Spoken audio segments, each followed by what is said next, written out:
Eliana was the noble daughter of a duke in the Biontech Empire, a descendant of a noble family whose roots go back to the empire's origins and whose history is closely intertwined with that of the empire. Being the daughter of an influential father, she became the most desirable flower of high society. However, her father held her fate in his hands, and her choice of husband was just another confirmation of this power. When Eliana was in tears of despair, he did not say a single kind word to her.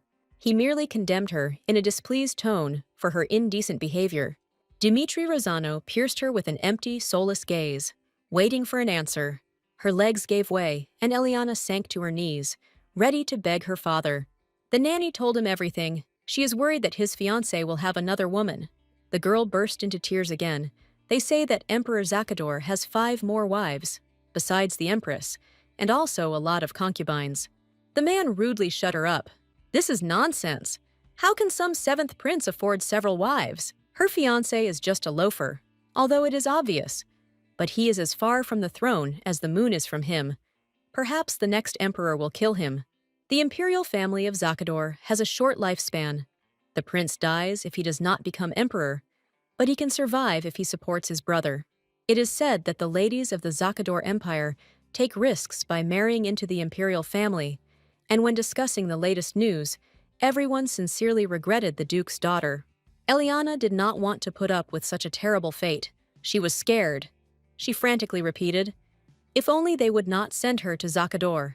Her father rolled his eyes in irritation. No one would harm the prince and his wife, whose union symbolized peace and tranquility. Besides, the contract stated that he could only have one wife. The tears did not stop for a moment, continuing to flow down Elian's face, convulsive sobs causing her small body to tremble. She was about to protest again when her father raised his voice again, telling him to stop making that face. She was living in clover only because she was Eliana Rosano, the duke's daughter. The Duke of Poison laughed. It was time to repay his father, wasn't it? The girl had no choice but to accept her fate. A month later, Eliana arrived in the capital, accompanied by a whole procession, sparkling with pomp.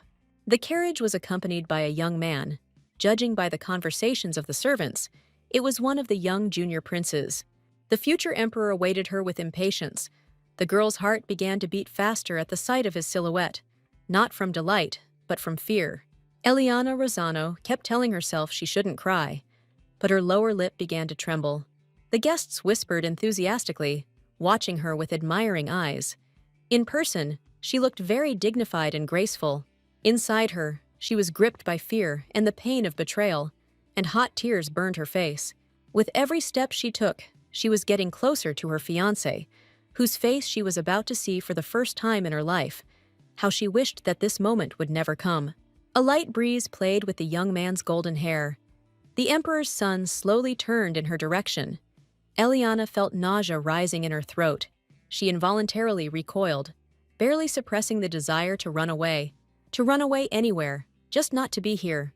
The prince beamed at her with a tender smile, her tears like precious stones. His eyes were alluring with their depth. His golden hair glinted in the sun. It was impossible to take your eyes off him. It was this man who told her that he fell in love with her at first sight. Marcel Zakador, the 7th prince of the Zakador Empire, reached forward and gently squeezed her palm. Eliana was so captivated by his beauty and charm that for a moment she forgot why her face was wet with tears. Despite arriving in a foreign land for an unwanted marriage, Eliana's heart was touched by her husband, who showered her with passionate love. She fell in love with him, and they spent a fabulous honeymoon in Rienskin, during which time Eliana was no different from a naive child. She only began to grow up when her powerless husband entered the struggle for the imperial throne. The empress, who had lost her child, adopted the 7th prince of the emperor's late 5th wife, and the rapidly changing situations began to lean toward the 7th prince. Many shouted that they would support him on his way to the throne and be useful in his future reign. Who else is worthy of the throne if not His Highness the 7th prince? His Highness returned victorious, where the 1st prince and his brothers had sent him to certain death. His Highness received the support of the saint and saved the people of the empire from the plague. But that's not all. The bishop himself blessed His Highness. Marcel brushed it off. He wasn't really that great. He just had luck on his side. Although he expressed concern about his excessive luck, there was ambition in his eyes. He was not taken seriously in the imperial palace, but he became a real His Highness the Prince. Couldn't he dream of being addressed as His Majesty? When he looked at Leah, his gaze no longer seemed so familiar. He wants to become an emperor, the whole world will be at her feet. But the young empress did not need this. His love was enough for her. And suddenly, she began to put her husband's ambitions above her own safety. She wanted him to achieve what he wanted, even at the cost of his own luck. The Duchy of Rosano supported the seventh prince with enormous sums of money, and Eliana sacrificed a lot to be by her husband's side. Marcel managed to overcome everything and become emperor, and for his boundless support, Eliana became empress. However, her disadvantage was her origin. She was from the hostile country of Biantek.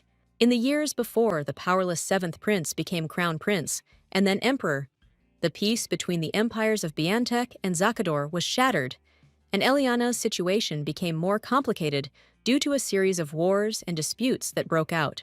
The council was divided into two camps. Some proposed making Archduke Vane's daughter empress, while others were outraged. They had Her Highness the Crown Princess. But the anger grew stronger. The blood of Bianteca could not be mixed with the imperial family of Zakadora. Grabbing her hand, Marcel no longer spoke about his love for her, but about his dreams of ascending the throne and becoming emperor. There was no longer any tenderness in his eyes. They burned with greed for power, wondering if she wanted to become empress. Of course, she is his wife. This is her rightful place. The prince raised an inquisitive gaze at her. Why? Such a rude question outraged Eliana. Her heart was breaking with jealousy. She loves His Highness. Does he really want her to be his concubine and not empress? The second wife is not a concubine.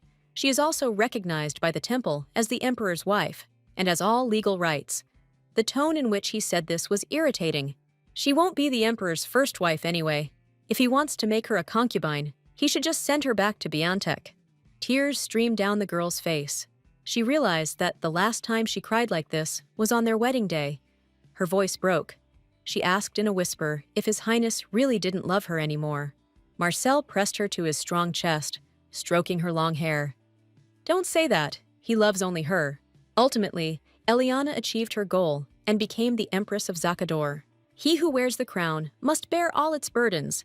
Eliana has finally grown up, living like an empress. But the happiness did not last long. Marcel declared that he needed a second wife who would give him strength. He would marry the daughter of Archduke Vane. Now that her husband had become emperor, he could no longer observe the ban on polygamy, and she had to accept his wishes, which was achieved through humility. Archduke Vane's daughter, Elizabeth, arrived at the palace as soon as possible. She was very grateful for the invitation. Eliana was not at all happy about her arrival, but she was forced to put on a slight smile and lie. It was nice to meet her. Let her be a role model for the entire palace. Now Marcel, who was concerned about Eliana's feelings, began to boldly invite women to the imperial palace. Doesn't the emperor need as many wives as possible? Since the empress is barren, the girls came to the palace one after another. The struggle between the concubines was heating up, as the emperor had many women. And now, in order to survive, Eliana had to destroy the love that she carefully kept in her heart. And the irony was that her husband himself contributed to this.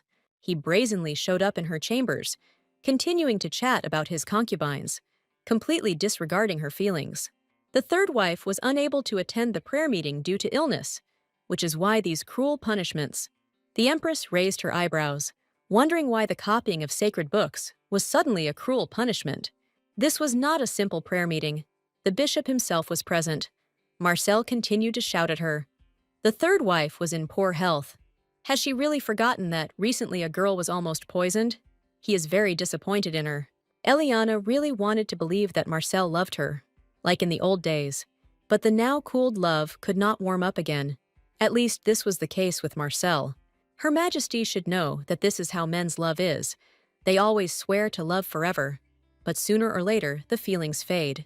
At tea gatherings, other duchesses gave her advice, but it did not work, and the emperor no longer visited her. The girls were outraged. Then she should personally visit his chambers. No man would refuse a woman who came to his bedroom. Eliana was very embarrassed. She was an empress. How could she do such obscene things? The ladies convinced her. A son is the foundation of the future. Noble people give birth to heirs in order to rely on them for the rest of their lives. The imperial family has the same principles. She just needs to get pregnant. She can take advantage of it, even if it's a momentary whim. The ladies eagerly advised her to bear an heir, as if it were a panacea for everything. But the thought of it was repulsive. In the face of harsh reality, Eliana's noble pride was finally broken. The emperor was pleased with this turn of events and became a frequent guest at the empress's palace. However, he showed aggression when he quarreled with Eliana, or was simply upset. He enjoyed her fear. She could scream louder. He would stop when the servants came, but then he would not come to her anymore. Everything inside Eliana went cold when he smirked contentedly, because she wanted his child. The empress tried to pull herself together. She felt uncomfortable here. She suggested going to the bedroom. Marcel should maintain at least a drop of dignity. But the man didn't care. He pressed himself against her dirty, leaving wet trails on her neck. It was like the touch of a slug. He pressed her harder and harder. She had to open her eyes or he would leave. Eliana is obliged to satisfy him if she wants to get what she wants. That day, something broke inside her. Putting all her strength into it, she pushed him away from herself. She didn't need this child. It would be better if she died after being overthrown for infertility. A sharp blow, a ringing in her ears, and she sprawled on the table. Her husband's distorted face appeared, and then dissolved into flickering spots of color. She could not believe that he had done this to her. Marcel clung to her with force. He knows that she doesn't love him anymore. He just wants to help her get pregnant. Leah must love him, even if her heart is empty. He left her in this place when everyone was longing for her to leave. Her eyes were protected, tears welled up, a muffled wheeze escaped her throat. At that very moment, her love died completely. Her dreams, goals, desires, everything was gone. She looked into his indifferent eyes. Once their blueness had attracted her, but now she hated it. Marcel pressed his cold lips to hers, her tears still like precious stones. Eliana felt that there was no trace left of the former love, but she had to put up with it and do what he wanted. She had to give birth in order to survive. Sometime later, she received an unexpected visit from Flint Howard, the northern archduke of the Biantek Empire. The empress looked at him with an irritated expression, her whole body tense. Does this Duke Howard really think this is a normal situation? Behind the man, her maid was fluttering, with a sharp knife pressed to her neck. The young man didn't answer, continuing to pierce her with a questioning gaze. Duke Rossano was angry that she had abandoned Bianteca, where she was born and raised, or said that Bianteca would deal with the traitors of her homeland. First of all, the Biantek Empire never wanted anything from Eliana. A contemptuous laugh escaped the girl's lips. The empress had rejected her homeland, and had also turned out to be barren. All dreams of interfering in internal affairs had collapsed. She was not stupid. Biantek doesn't allow herself to do this.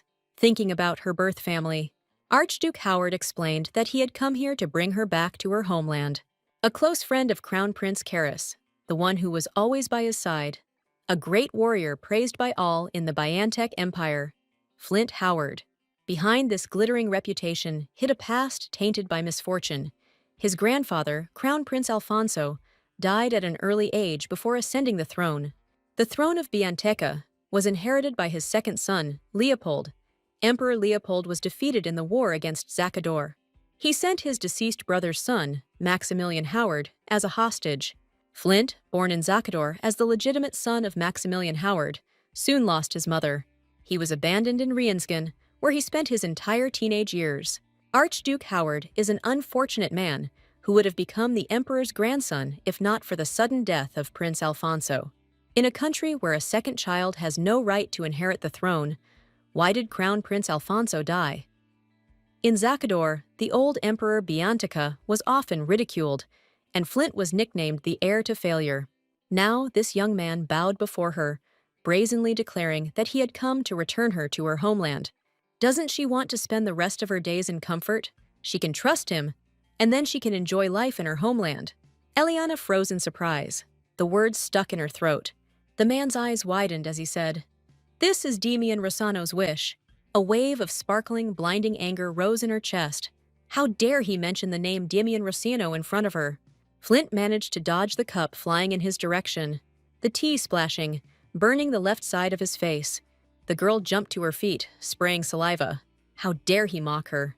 He wants to bring her back to her homeland and use her to conquer Zakador, which this scoundrel promised him, probably offering to show him a quick path to the throne.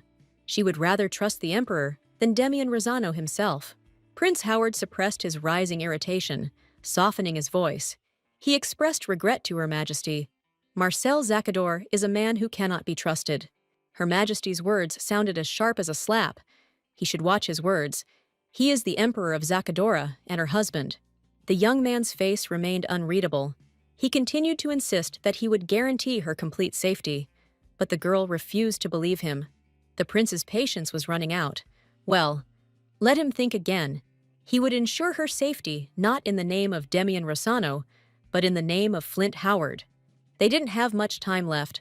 Flint glanced sideways at his comrade, signaling him to release the hostage.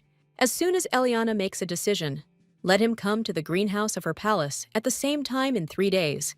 He will be waiting for her. The Empress shook her head in displeasure and rolled her eyes. No need. She wished him luck on his difficult path. The prince pierced her with a firm look of his gray eyes and repeated meaningfully, he promised her a quiet life, knowing that there was no need to add anything else, that Her Majesty's thoughts would do their job themselves. He turned and headed for the exit. The Empress's maid threw herself at Her Majesty's feet, ready to beg. She must think about herself and make the right choice. She will definitely help her return to her homeland and will follow her until the end of her days. The head maid is a devoted woman, so the reasons why she gave in to Flint Howard's threats are obvious. A shudder ran through her body at the thought of her brother. She couldn't let Demian Rosano control her life. Demian Rosano, Empress Eliana's twin brother, asked his sister to support her husband and become Empress of Zakadora. She and her father will help him. Only in this way will she and her husband be able to survive. As promised, the Duchy of Rosano did not skimp on support for Eliana and her husband, but when Marcel became emperor, their attitude changed. In exchange for enormous financial support, she was expected to do whatever the family asked of her. Eliana could not resist such demands, since her parents' home remained her only salvation. She stole confidential information from the emperor's office, rewrote military secrets, and passed them on to spies. However, the Duchy of Rosano turned its back on her. At the moment when she most needed her family, she wrote to her brother in tears about her suspicions that Marcel no longer loved her. He brought mistresses. He didn't care about her at all. She was already tired of trembling with fear that her food was poisoned. She was poisoned more than once. She felt ill. Once they said that she could not take the throne due to infertility. She was actually overthrown. She is terribly afraid and asks for help with a divorce. Demian responded with only contempt. Had she really gone mad? What divorce? Why would the Duchy of Rosano take such a risk for her? What's the point of spending all the family money and then getting divorced? If you're overthrown, then that's how it should be. Stop being a weakling. She might not even mention divorce. Her family has never been interested in Eliana's well-being. Eliana, betrayed by her family, could no longer trust her family. But Flint Howard, thoughts of his promise were running in circles, not allowing him to sleep. The penetrating look of this man was terribly irritating. A man with such eyes keeps his promises at any cost. Doubt gripped the girl's heart, even though Eliana tried to push it away, wondering if she would be able to live in peace. A maid quietly entered the room and secretly called Vivian, as Her Majesty had requested. 3 days later, Flint Howard stood in the garden, as he had promised the Empress. His partner was worried. He tried to persuade him to leave. A patrol would arrive soon. The man sighed sympathetically. Apparently she wouldn't come, as Flint's eyes widened in surprise. Contrary to his partner's words, a chiseled silhouette, hidden in several layers of dark fabric, was approaching them. The woman reached for the hood, intending to remove it, and the prince's heart began to beat faster. When the whitish crown appeared, his heart sank somewhere down. The senior servant reported the Empress's decision. She would not come. Prince Howard was silent, his frowning face showing how disappointed he was. Since yesterday, the palace patrol schedule has changed. The servants' passage is empty, so they had better use it. Luna told the girl to cross the border as quickly as possible. The prince should travel through Rienskin and use different identification cards in each region. Flint's subordinate was indignant. How could one believe such a thing? What if it was a trap? Vizian ignored him, and the last thing she was asked to tell the prince was that the little sun of Bianteca had lost its light. Eliana thanks him for his sincerity. She wishes him to return and become emperor, so that the fear of dishonor cannot overshadow his luck. Vivian turned away, pulling her hood back up.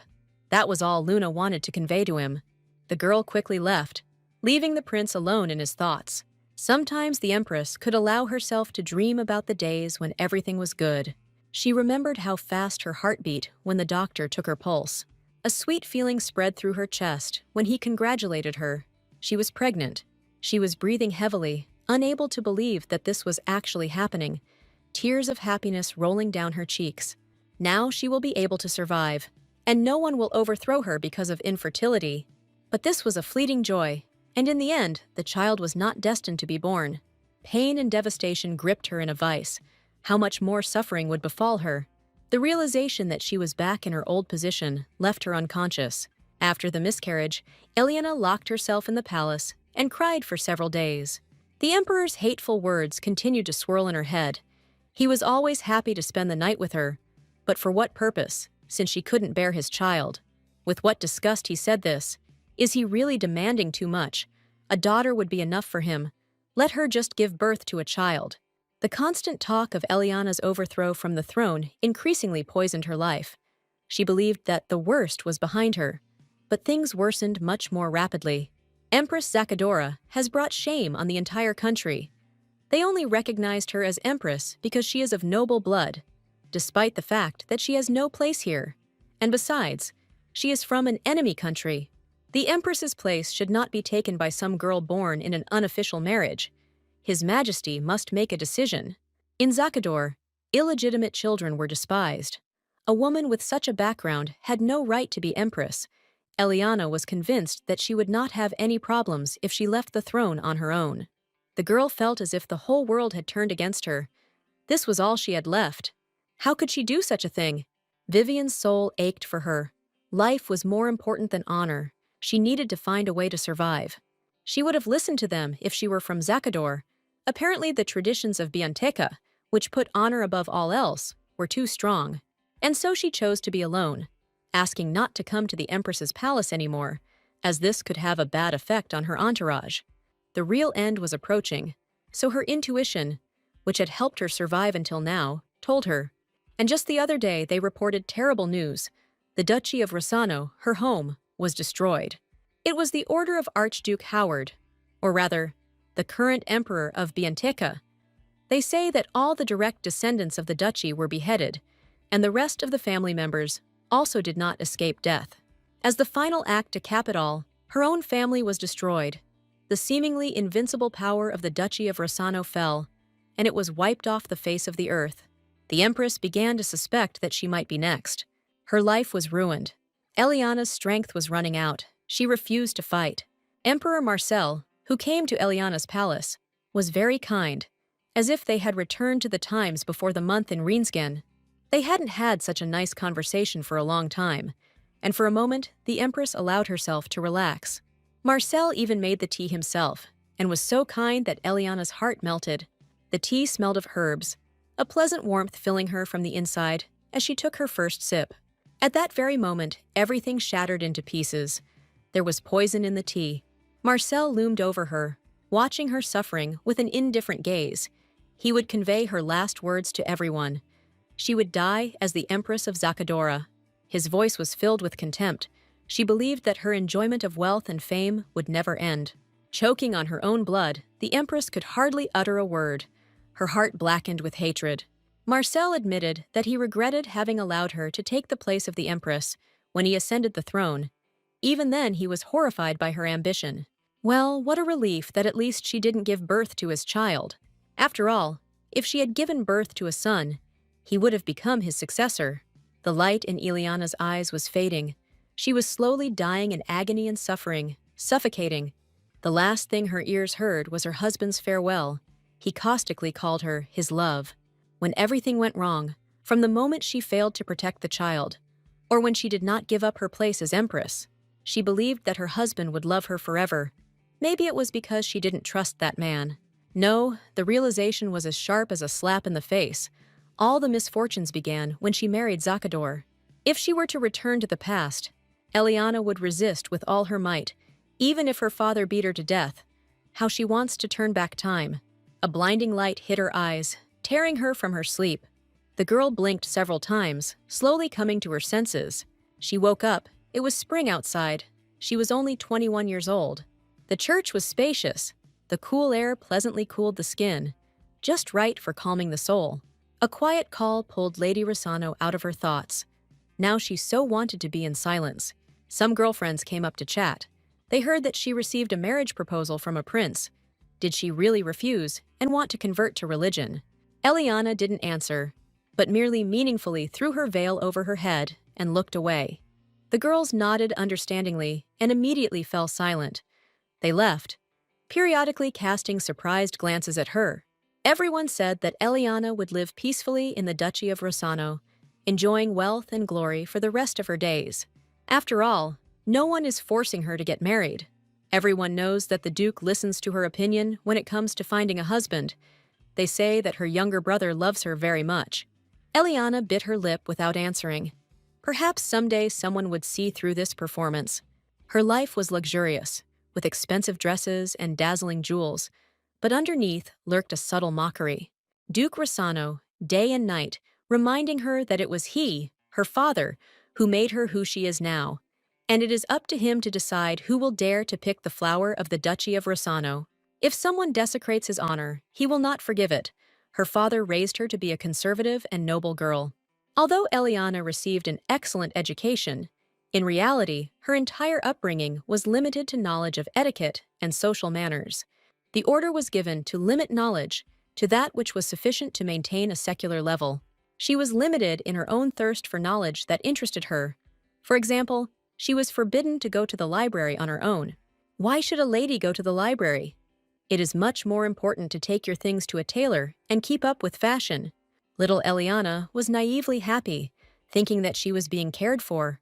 Long lessons with the teacher were a separate problem, Eliana remembered one incident. When she didn't understand part of the assignment, the teacher allowed her to simply skip it. Animal fear instantly gripped the child's body. Then her father scolded her, but Mrs. Beatrice promised that the gentleman would not find out about this. She would say that the girl had coped with everything. The teacher's kind smile calmed her down a little. That evening, the Duke's daughter was beaten for displaying indecent behavior in the presence of a teacher. My legs, from my buttocks to my calves, were burning with intense pain, and even the fabric of my dress was soaked with blood. Her father did not express a drop of sympathy. She must remember this pain. Suffering awaits her if she ceases to correspond to her position. His looming figure, sparkling eyes, and the smell of shaving lotion haunted her dreams for a very long time. He often repeated. But she understood that he was not angry with her.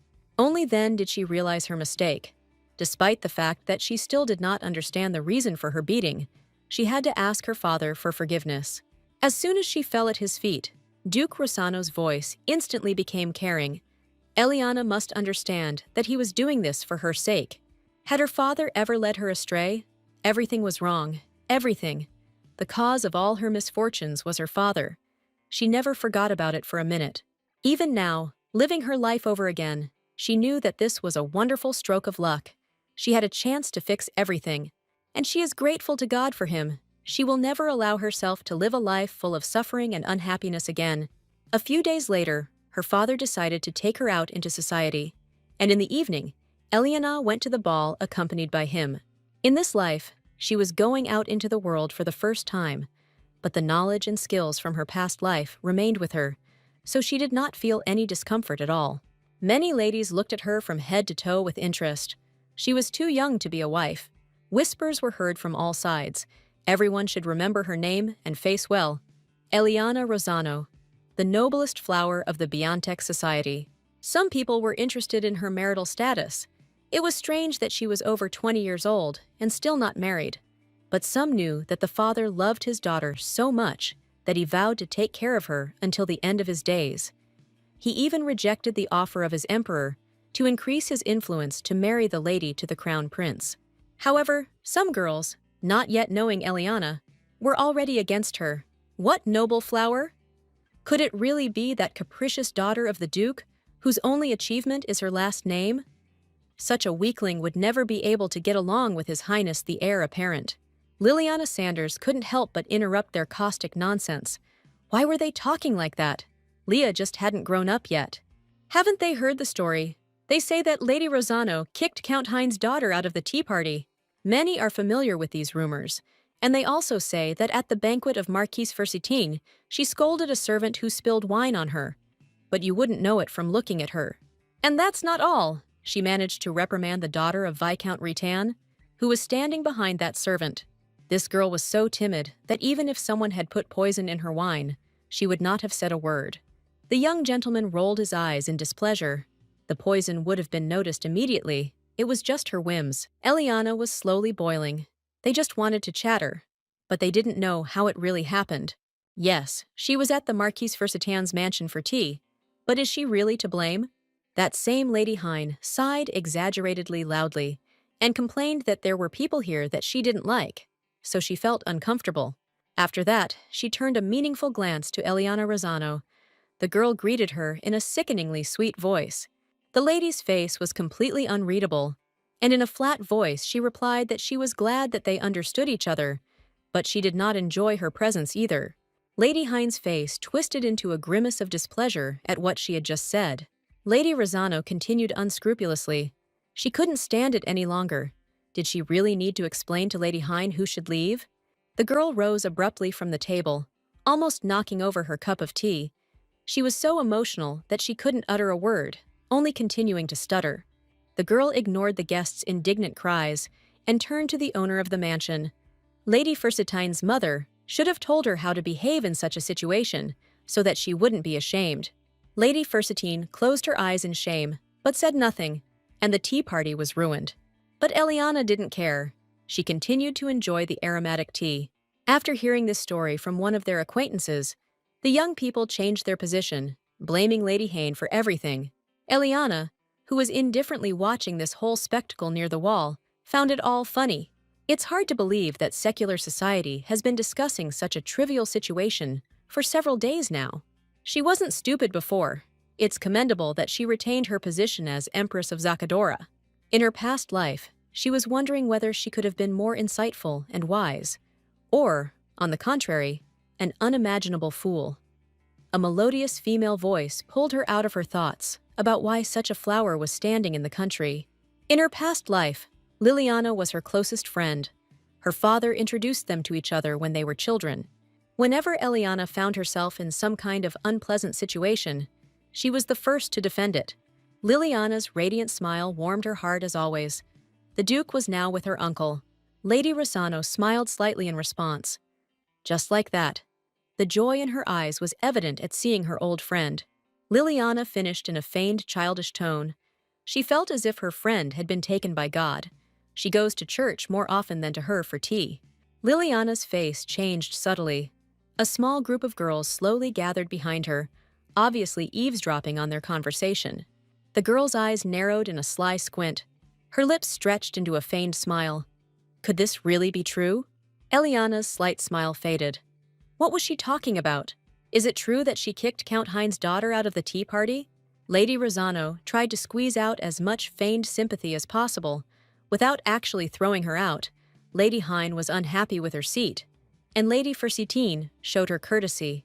No matter how hard Liliana tried to keep her face straight, she involuntarily frowned. Watching her expression was pure pleasure. The girl's voice became more ingratiating.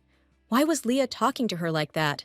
They were friends. If it was because of the other ladies, then she would leave here. Lady Rosano's piercing gaze pierced right through. No need.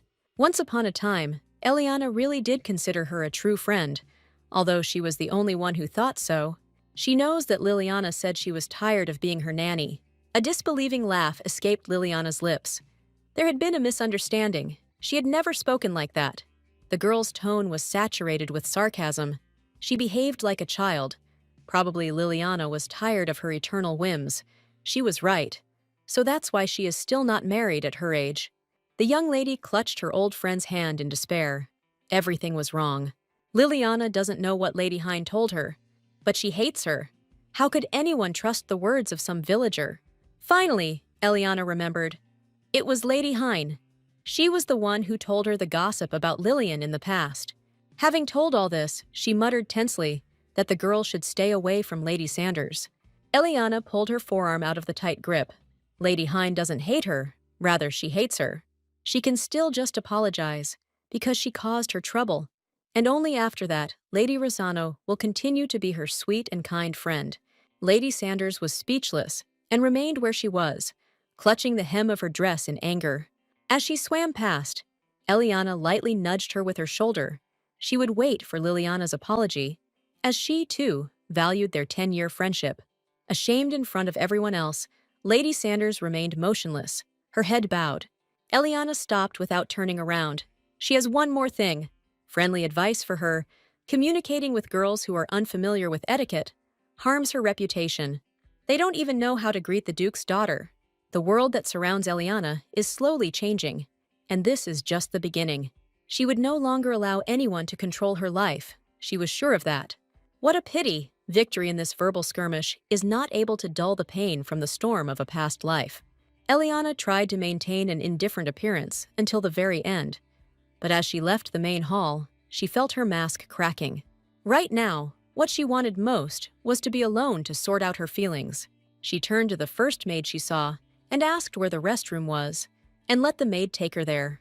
Walking a little further down the corridor, the girl helpfully pointed to the door where she could rest. However, when Lady Rosano opened the doors, she heard men's voices.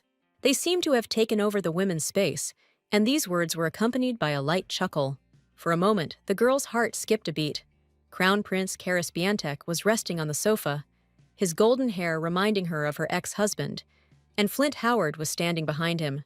Noting to herself that the young men looked much younger than when she first met them in her past life, the girl greeted them and introduced herself. Eliana curtsied, mentally trying to calm her wildly beating heart. She felt deep blue eyes studying her intently, but due to etiquette, she could not look back. Karras remained silent, his interested gaze burning into her. Eliana felt like a fool, continuing to bow in greeting.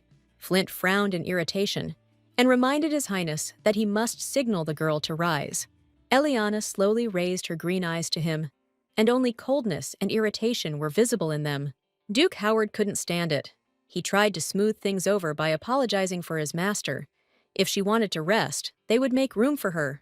Lady Rosano shook her hair haughtily. No need. She was sorry that she had taken up His Majesty's precious time. She had to go. The Crown Prince's expression took on a funny expression. His mouth opened in surprise, and he tried to stop the girl. But Eliana didn't want to listen. She couldn't wait to leave this room. Just think about it. The doors slammed shut with a deafening bang, which was a breach of etiquette, but the girl no longer cared. The young man turned a puzzled look to the Duke, wondering if the rumors that Lady Rosano had changed recently were true. He wanted his friend to share his opinion, but Flint Howard was nowhere to be found. The door creaked open, and when he managed to get out, Lady Rosano slowly floated down the corridor, her irritation never leaving her. Where could she find privacy? Crown Prince Harris Biantek, this is what he really is. All she knew about him was that he was the Emperor's favorite late son. He was the only heir to the Empire. When news came that 7 years ago, the precious Crown Prince, sent as ambassador to Zakador, was captured, then disappeared without a trace in Riensgen, and finally died. Emperor Leopold was mad with rage and declared war on Zakador. The war lasted 3 years, and was called the 3 Years' War. The Emperor wanted to start a war with Zakador and approve a new successor. At the same time, Duke Rosano took on the search for the illegitimate son of Emperor Leopold. But the new heir did not become Crown Prince and was expelled from the imperial palace. The Crown Prince, thought dead, returned alive and well, having won a 3-year war, along with his cousin, who was held hostage in Zakador, that is, Flint Howard. The very existence of another heir must irritate him. Even though he was expelled from the palace, it is quite natural that he dislikes her, the daughter of Duke Rosano. Wasn't it too petty of him to take out his anger on her, because he couldn't tell his father everything? Eliana felt a wild desire to break something. A low, insinuating voice penetrated her ears, causing her to come to her senses. Eliana expected to hear this voice, and it really did follow her. Duke Howard has asked for etiquette to be abandoned. He asks that this be accepted as compensation for the bad temper of His Highness the Crown Prince. Lady Rossano felt out of place. It seemed that this was not what he had come here for. The young Duke extended his hand forward and opened his palm, revealing a piece of jewelry. The girl gasped in surprise. Eliana touched her hair. The clip was indeed not there. She expected him to laugh at such an old-fashioned method. Flint remained calm. He knows she didn't do it on purpose. A slight smile involuntarily blossomed on Eliana's lips. She was touched by his kindness. However, she will only thank him, because a broken hairpin can be easily replaced. Still smiling, the girl asked His Majesty not to send the hairpin home if he did not want to embarrass her, believing he understood what it meant if he knew her father's disposition. Reticence was one of the young Duke's traits. He nodded and answered meekly. He heard her.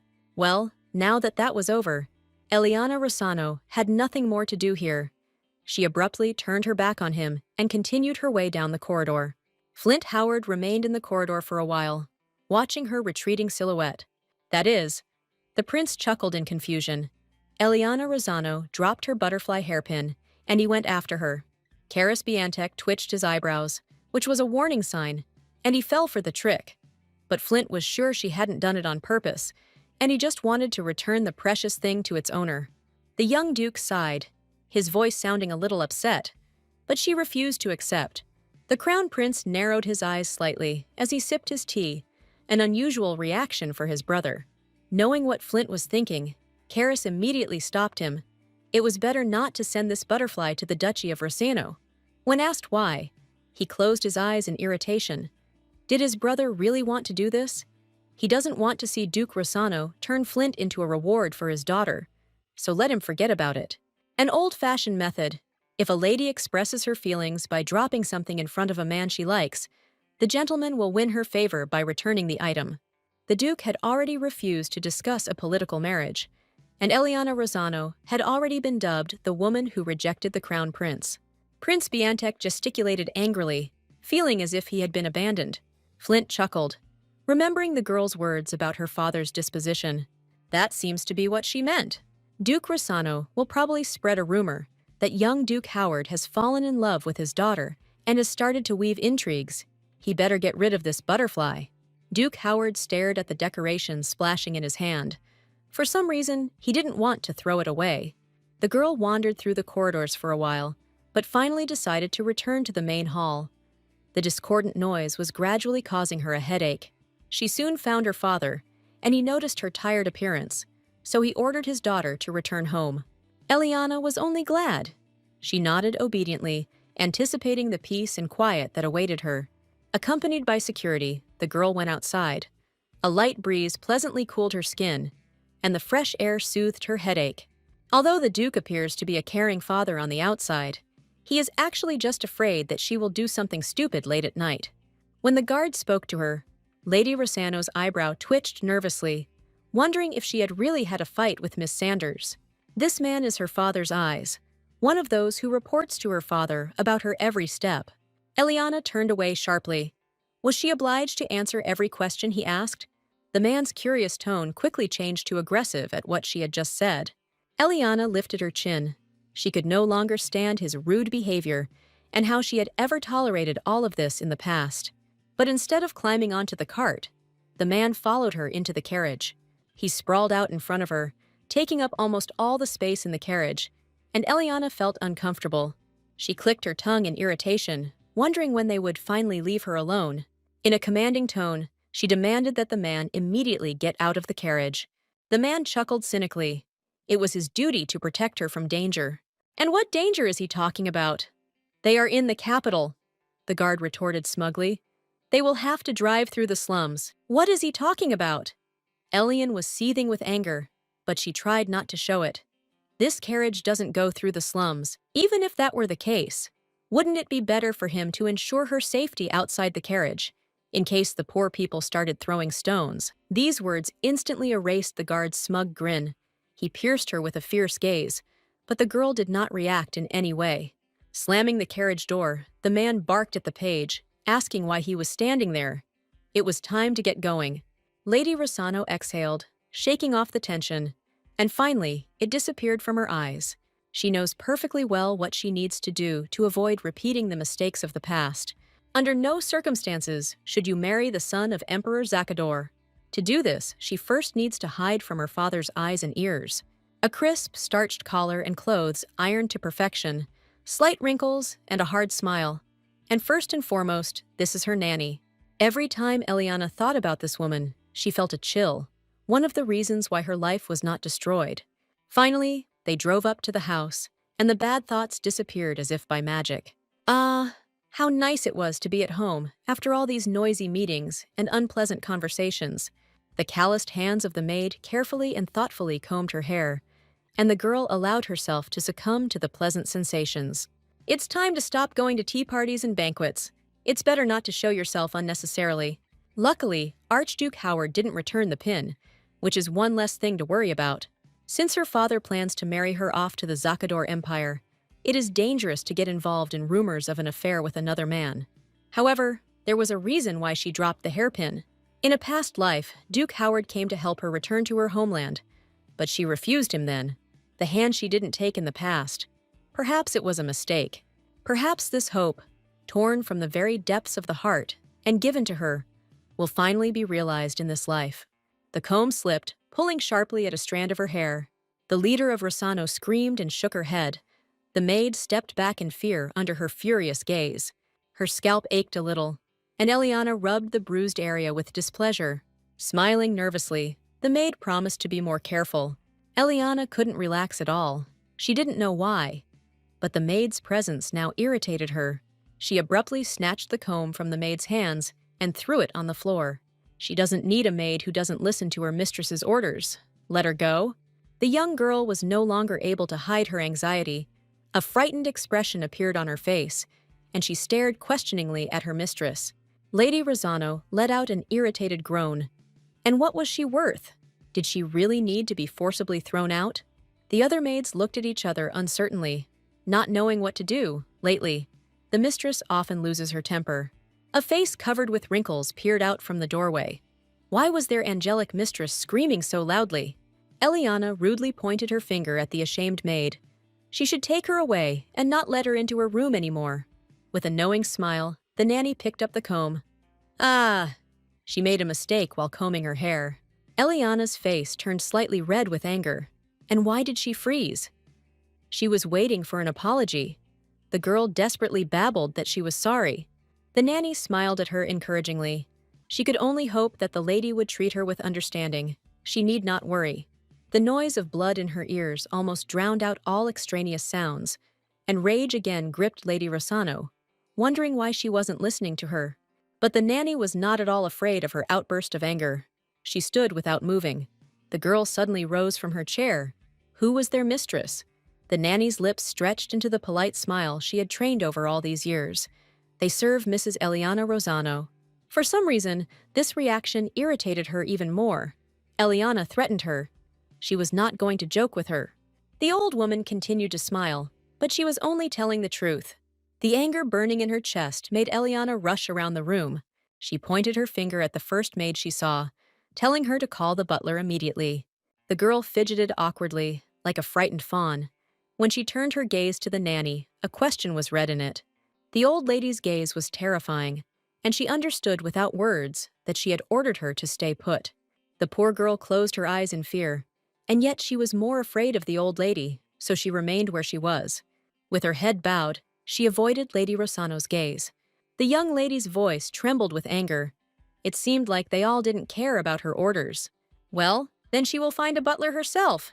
But the servant blocked her way. The mistress must tell him what happened, and he will solve everything, Eliana said through her teeth. She said that she wanted to meet with the butler. The servant waved his hands in front of himself in fear. He was busy now.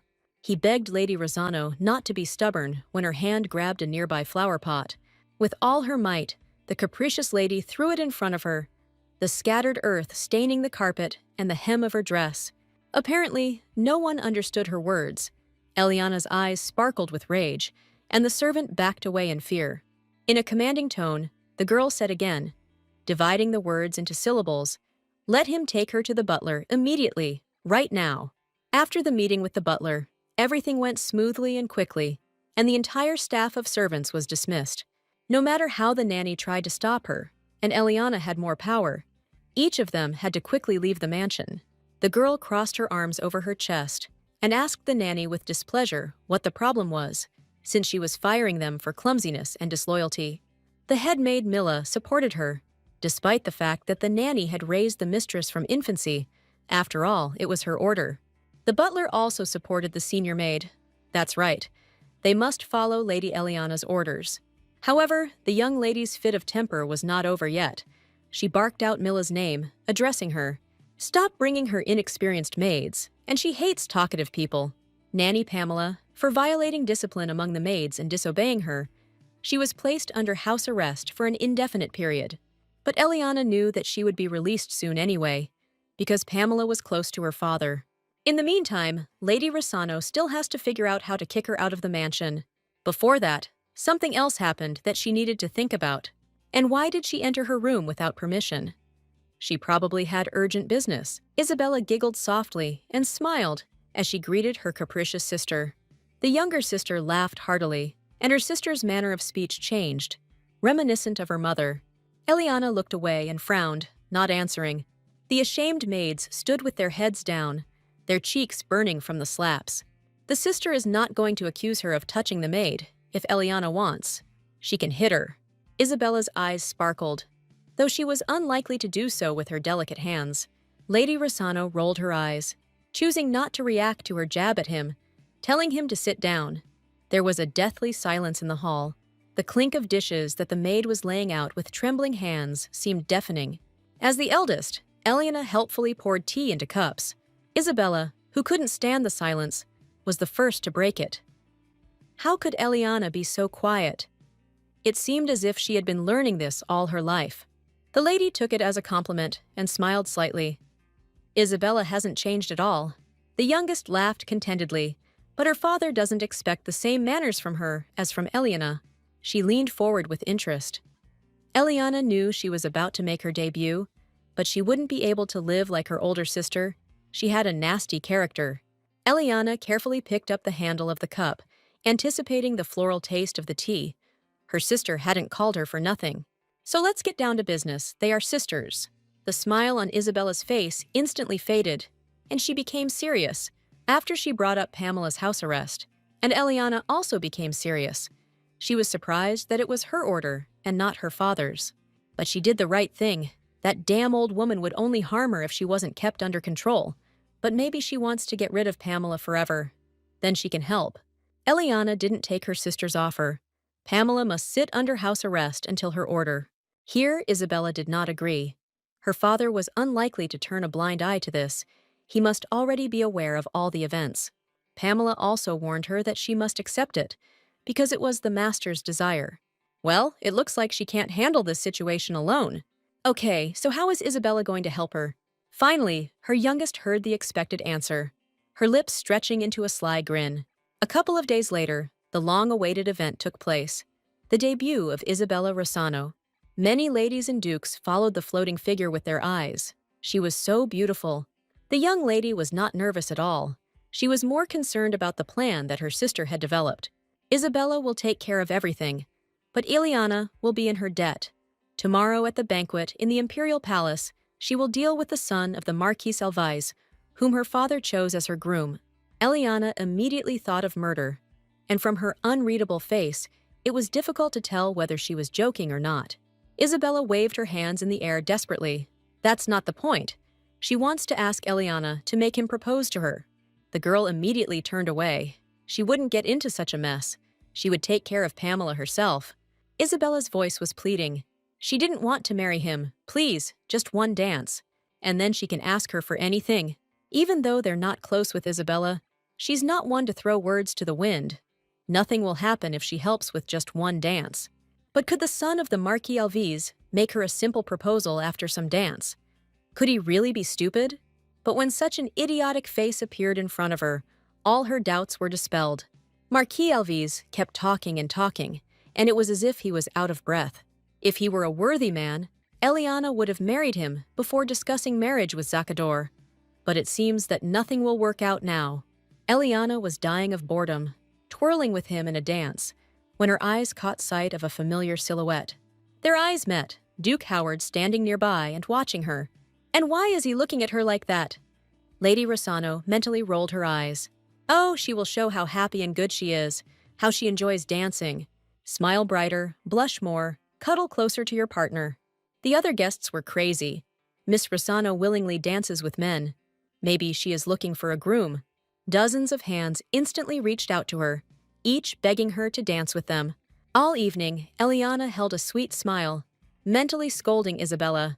She would have to pay dearly for this. Finally, the dinner party came to an end, and Eliana returned home joyfully. Her cheekbones were aching from hundreds of polite smiles. Her feet were aching from high heels and countless dances. She was so tired.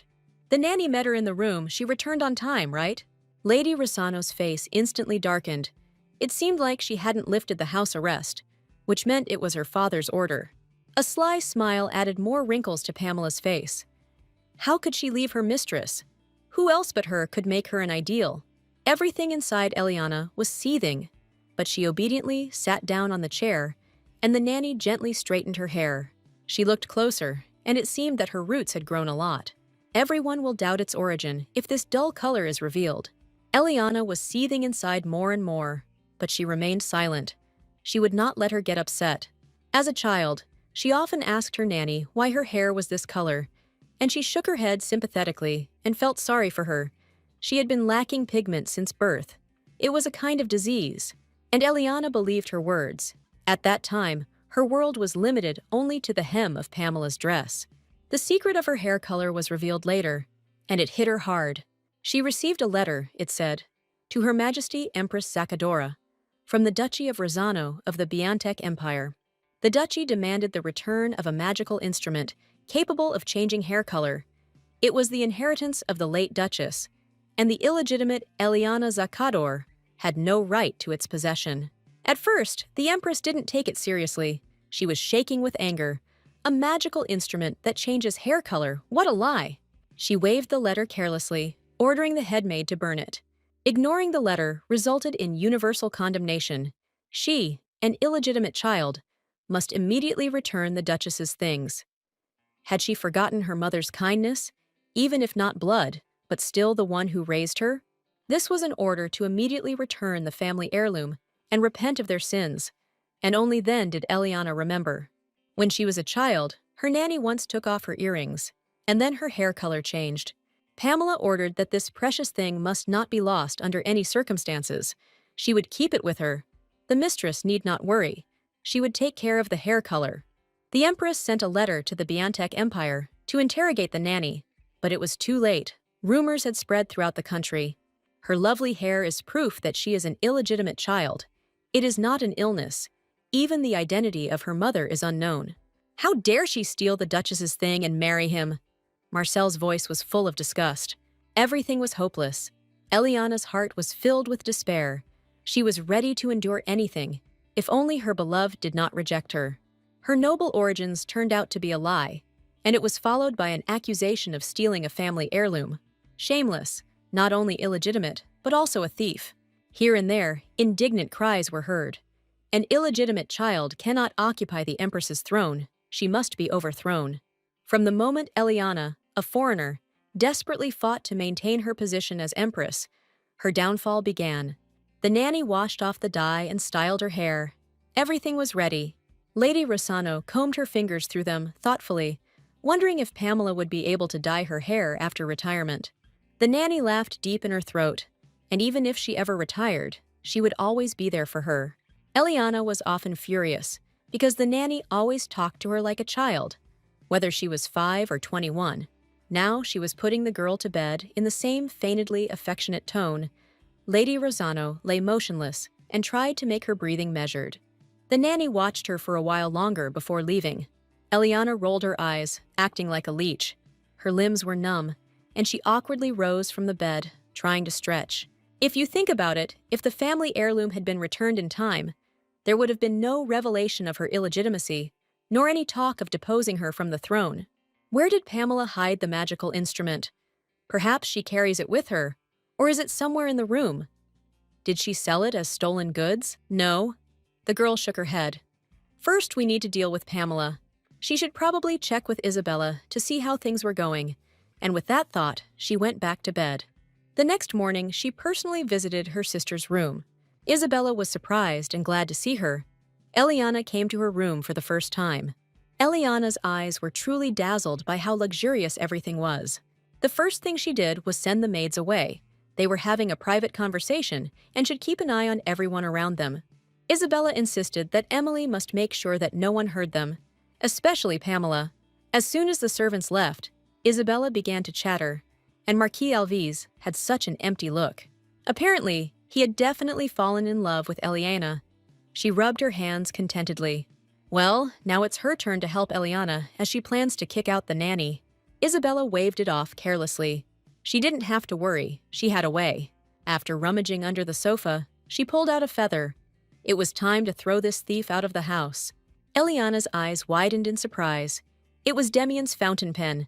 Eliana only had to wait a little while. Isabella would carefully arrange everything once her brother left. The girl's eyes lit up. An excellent plan, by the way. It was high time to kick her out. Maybe she has more serious things, Isabella chuckled in frustration. Her sister knew how hard it was to get her father's things. She barely managed to steal this pen from her brother. And with mother's things, things are even more complicated. Eliana narrowed her eyes slyly. And if she says that one thing has already been stolen? Isabella's mouth dropped open in surprise. She couldn't believe that this evil old woman was actually a thief. Eliana put her finger to her lips. Quieter. Someone might hear them. Isabella lowered her voice and awkwardly asked what she had stolen. Earrings with black obsidian, and also a magical instrument. It seems that Isabella was serious. She promised that she would search the old woman's room, but suddenly she sold everything. Eliana thought about it. She had considered this option herself, but she still doubted it. It was unlikely that the nanny would do that. She valued her life. Father won't turn a blind eye to this if he finds out about it. Eliana sneaked out of her sister's room when someone grabbed her by the shoulder. Pamela's strong grip made her shudder. His lordship was looking for her. The nanny would go with her as always. Lady Rossano cursed silently. This persistent old woman would get to her someday. Duke Rossano sat in the main hall, waiting for her. A herd of goosebumps ran down the girl's back. She couldn't believe she was coming here again. Memories from the past washed over her like an irreversible tsunami. The skin on her wrists itched involuntarily. She almost rubbed it until it bled, trying to get out. Eliana tried to keep an indifferent expression on her face, but she still broke out in a cold sweat and her mouth went dry. It seems that the father was angry. The son of the Marquis Alves sent her a marriage proposal. Duke Rossano was cold and fierce. She seduced the man with her vulgar behavior. The girl's voice trembled with fear. No, it was not like that at all. The Duke's furious cry echoed off the walls. So why would he propose to her? Eliana took a frightened step back. They were just dancing. He knew there was nothing wrong with that. Pamela reported to him that Eliana was behaving strangely. How dare she contradict her father? The old woman smiled carnivorously. She thought the lady needed to be taught a lesson. Father stood up abruptly from the table. The creak of the chair legs on the floor cut into his ears. He also thinks so. Tie her up.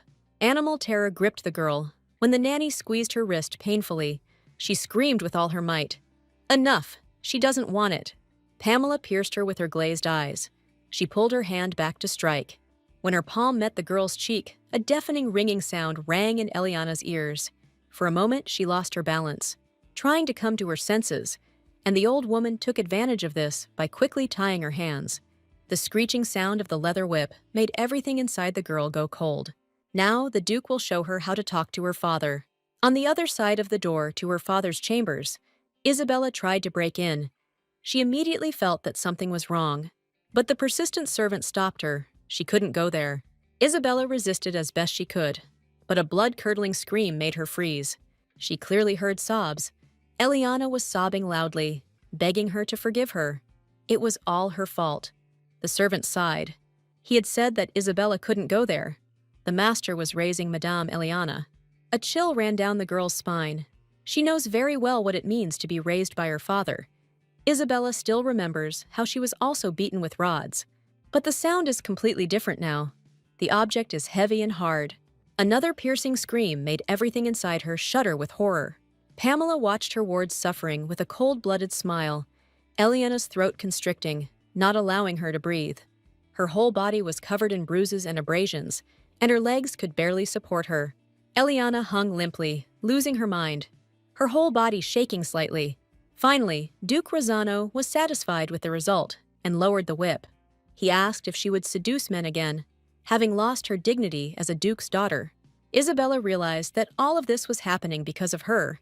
She slowly reached for the handle, getting ready to open the door. But a sharp, cold voice stopped her, ordering her to stop. Damien was completely indifferent to his sister's screams coming from behind the door. Isabella was so shocked that she forgot how to breathe for a moment.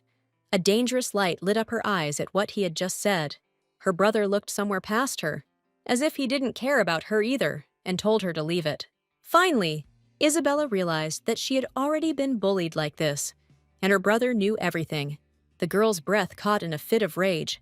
How could he allow this to happen? She was his close person. Damien snorted, "Oh yeah, they're twins. But now his youngest has grown up. It's time to find out the truth. He and Eliana are not twins, and she is not her sister." Isabella felt her insides tie into a tight knot. What was he talking about? The only thing they had in common was the color of their eyes. Hadn't she ever had any doubts? Even so, it was still wrong. Damien interrupted her. And what would she do? Lie down under the rod instead of her? For the first time, Isabella was at a loss for an answer. The crescents of her nails dug painfully into her palm. She won't change anything, so she better not interfere. Damien doesn't want her father to touch her. Despair squeezed Isabella's chest. Tears welled up in her eyes. How could this be? The brother did not react to her condition in any way. He ordered the servant to take Isabella to the room and pretend that she was not there. When he was sure that his sister had been taken away, the young duke himself planned to leave the corridor. A long sob came from behind the door again.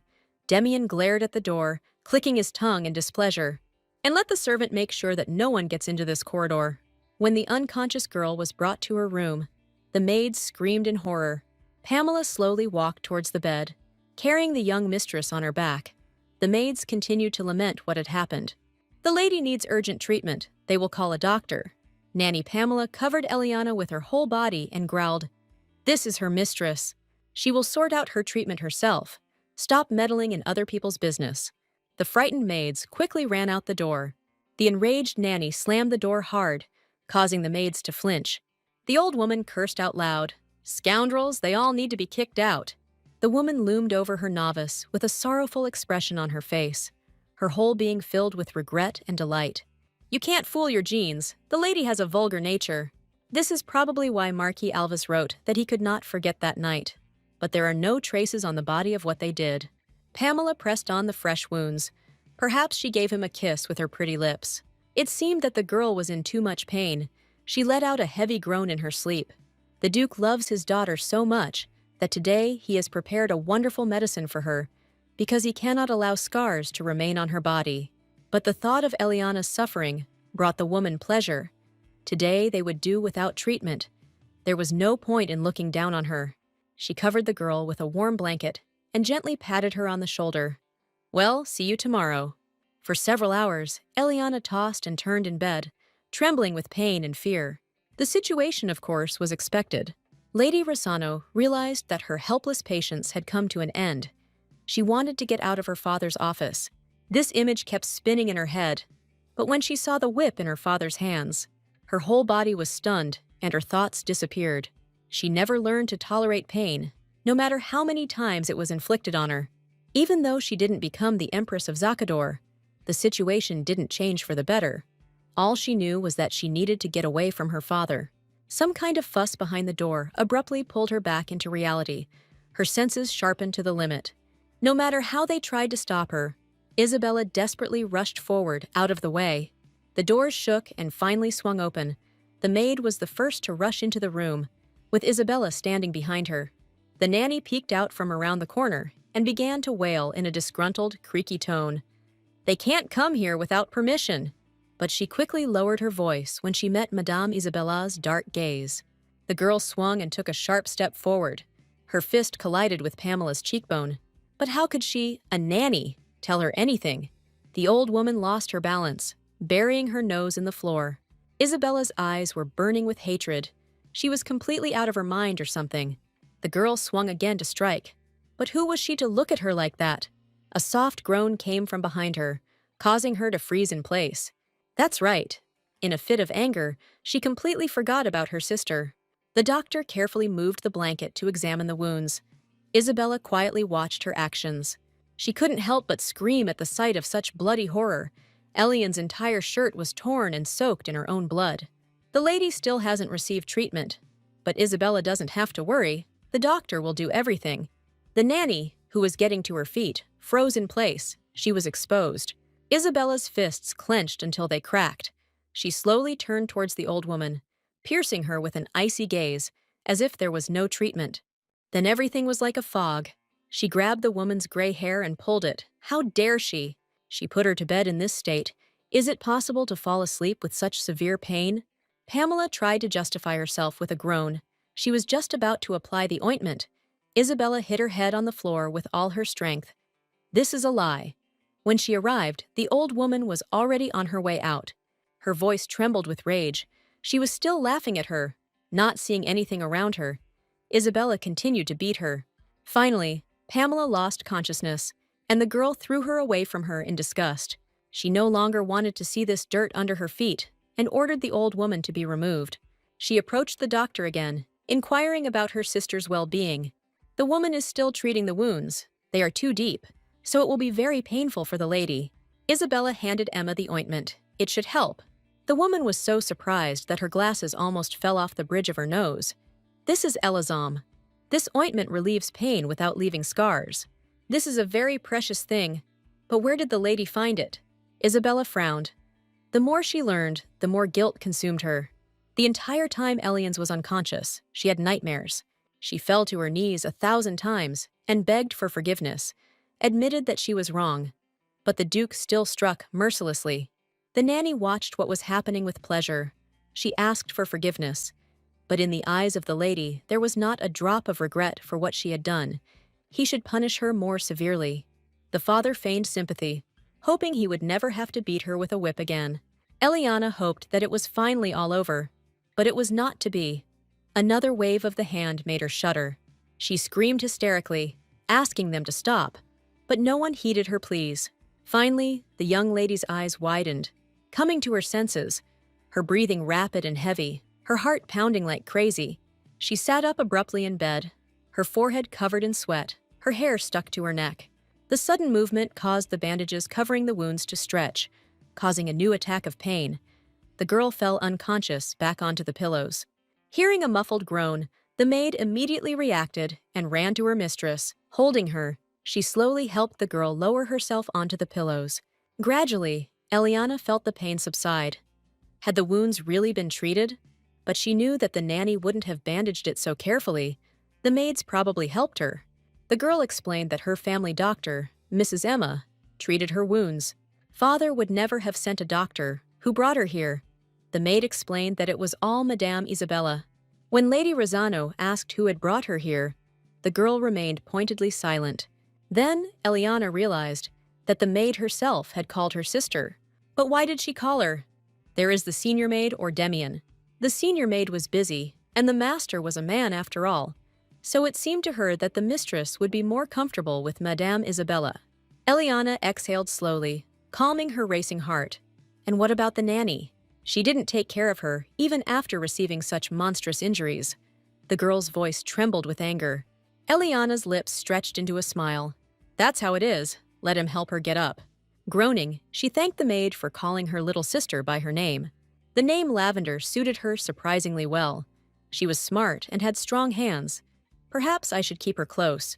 Well, could she call Isabella and Demian now? After a few minutes of waiting, the brother and sister came into her chambers, both in a bad mood. Eliana was the first to break the silence. They both know what happened to her yesterday. Father values the nanny, so he keeps her close. But, frankly speaking, she is scared. She almost died last night because Pamela didn't treat her wounds. But her father trusts the nanny's words more than hers. Isabella was still angry, and her sister was going to let that nasty old woman into her room again. It was her father's order. She was powerless here. The younger sister was outraged to the limit. She screamed, "This is some kind of madness!" She looked at Damien. "Is this normal?" But the young man only calmed her down. Afterwards, he turned his contemptuous gaze to his sister. "Eliana needs to stop turning the mansion upside down. He's already tired of it." Isabella screamed indignantly again. Eliana grabbed her head. "Enough!" Damien crossed his arms over his chest. "She has no right to order him around. Speak to him in a respectful tone." His whims made Eliana angry. And what else? Maybe she should bend the knee before the Duke. The brother rolled his eyes, not caring about her kneeling. Isabella felt caught between two fires as she watched her brother and sister bicker. Lady Rosanna rose slowly from her chair. She hoped that Damien would talk to his father. He trusted him more than the nanny. Her brother watched her suffering with cold blood. Apparently, she didn't understand anything. She must keep in mind that she will never be able to marry the man she wants. Eliana snorted dismissively. She already knew that. It seems she has forgotten about this. Now rumors are circulating that she is looking for a husband, which is what angered their father. How stupid of her to waste her energy on some nanny. Helplessness squeezed Eliana's heart. How tired she was of all this. Damien turned away and muttered, "He will take care of her, because neglecting the treatment of the Duke's daughter is a grave crime. She'd better pull herself together and start controlling her actions." Having nothing more to add, Damien headed for the exit, ignoring his younger sister's indignant cry. Isabella gently patted her older sister on the shoulder to see if she was okay. The girl sighed. Damien was always like that. He just wanted to say all sorts of nasty things. He didn't even want to call her sister. Even in childhood, their relationship was not friendly. They were either apart or quarreling. One day, Damien told her that Eliana was the first of the two of them to be born. She smiled brightly at him. If that was the case, then he could call her sister. But a moment later, her smile faded. Why did her brother's face change so much? Only now did the girl realize that her brother had known for a long time that she was an illegitimate child. He was cold towards her in his past life because he realized that they were not actually twins. It's so difficult to understand what's going on in this head. The ointment worked perfectly, the wounds healed quickly, and soon there was no need for bandages. And after a few days, Eliana was fully recovered and ready to act again. "She doesn't see the nanny anywhere. Where did she go?" Lavender explained that the old woman was not feeling well, so she was resting in her room. The lady accidentally fell down the stairs so hard that she broke her right leg. The head maid was so frightened that she dropped the box from her hands, and it fell right on the nanny's left leg. The girl listened attentively, but something told her that not all of the maid's words were true. "So there is a secret feud between the nanny and the senior maid," she chuckled. The senior maid was carrying a heavy box. Why was she carrying heavy things? A strong servant could have handled this. Legs are very important. The nanny probably has trouble sleeping because of the pain. Let her bring her some sleeping pills. As soon as she arrived at the estate, she saw Lady Hine, who greeted her joyfully. Lady Rosano was slightly surprised by such a warm welcome. Walking side by side with her, the girl chirped, "She won't kick her out today." Eliana laughed lightly. "No way, by the way." They told her that she received a letter of apology. Walking so fast, Lady Rosano felt dizzy and grabbed her forehead with her hand. She came to the tea party despite her health, because this is where important information is exchanged, just like in gentlemen's clubs.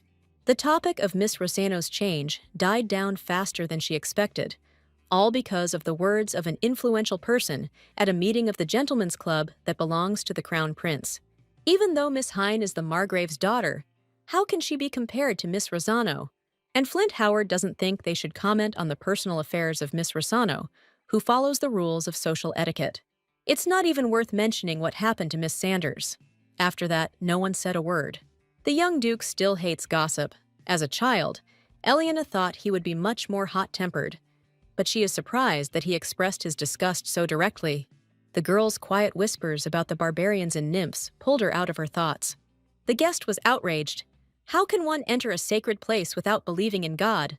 What is going on in their minds anyway? Apparently, the Shirai are in contact with the Holy See, which is the official collective name for the Pope and the Roman Curia. The Shirai, known as barbarians, are a nomadic people who roam the continent, each one a powerful warrior with a cheerful personality.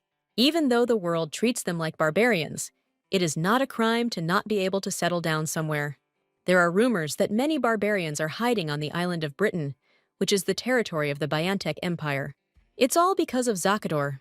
They insist that Britain is their territory, so even the barbarians look down on them. The girls at the table were getting more and more heated. Maybe we should send in an army and destroy them, and forbid them from entering those lands. But the island of Britain is a sacred place where the main temple is located. It is an inviolable territory where wars cannot be waged. The island is guarded by the holy knights of nymphs. According to the holy scriptures, it is a sanctuary where elves once lived, and whoever spills blood on this land will be cursed. All temples on the continent were extraterritorial and inviolable, and it was ruled by a neutral and independent city-state, the Holy Throne of Nymphs.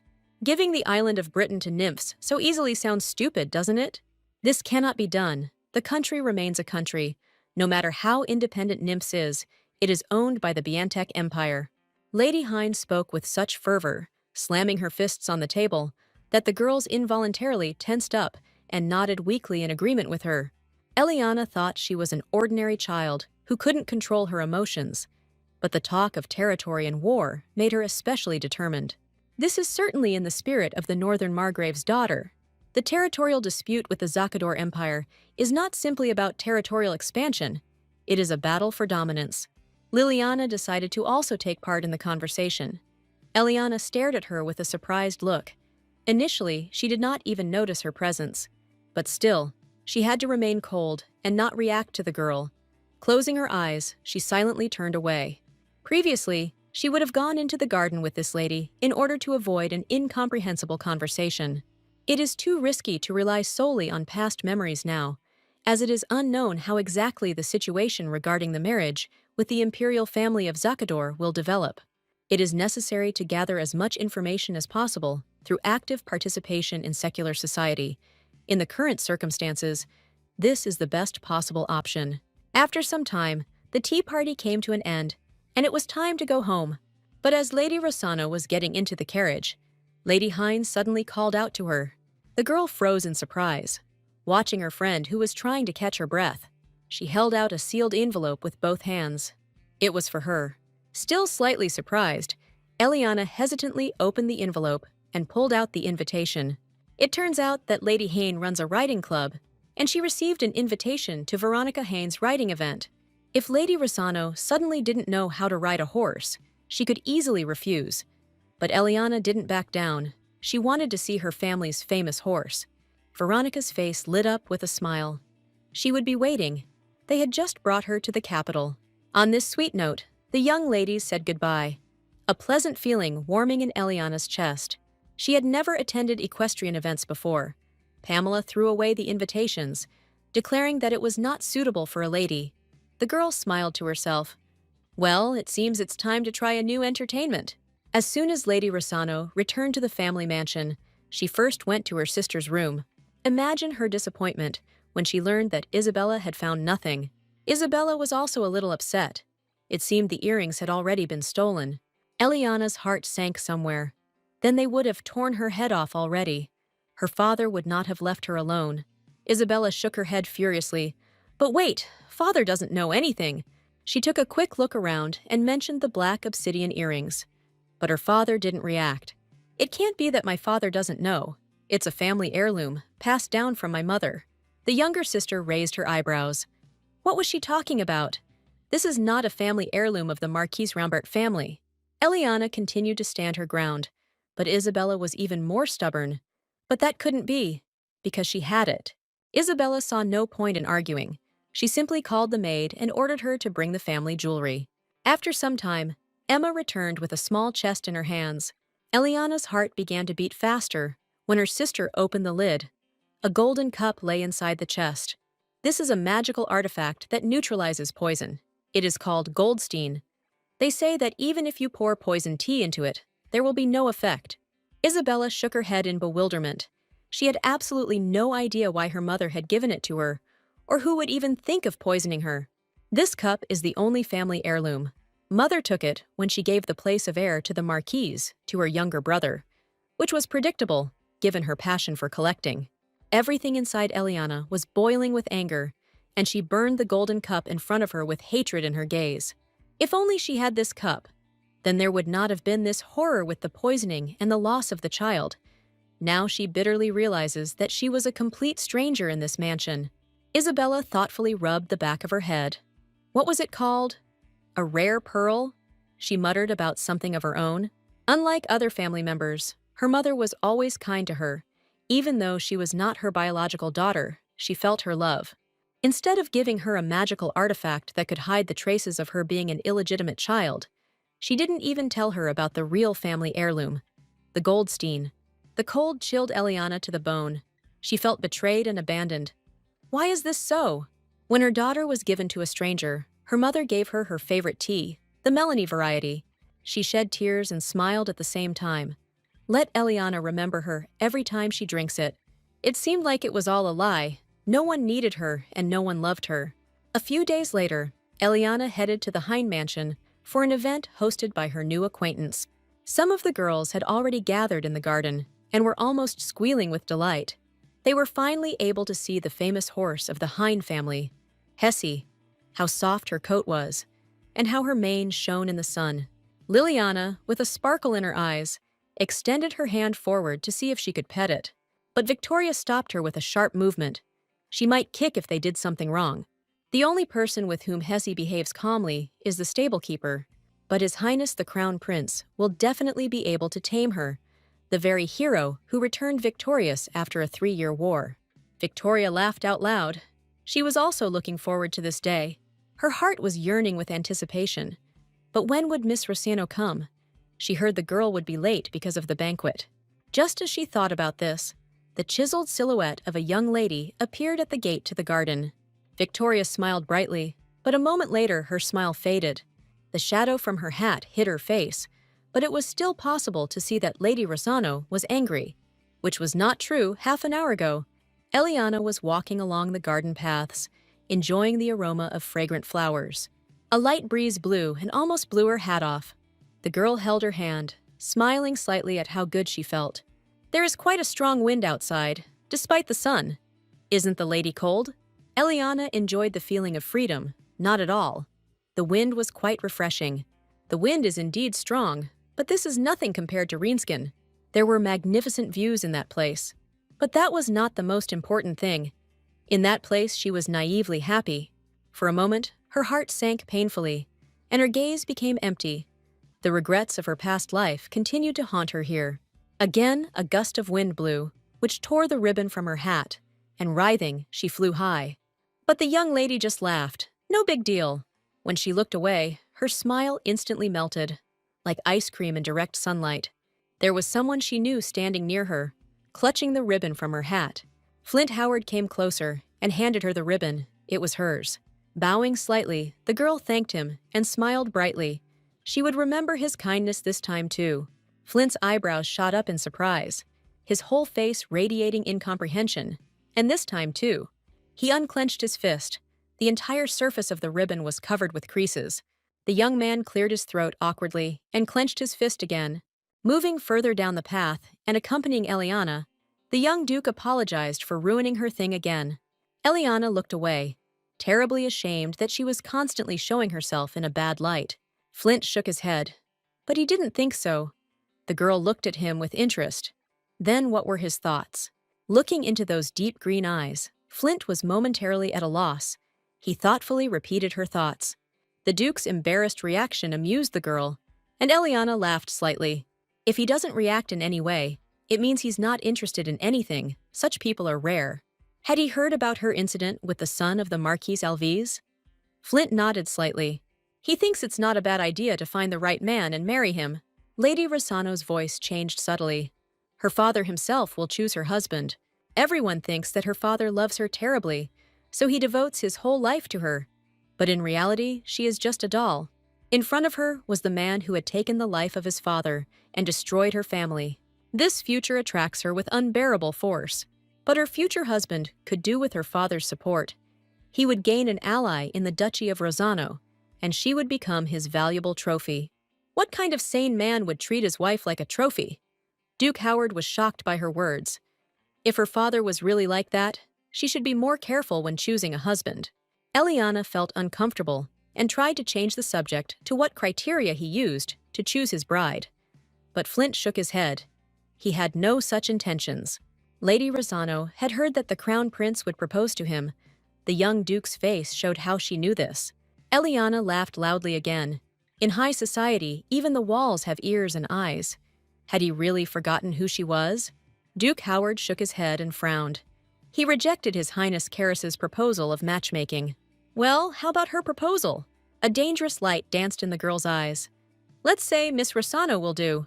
No matter how hard the young man tried to hide his surprise, it clearly showed on his face, and for a moment he forgot how to speak. Eliana doesn't like being judged, but she considers it necessary in the case of such fateful decisions. Flint Howard turned away slightly. It was difficult to understand what he was feeling at the moment. She would give him special permission. A maid standing nearby accidentally stepped on a twig, which made a deafening crunch. Eliana realized that it was time to finish. If his heart was fluttering even a little, let him take this ribbon. But the young prince did not want to listen to her explanations to the end. He interrupted her in a dissatisfied tone. He does not like the mixing of marriage with politics. Lady Rosano felt insulted. But had she really offered him a marriage of convenience? She didn't think he would interpret the words of a well-bred lady that way. Flint Howard sighed heavily, but she herself mentioned the value judgment. Eliana hugged herself and interrupted him. What is the point of these explanations? She heard him. He can bury all of today's events in this feed and forget about them. She moved forward quickly, calling the maid to her. Miss Hine was probably already tired of waiting. Flint Howard wanted to stop her and explain, but the words stuck in his throat, and he doubted whether it was worth it. He could only watch the retreating silhouette of Lady Rosano. When the girl came to the field, many people had already gathered there. The most fearless were the first to climb on their horses, enjoying the ride. Suddenly, somewhere off to the side, there was a dull thud and a quiet groan. Prince Caris scratched his bruised head. He was quite a cheeky horse. Feeling awkward, Victoria apologized to His Highness. The young man waved his hands. There is no need to apologize. He just lacks the skills. Lady Rosano raised an eyebrow. It was imperative to tell the girl something that would make her uncomfortable. Suddenly, she felt something wet and warm lick her cheek. A dozen men stood up from their seats. Is Lady Eliana okay? This is dangerous. Flint ran up first and froze in surprise. He couldn't believe what was happening. His eyes widened in surprise. Nothing bad had happened. With his mouth slightly open in shock, he watched as a woman's gloved hand gently stroked the animal. Hesse stood obediently in place, allowing the young lady to stroke her head. There were surprised sighs from all sides, but Veronica said that it was a wild horse. While stroking the mare, Eliana whispered compliments in her ear, saying how beautiful she was. All dark. She had a wonderful color. Lady Hine's eyes lit up. At least someone had managed to tame this horse. And where does Lady Rosano get so much friendliness from? The girl laughed. And the horse is really very gentle and kind. Even the most brilliant and capable men of their estate were unable to cope with Hesse, and her father said that it would take mad courage to ride her. Eliana tilted her head to the side and smiled. Lady Veronica could definitely become Hesse's mistress. The girl's eyes clearly showed fear for her life, but she still agreed with the lady, definitely. Feeling that he was losing everyone's attention, Prince Caris frowned. He would try again. This time, Hesse got so angry that she almost kicked him in the forehead with her hoof. Lady Hine apologized again, already ready to shed tears. Flint watched Lady Rosano from the corner of his eye, her last words having kept his thoughts on her for the last few hours. He couldn't help but catch himself thinking that the girl had a very beautiful smile. When she was in a good mood, it simply shone. The young duke completely forgot who he was and where he was. So enchanting was Eliana's smile. The prince's displeased cry cut through my ears. It was time to go. The young man turned sharply and headed towards his horse, the strip of scarlet cloth fluttering in his hand. He seems to be out of sorts today. As Flint pulled on the reins, urging his horse into a gallop, an unpleasant feeling grew in his chest. It felt like a heavy stone was lying on his shoulders. He didn't want to leave the event so early. As he drove away from the main gazebo, The young duke could not help but look at Lady Rossano. He wanted her to look back at him, but she didn't. As the young lady laughed again, his heart fluttered for a moment. After some time, the guests left as the reception ended. Lady Veronica sighed heavily. Miss Rossano didn't even get to ride today. It's all because of Hesse. She should try riding it. Lady Heen suggested that she could do it easily. Eliana laughed briefly, but she wasn't as good at riding as Lady Veronica. She didn't want His Highness to hate her, so she said it very quietly so that no one would hear. Lady Hine was deeply touched. She is such a generous person. She is the daughter of Duke Rossano, and such an action could be regarded as a provocation aimed at undermining the authority of the great imperial family of Biontech, since His Highness was unable to saddle the horse. It turns out that in a secular society, even such things need to be paid attention to. This is necessary for a prosperous existence in their world. A pang of guilt pierced Veronica's heart, and she bit her lip awkwardly. The shame weighed so heavily on her that she could hardly force a word out. Eliana guessed that there was no point in apologizing again. It would be better to visit the noble crown prince as soon as possible. Such is the social order. Lady Rossano wanted to tell Veronica something else, but the girl ran away so quickly that she did not hear her call. Eliana let out a confused breath. She just wanted to give her an invitation to tea. Well, okay. She moved forward along the path. Then she would give it to her by letter. A familiar figure blocked her path again. The girl exhaled in irritation and shook her head. Flint Howard was silent, staring at her with all his eyes, and said nothing. Eliana felt awkward. She bowed and was about to ask for forgiveness and leave, but the young man interrupted her. His voice wavered slightly as he asked her to look at him, and Eliana glared at him in irritation. Duke Howard swallowed loudly, gathering his courage, and seemed uncomfortable. The young duke apologized with regret in his voice. He had misinterpreted her feelings. He will keep what Miss Rossano gave him, and will definitely remember today's event. For a while, Eliana was tensely silent, wondering why he suddenly changed his mind. A trembling sigh escaped the young man's lips again. He would answer her when he plucked up the courage. After his words, Miss Rossano felt irritated. He speaks exactly like the crown prince, expressing his intentions not directly, but in a roundabout way. It seems that they are not just stereotyped friends. Suddenly, Flint put his hand forward. He could convey the offer to Miss Hine, but the girl refused. She could not use him as a messenger. Flint Howard looked like a sad little puppy. He really wanted to make amends. The girl's heart sank. Well, her father was too observant to send a letter from home. Duke Howard looked at her again with pitiful eyes, wondering if there was anything else he needed to convey. Eliana thought for a moment. It seemed she had an idea. A burst of excitement filled her as she beckoned the young man towards her with her finger and whispered something in his ear. Please tell Miss Hine not to speak to her so formally. It wasn't the lips that lightly touched Flint's earlobe, and he jumped back as if scalded, and a blush blossomed on his cheeks. Pleased that she had elicited the expected reaction from him, Eliana smiled sweetly at him.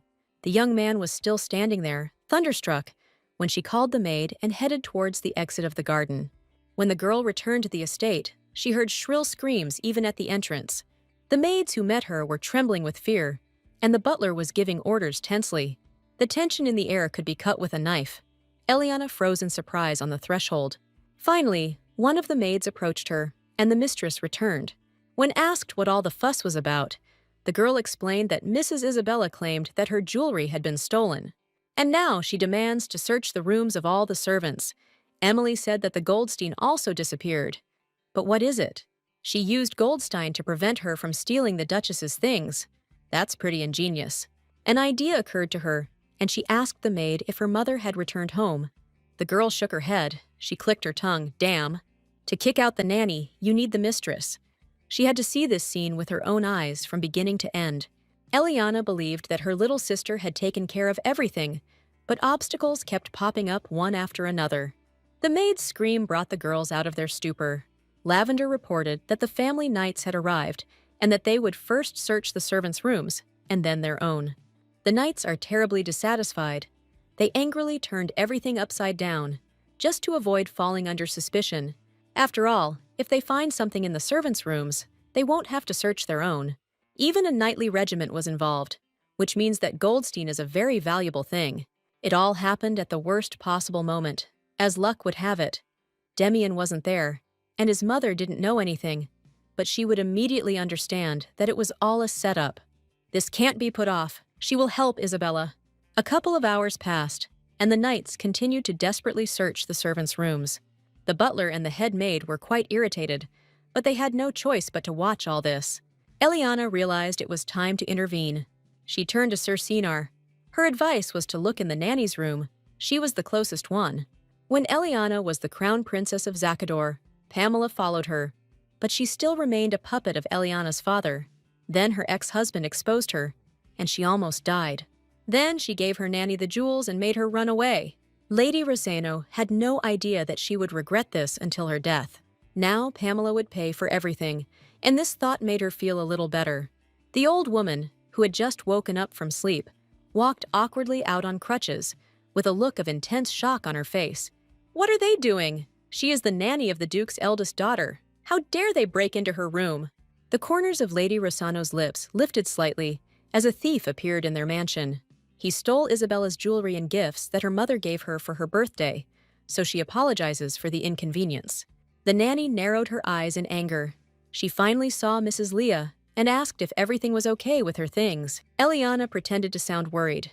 How could she know about this, since the nanny always took care of them? Pamela stood frozen in place. What nonsense! Why didn't she order the knights to retreat? Thoughts were swirling chaotically in her head, quickly replacing one another. The lady had become different. Now it was visible to the naked eye. They spent so much time together. Pamela knows her from head to toe, and the girl always danced to her tune. The noise of blood in her ears drowned out other sounds when she stumbled. Although what difference did it make? The nanny carelessly brushed off her disturbing thoughts because she hadn't stolen anything. She relaxed on the bed, let them search to their heart's content.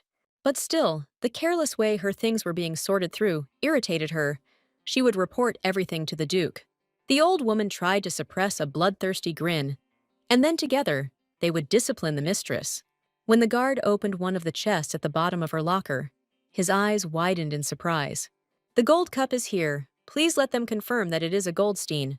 Isabella was already there, feigning intense shock. She angrily threw open the doors and burst into the nanny's room. She saw the lost cup, her face lit up with happiness, and a sigh of relief escaped her lips. She reached with both hands for the golden cup, her Holstein. But that's not all. During a thorough search of the nanny's room, they found a lot of interesting things. One of the knights angrily overturned the chest on the floor, which contained a large amount of stolen jewelry. But the most important thing that shocked everyone was that the old woman had the audacity to steal Demian's fountain pen. Many of the servants clutched their heads. They could not even imagine what punishment awaited Pamela. Isabella swung and hit the nanny in the face with all her might, the vile thief. How dare she steal her jewelry? The old woman babbled in shock. There was a misunderstanding. She did not take anything from the young lady. Then she pointed her finger at Mila. It was she who planned it all. She broke her leg on purpose. Mila almost choked from shock. How could the nanny say such a thing? It would never have occurred to her to appropriate the mistress's things. How shameless of her. On weak legs, Pamela crawled towards Lady Rosano. Lady Leah should believe her. The girl made a complex expression on her face, as if she was thinking seriously, then turned her gaze to the pile of jewelry. She folded her arms sympathetically across her chest and sighed heavily. So the nanny didn't steal anything from her. She didn't want to test her like that. But Lady Rosano didn't finish her sentence. It was all clear anyway. The nanny grabbed the hem of her dress, asking why the mistress was doing this to her. She had raised her with such love. Isabella growled, "Stop exaggerating. She should just take care of her. There was a heroic mother here." But instead, she abandoned her sister after the beating, without treating her wounds. Servants from all sides began to whisper in shock. Could this really be true? By the way, before, Mrs. Eliana and the nanny were constantly arguing, weren't they? Gradually, the old woman's mind left her, and her fear grew stronger. She screamed angrily. Clutching her own hair, she repeated over and over again why they were doing this to her. They would still regret it. They think they can get her out, but that will never happen. She knows their secrets. Soon, her frequent sighs turned into wheezing. With these hands, and soon her speech became crumpled and completely meaningless. Eliana's patience was running out, and with a sharp movement, she grabbed the old woman by the neck. Isabella took a step forward unconsciously, lest her sister do something terrible. Pamela's eyes darted manically from side to side as she turned to the lady in a questioning tone. Nanny Pamela was the first to take what belonged only to her. Even as a child, having stolen her magical instrument, she condemned Eliana to unfair accusations and a terrible death. I shouldn't have let her go, but given her over to my husband to be torn to pieces. Maybe then she wouldn't have regretted it so much. Eliana was immersed in her own experiences. Her gaze became empty, and the hand that lay on the old woman's neck squeezed ever tighter. Pamela couldn't breathe. Only muffled wheezing came out of her throat. Unable to bear it any longer, she kicked her mistress with her foot. Lady Rossano fell to the ground.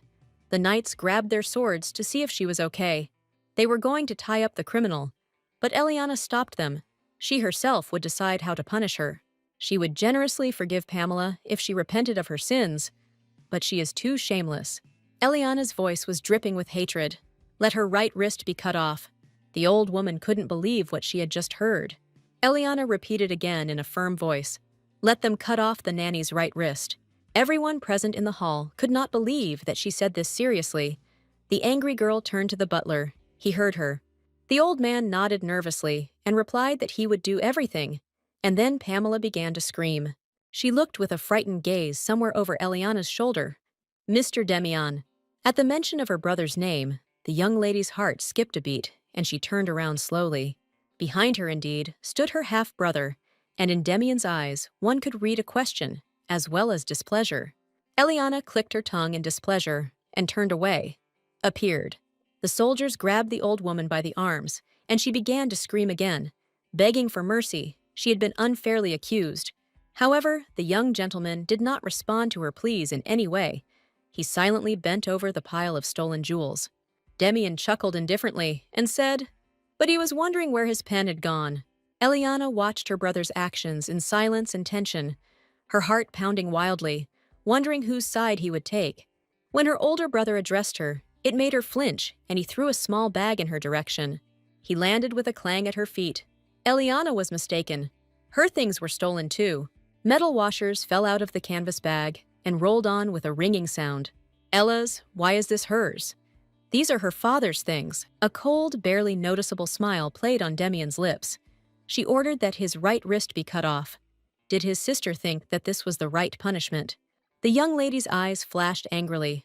After all, she was the older sister, and she also had the right to give orders. Did Demian really not respect her?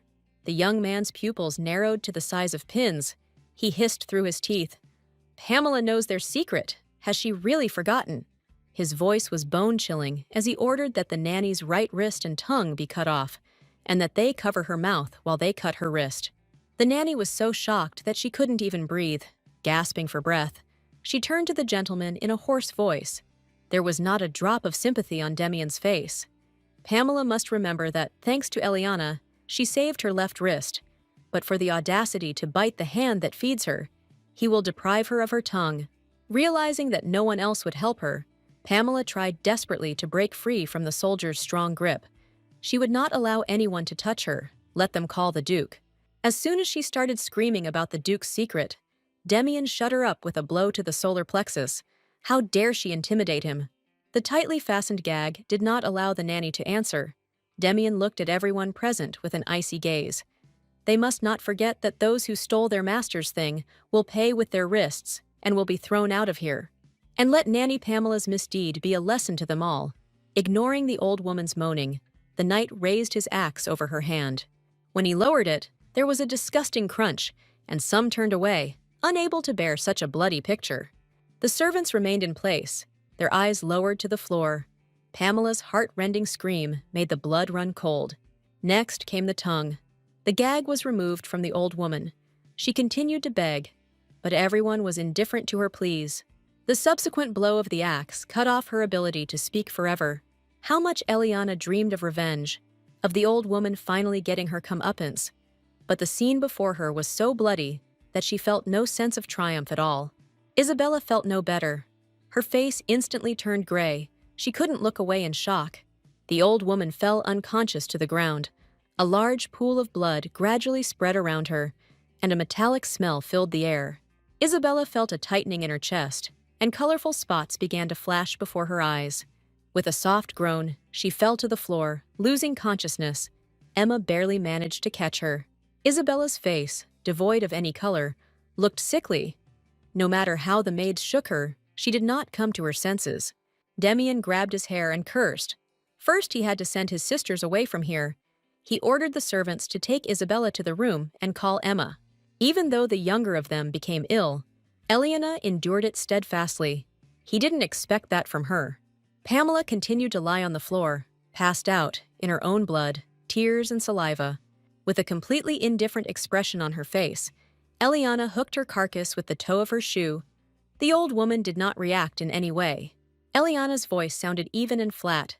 Could she really have died? The butler answered haltingly. There is a pulse. Lady Rossano let out an irritated breath. Well, yes. They only cut off her wrist and tongue.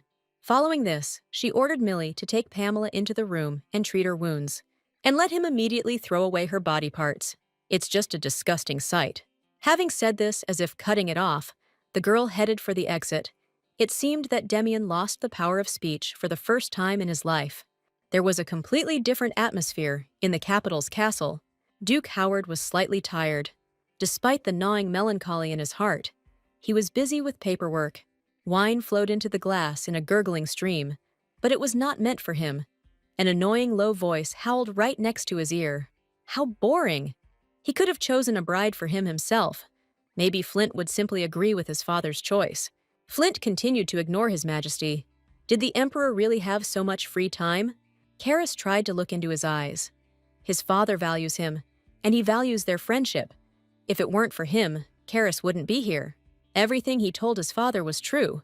He really considers him a friend. Flint sighed. He knows the prince is always honest with him. Therefore, he will never betray their friendship and will remain faithful to him until the end of his days. He also sincerely says that he is his master. The prince thought, his friend says this with a stony face, and how will he know what is on Flint's mind? Although of course he does not doubt his sincerity. Prince Karis chuckled and changed the subject, his bride asking if they were getting along. She said that they were complete opposites, both in appearance and in character, but they had the same blood. Karis Biantek and Flint Howard differed not only in their facial features, but also in the threads of fate. Karis was the greatest joy of the empire from the moment of his birth. He was destined to become the crown prince. The elderly emperor was eager to hand over most of his power to his favorite child. Despite his privileged position from an early age, his sociability prevailed over arrogance. Fate endowed him with all the necessary qualities to easily navigate the path of preparing a successor. But not everything went smoothly. The flawless path to the throne suddenly became thorny with the arrival in Rienzgen as the head of the delegation of the Biantek Empire. That day, the entire delegation brought by Prince Karis was destroyed. Karis would have suffered the same fate if it had not been for Archduke Flint Howard, who appeared out of nowhere. Back then, the young prince was a little more naive than he is now. He demanded to return as soon as possible. Otherwise, chaos would break out due to his disappearance. He stared at Flint with glassy eyes. Karis asked to go north, but the young duke refused. A search was declared along the entire border. Everyone insisted that he had not even come close to Rienzgen. Flint was angry. War would break out. And what would he do then? Emperor Alexander only wanted to kill him. Zakador has been preparing for war for a long time. Fear and rage formed a painful knot in the prince's stomach. Why hadn't he handed over such important things to the Biantek Empire? Then, he wouldn't have brought the delegation. After his words, the expression on Duke Howard's face became so furious that the young prince stepped back in fear. At least once his homeland inquired about the fate of the Howards, held hostage in Rienzgen. It was then that Flint Howard gave vent to his strongest anger for the first time. He decided it was time to say the brutal truth out loud. The Biantek Empire had abandoned them. Is it really unclear why Emperor Alexander called the crown prince to Rienzgen so that they could take revenge on their enemies? Why did they train so hard with the sword? Why did they read so many books? Was it really for the sake of simple survival? And then the people begged him to make a decision. They would agree to everything. Flint looked at everyone present with a stern look. They must remember. Their enemy is not Biantek, but Zakador. He will pretend that he did not hear their words. If not for his deep loyalty to his lord, Prince Karis might have died at their hands rather than at the hands of Zakador. Karis would have to find a way to protect himself. They say that Duke Rossano has already found a new successor a long time ago. Not even a year has passed. He sighed heavily, clasping his hands together, the skin on his knuckles turning white from the tension. He couldn't disgrace himself. He would definitely return with glory. In return, he will grant them and Flint titles and honor for saving the crown prince, and he swears on his blood that he will return all that was lost. Soon, warriors in black masks and robes entered the war between Bianteca and Zakador. They removed their personalities down to the last hair, but appeared at a critical moment when the biotech was in danger and turned the tide of the battle. In just such a short period of time, the young prince had to grow up quickly, logic and strategy becoming his most powerful weapons. Anger burned in his heart. Zakador was already going too far. He did not spare the robbers, even if they came from Bianteca. Dark knights became heroes of folk tales who saved civilians drawn into war against their will. Well, no matter how hard they tried, they failed to close the gap in military power. The Minister of Defense of Zakador himself arrived to personally put an end to the war, in which Zakador was beginning to gain the upper hand. He was Restil Waldheim, a warrior of Zakador who had become famous throughout the continent. But Flint Howard fearlessly went on the attack and took his head. The moment Karis revealed himself, removing his mask and lifting the head of the enemy commander, the situation took an unexpected turn. Morale in Biantek was soaring thanks to the dramatic appearance of the crown prince, who had been thought dead. Later, Emperor Leopold granted Karis the powers of military administration, who returned home with victory over Zakador and the glory of a war hero. Then he introduced his savior. It was he who cut off the head of the enemy, Restil Waldheim. Therefore, he sincerely asks the emperor to recognize Flint Howard as Archduke. He wants Flint to stay by his side all his life. Emperor Leopold warmly welcomed the new Archduke Howard. Flint was officially announced as the successor to Maximilian Howard, ruler of the North, and was also gifted with lands and wealth. The young prince knighted Archduke Howard, vowing to trust him and that his loyalty and the military prowess, passed down to him from his ancestors, would protect their empire. Despite Archduke Howard's emergence as a new influential figure and war hero, he was continually sent north. It was the crown prince's duty to lure him from the north to the capital, since he was reluctant to part. Flint was in no way opposed to these obligatory trips. He believed that this was where he belonged. Prince Karis shook his head in disappointment. It was a pity that the ladies of the capital were unable to win his heart. Countess Evans, who had brought a new pile of papers, intervened in their conversation, saying that it was enough to bother his lordship and that it was time to get married. Prince Karis smiled slyly and played with his eyebrows. How about Adele marrying Flint? Judging by the girl's expression, she didn't like this idea. With a broad smile, she confessed that her passion was to snatch into her arms a young and gentle handsome man, and whether there was somewhere a handsome young man to drag off to the north. She promises that he will be very good with her, Prince Karis wondered. What about that young man? The bachelor's heart bleeds. Could it be that he was talking about the man Lady Veronica introduced her to? It was all in the past. Gossip in high society was losing its grip. Duke Howard didn't want to listen to their romantic conversations about Adele's opinion on the prediction that the Shirai had found a new land. The girl thought for a while. There was something in this. Had they really abandoned the north and were now aiming for Zakador or other kingdoms? Should they pull troops to the border just in case? Feeling like he was about to die of boredom, the prince finally retreated. Judging by Adele's look, she was extremely pleased with this event. She turned her gaze to his lordship. And what if the emperor really decides to marry him off? Duke Howard felt his patience snapping. Let her go if she was going to talk about marriage, or he would throw her out himself. But to get the seal back, he must become a true Archduke Howard, marry and start a family. Didn't the emperor tell him that? Adele's opinion is that he should marry a suitable aristocrat, get what he wants, and break off the engagement. When asked what would happen to the girl, the countess waved it off, saying that it would be her problem. She would have to accept it. After all, she would become the Archduke's bride by a lucky chance. The late Archduke left a will demanding the return of the seal at any cost, and the late Archduchess begged his father until the very end. Adele's voice trembled with anger. She asked to return to Bianteca and take the seal back. Flint sighed wearily and admitted that, frankly, he only knew that it was a relic, but he had no idea how valuable it was. This is not a simple stamp, but a precious object that the former emperor personally gave to the late Archduke. This thing was supposed to return to its homeland along with the crown prince. With each answer, Flint's voice sounded more and more exhausted, and Adele understands that with this, the emperor wants to confirm his sincerity. Therefore, let him abandon his pretensions and carefully consider what lies behind the emperor's promise to posthumously honor his grandfather with a title. The countess looked at him uncertainly. Everything was so much in words. Could he really mean this? Even during his coronation, the emperor swore that when the right moment came, he would give all the honors to the crown prince Alfonso, his grandfather. And upon returning home, His Highness repeated this promise, and Flint no longer had the strength to argue. By the way, Adele heard that he had recently met with some lady. The Duke's hand froze in the air. His answer was laconic: she won't do.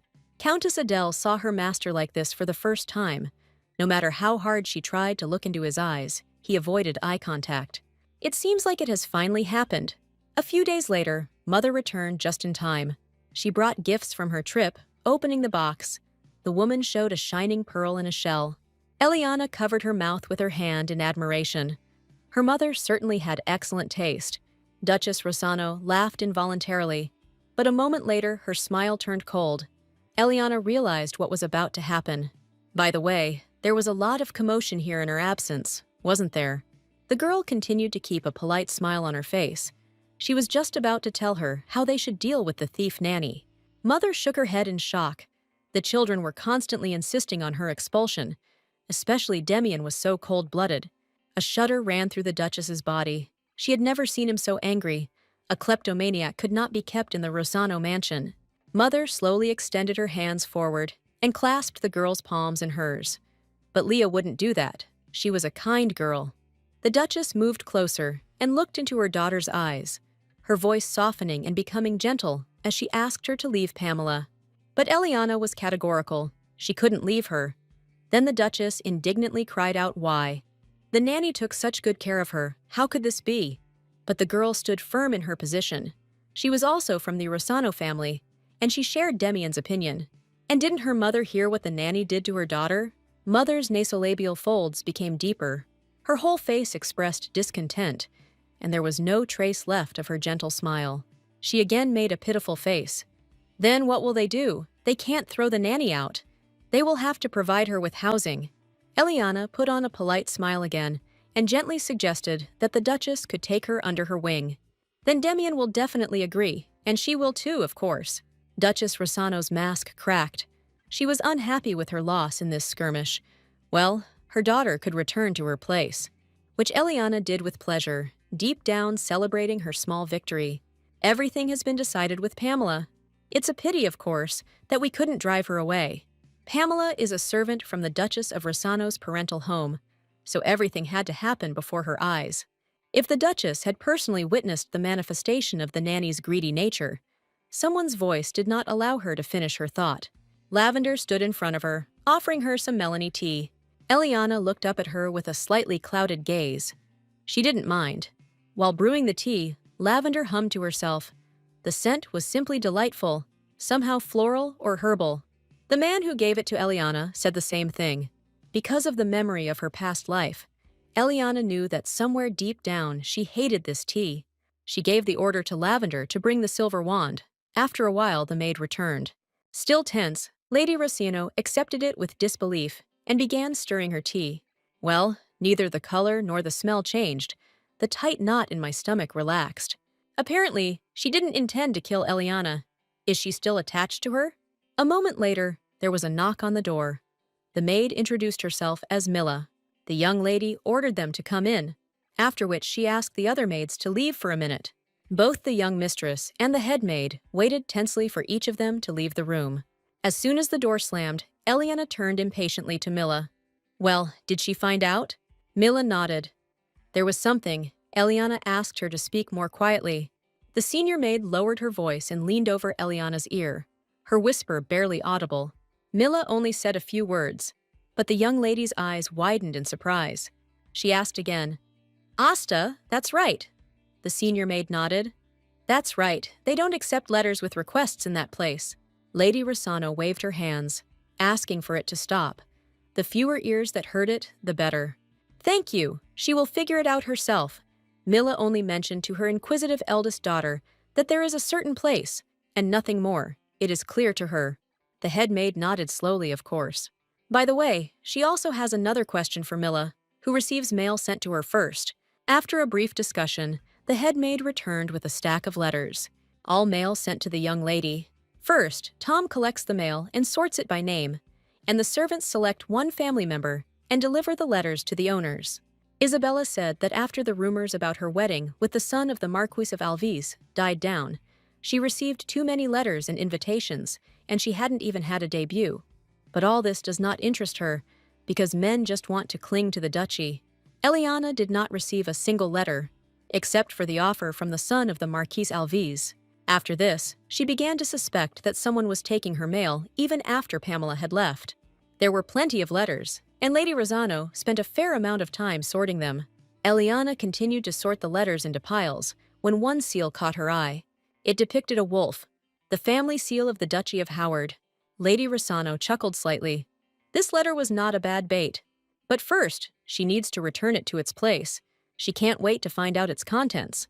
She got an idea, made a couple of scams, and replaced the letter with a fake. She scribbled a few lines on the outside of the envelope. After this, she called Mila with a happy smile and ordered her to collect all the letters and take them back. Finally, silence fell on the Rosano estate, and all its inhabitants went to bed. Only Eliana could not sleep. After waiting until silence fell within the walls of the house, she got out of bed. The first thing she did was go to her desk and pull out the drawer, at the bottom of which lay a lonely, opened letter. Her heart fluttered with excitement. She took a couple of deep breaths in and out, calming herself down. I ask you to honor with your presence the banquet given by Archduke Howard in the capital. Flint Howard. That is all that was written in the letter. Disappointment washed over her, and the paper trembled in her shaking hands. The blood rushed to Eliana's cheeks. So this was not a love letter. The young lady slammed the drawer shut in anger, wondering how such high-quality paper could be used for just some invitation. She thought Flint was interested in her. Had she jumped to conclusions? But she clearly remembered the look on his face when he apologized for misinterpreting her feelings.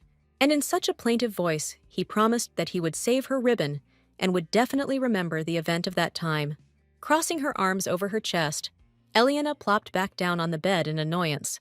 On the day their destinies became intertwined through the ribbon, her phrase about marriage burst out on impulse. And yet, she doesn't regret anything. Flint Howard is her only choice. Yet she cannot wait for him to gain this courage. A decisive step is needed, after which the fear will recede on its own. The horse's hooves pounded rhythmically on the cobblestones, and the carriage wheels creaked quietly.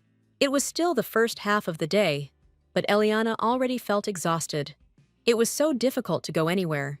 Opposite her sat two maids, because no one would give her permission so easily. In the morning, she decided that she needed to go to the tailor, since Pamela had bought these outfits. The maids steadfastly endured all her whims. It was better to just remain silent and agree. Bored Eliana suddenly perked up and asked to stop the carriage. The servants helped her out, but they had not yet arrived in Brillante. Eliana cut her off. They would stop here for now. When she saw the sign Asta, her expression became satisfied. She couldn't come empty-handed. The bell at the entrance rang welcomingly, and the girl was greeted by a pleasant floral aroma. The shop owner greeted them with a bright smile. What a precious guest. Glad to meet you. Eliana turned around one last time, ordering the maids to wait for her here. She walked along the shelves. The hostess followed her. Did she really want to look at the greenhouse? There were so many lovely flowers in it. The woman continued to mutter something enthusiastically about flower arrangements when the girl stopped abruptly. Lady Rosano lowered her voice. She wanted a dark blue Astra. The hostess's face changed subtly. Now her smile looked like a grotesque wax mask. Eliana continued in a commanding tone. There was a sign that said dark blue Astra, or she had the wrong address. All the woman's cheerfulness instantly evaporated. Not at all. She asked to follow her. Lady Rossano turned her tense gaze towards the entrance. The maids must not find out anything. Leading the young lady towards the greenhouse, the shop owner remained silent, as if she had become a completely different person. Following this, she pulled on a thick rope hanging along the wall, and a bell rang somewhere nearby. For just a moment, Eliana felt a slight discomfort, but she quickly shook off the numbness. Measured footsteps echoed off the glass walls. Someone was approaching. A tall, thin figure emerged from the passage, its face hidden by a cloak. Eliana looked over her mistress's shoulder, eager to see the man's face. But all she saw from under the shadow of the overhanging hood was a slight grin. The mysterious man asked her to follow him. The two waiting maids were carefully seated to drink tea. Lavender tried her best to enjoy its fragrant aroma and taste, but she realized that she couldn't do that. She jumped up from the table abruptly. "This won't do. They must go with the mistress." Jane raised her eyebrows in surprise. "But why?" Her partner shook her head, in case something happened to her. But Jane remained sitting in place. The lady was not alone. Everything would be fine. Lavender grabbed her hair. What a fool she was. What if there was some man there? For a moment, Jane remained in a state of shock, her mouth hanging open in surprise, which looked quite comical. While Lavender was shaking her friend by the shoulders, trying to bring her to her senses, a male voice called out to them by name. A real handsome man with golden hair approached them. They need not worry. Their staff will take care of the lady. The young girls, blinded by the guy's beauty, blushed and awkwardly agreed with him. The young man came closer and offered to make flower rings for them. He lightly touched the lavender on her hand. He was sure that they would adorn her lovely fingers. The embarrassed girls nodded actively. They were all for it. Meanwhile, the mysterious man led Eliana somewhere deeper into the building.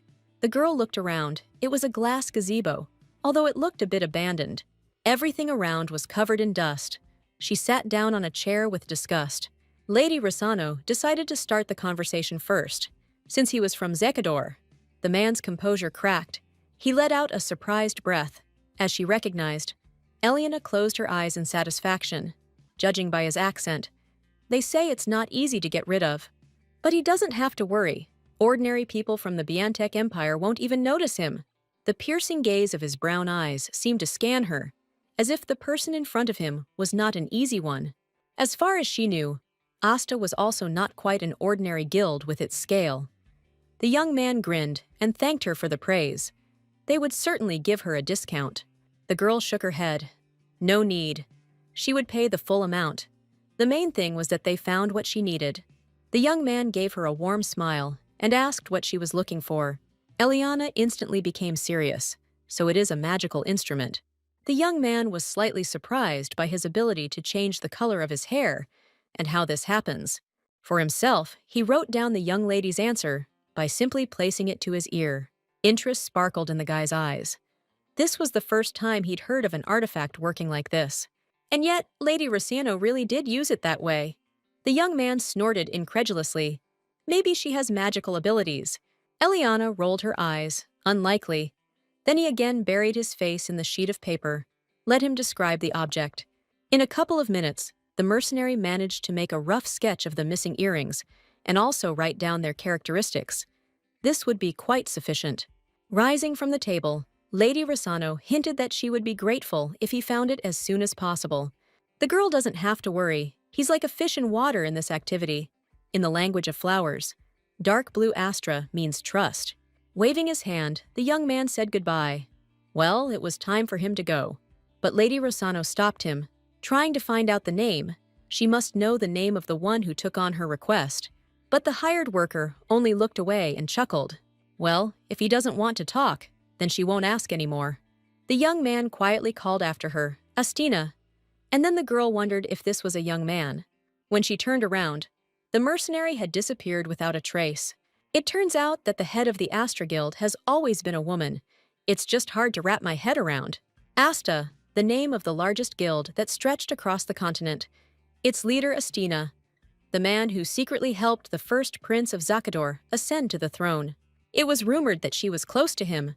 A familiar voice, which resonated tenderly in her heart, addressed her by name. When Lady Rossano turned around, her expression was slightly confused. Flint Howard stood next to her. and he was just as surprised. The young duke cleared his throat awkwardly. He had not expected to meet a lady here. Lady Rosanna bowed slightly. She too was a little surprised. A smile blossomed on her face. They would do without formalities, as always. Flint's lips curved into a genuine smile. He agreed. The girl took an awkward step forward, and he recognized her from behind. Flint Howard took a deep breath, as if he was about to confess something. The man's eyes sparkled, and he thought he recognized her among 1,000. Eliana's breath caught, and her heart skipped a beat. Embarrassed, she covered her mouth with her hand. She had never expected this. Noticing the garden shears in his hand, the young lady changed the subject to his interest in flowers. Flint only knows that his mother was fond of flower arrangements during her life, and she also took care of the garden. It turns out that his mother was engaged in such painstaking work, despite her noble origins. Duke Howard sighed heavily. She had skillful hands, but unfortunately, he did not inherit her talent. The greenhouse owner was mentally crying her eyes out. "Oh my God, you can't cut her poor flowers like that." To be honest, Lady Rosanna couldn't watch it either. She carefully snatched the garden shears from the young man's hands. Now she would show him how to do it. Gently grasping the rose stem so as not to hurt herself, the girl deftly cut the flower. "Duke Howard, you awkwardly brought your eyebrows together." Apparently, he was holding the scissors incorrectly. Lady Rosanna handed him a flower, and his face took on a funny expression. "Let him just look at how big the rose is. His lordship is very lucky. It's rare to see such a bud, but in his hands it's just tiny." Then the girl turned to the owner. She would like to order 3 gift bouquets. Let her select the most charming flowers and elegantly pack them. Eliana smiled at Flint as she said goodbye. It was time for her to go. She still had things to do. The young duke hesitated slightly, wondering if she had received his invitation. Eliana turned around slightly, the smile disappearing from her face. She was sorry, but she didn't get anything. Surprise appeared on the young duke's face. He cleared his throat awkwardly. Apparently, it had been lost. He would send it again. But the girl cut him off. It would not reach her. Flint Howard came closer to her and asked her in surprise what she meant. Lady Rosanna's eyebrows arched sympathetically. She had never received letters from men. Never. It seems Flint finally gets it. That is why, at that time in the gentlemen's club, young men complained that they did not receive a response to their invitations, considering that the young lady was putting on airs. He frowned. Could this really be the work of Duke Rosanna? Apparently he doesn't want to lose his precious daughter because of him. Eliana decided not to waste time and asked point-blank if his lordship was afraid of her father. At the same time, a shadow seemed to hang over her, and her eyes flashed lightning.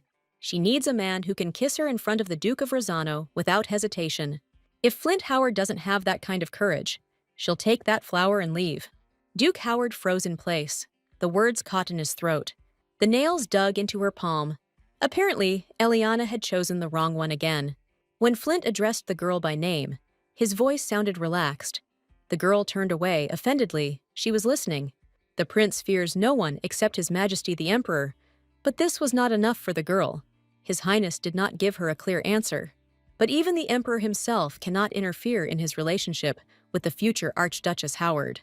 He repeated in a firm voice, "No way!" The blood rushed to the girl's cheeks, and the rage instantly subsided. An awkward silence fell between them, as each of them tried to calm their racing hearts. Eliana nodded to herself with satisfaction and smiled slightly. It was difficult for Flint to understand what she was thinking about now. He felt awkward saying such things out loud, but he was still proud of himself for being able to say it. Still very confused, Lady Rosanna headed for the exit without saying goodbye. "It turns out Adele was right," a voice came from the side. As she approached, Astina pulled back her hood, her short pink hair fluffing up. She was contacted from Reenskin. The guild leader asked her to inquire about his well-being. For his age at least, he is vigorous enough to actively count down the days until retirement. Astina pointed her finger at herself proudly. There was very little time left. Soon she would take over as head. Flint Howard nodded silently. It was hard to imagine what changes awaited the guild. That lady immediately realized that Astina was from Zakador. She was the Duke's daughter, who had never traveled outside the capital. There was a hint of concern in the young Duke's voice. Had she really turned to the guild? Astina shook her head nonchalantly. She had no right to discuss this. Duke Howard said with disappointment, But they were colleagues. But the girl did not fall for this bait. Now his lordship is not a member of the guild. Their conversation was interrupted by a sharp cry. Someone was calling for Lady Estina. The gardener burst into their room urgently. That scandalous guest had arrived. Estina was outraged. He can handle it himself. Why is he dragging her there? But the young gardener was stubborn. He really needed her. And the front door abruptly closed behind them. Taking advantage of the moment, Flint Howard decided to look into the records of his former colleague. After a short stop at the flower shop, young Lady Rosano finally made it to the Brillante boutique. As she entered the path, many admiring glances were directed at her. Whispers came from all sides. This is the daughter of Duke Rosano. They are seeing her in society for the first time. The girl handed the workers the bouquets she had ordered earlier. The girls received them enthusiastically, their mouths open in surprise. Lady Rosano laughed heartily. They were embarrassing her with their intent glances. She bowed her head slightly, asking them to take care of her outfit. She puts her trust in these ladies. The servant led her in. The room for honorable guests was that way. Countess Adele, trying on a new suit, chuckled in surprise. It was Miss Rosano. A puzzled expression appeared on the girl's face. The countess quickly jumped up to her. Finally, she had the opportunity to meet her in person. She bowed before Eliana, greeting her and introducing herself as Countess Adele Evans. Lady Rosanna smiled politely at her. Well, she was glad to meet the countess. It seemed he was Flint Howard's man. The countess practically devoured her with her interested gaze, which made Eliana feel uncomfortable. Could the miss spare the countess a couple of minutes of her precious time? The girl extended her hand. She had probably been told this before, but Eliana was an incredibly elegant woman, and the girl nodded gratefully. It seems that she spent her entire life studying only etiquette, realizing what she had just said. Countess Adele cleared her throat and apologized. It was rude of her. Eliana smiled awkwardly again. Her sister shared the countess's opinion. I wonder who was the first to talk about it. She grinned. Surely the crown prince, who else? Lady Rosano froze in surprise when the countess answered this question. Her master said so. Countess Adele leaned forward again. But does Miss know? It is very surprising. After all, he never liked to talk about personal topics, and tried not to discuss women. It is incredible that he expressed any emotions towards a lady. But she shouldn't doubt it. There was no negative context in his words. Eliana's heart started beating faster again. She didn't even imagine that Flint was saying such things about her. She wondered what it meant. Lady Rosano straightened up. She wanted to know what impression she made on Countess Adele. The girl slowly lowered the cup and fell into deep thought. But Lady Ayana is different from the rumors. Everything the aristocrats said was a lie. They are not at all observant. She is very refined, but certainly not weak, and can certainly withstand even the cold north. Countess Adele knew for sure that she had to facilitate the rapprochement between the young lady and her boss. She cried out with fervor, asking the girl to marry the Archduke. Despite his unfriendly appearance, he has a kind heart and will certainly protect her, because he is the best warrior of the Biantek Empire. Behind him, she will be like behind a stone wall. The main thing in a man is strength. Their Archduke has the health of a bull, and what muscles, she hasn't even mentioned his hips yet. But to prevent Eliana from getting her head around it, the Archduke is a newbie in terms of relationships. Lady Rosano waved her hands in front of her and blinked her eyes. She had only met his lordship a couple of times. But a bright flame of matchmaking burned in the countess's chest. Wasn't that enough? She could tell for sure that they were made for each other. Eliana couldn't listen to it anymore. She raised her voice, addressing the countess, and finally silence fell in the hall. Her voice became firmer and more serious. She wanted the girl in front of her to understand that there was nothing between her and the Archduke, so she asked not to put her in an awkward position. The countess's upset expression resembled that of a small puppy. Apparently, she picked it up from Flint. The girl instantly wilted. It seemed the young lady was not interested in him. How sad she was. Flint Howard would have to grow old and die all alone. Eliana laughed awkwardly. Perhaps someday he would meet a worthy woman. Countess Adele howled. When will this happen? We need to get married now. One can assume that he wants to tie the knot as quickly as possible. The girl sighed. It must be urgent. Is he really trying to stabilize the situation in the north, and with Howard by getting himself a mistress? If only everything in the north was stable, as was the Archduke, His Serene Highness, the ruler of the north. So his well-being is not in any danger, regardless of the presence or absence of his owner. Eliana pouted, puzzled. Then why the rush? Is there another problem? Adele slammed her fist on the table. The Archduke has no problems. But she wouldn't say the same about His Majesty the Emperor. His Majesty took away the Archduke's seal without reason. Lady Rossano narrowed her eyes, so that's what it was. Seeing how Eliana's expression changed, Countess Adele realized that she had let something slip. Lady Rosanna chuckled to herself. Everything finally fell into place. Countess Adele grabbed her head, wondering who was pulling her tongue. Both His Majesty and Flint Howard warned her that she should be careful with her words and clear her head. Eliana did not interfere. Slowly sipping her tea, she was pleased that she had received new information. There is absolutely nothing that can be hidden from her, just like from the owner. And again, this confirms Adele's words that they are the perfect couple. Lady Rossano giggled, pleased to hear it. Finally, the time came to say goodbye. The girl thanked him for the conversation. However, Countess Adele stopped her at the door. Did she really not have the slightest interest in the Archduke? Her voice sounded too upset. The girl smiled. If it were true, she wouldn't waste her time on her, right? Next time she won't be so kind. All the best to the Countess. The history of the Archduchy Howard family began with the seal of the Howards, when the late emperor deprived Maximilian, who was orphaned after the death of his father, of the surname Biantek, and in return he granted a new one, Howard. At the same time, Maximilian Howard was appointed Archduke of the North. Then they handed him that very precious seal, which meant that the emperor recognized Howard as Archduke of the North. Or you could just call it a memorable gift. He probably misses his parents a lot, considering how tenderly he takes care of the flowers. Although he is not at all interested in this activity, he certainly wants to return the thing of his deceased parent. If one were to influence such a state of mind, Lavender's voice suddenly made her interrupt her thought. Lady Rossano sighed heavily. Let him come in. The maid's eyes glazed over in shock as she sprawled on the floor in front of her mistress. Eliana's voice was cold. Lavender knew why she called her. The maid, whose cheek was still burning from the slap, looked away. There was a pile of scattered letters lying nearby. Stuttering, the girl began to justify herself.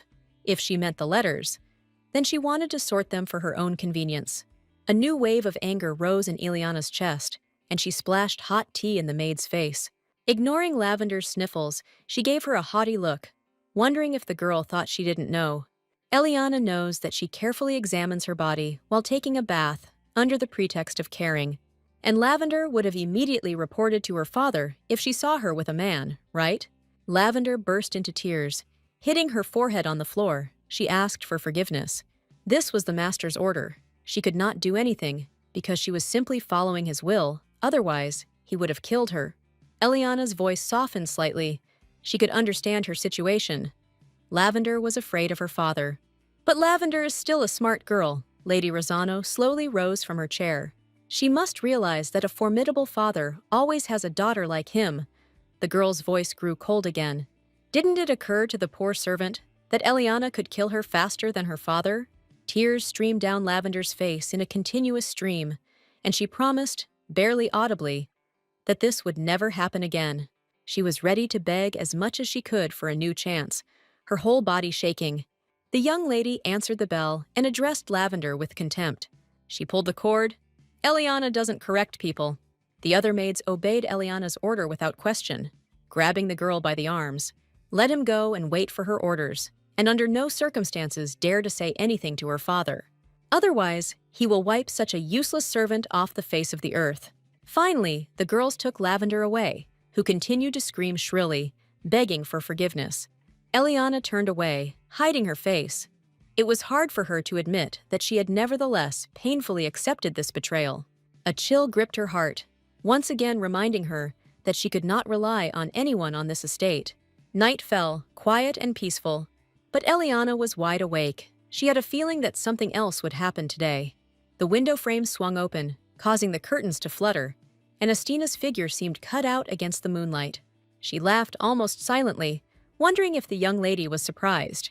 Lady Rossano smiled, more curiosity than surprise. But how did she manage to get past the guards? The mercenary spread her arms. she was capable of much more. From her confident demeanor, Eliana guessed that the girl had found the earrings. She took out a box from her hip bag, of course, but unfortunately, only one. However, she was confused, because it was obsidian, not sapphire, and the earring could not change the color of hair. She was only found thanks to a clue connected with the name Pamela, an old woman who wanders the alleys from time to time and sells elazam. What an amazing feeling, very familiar.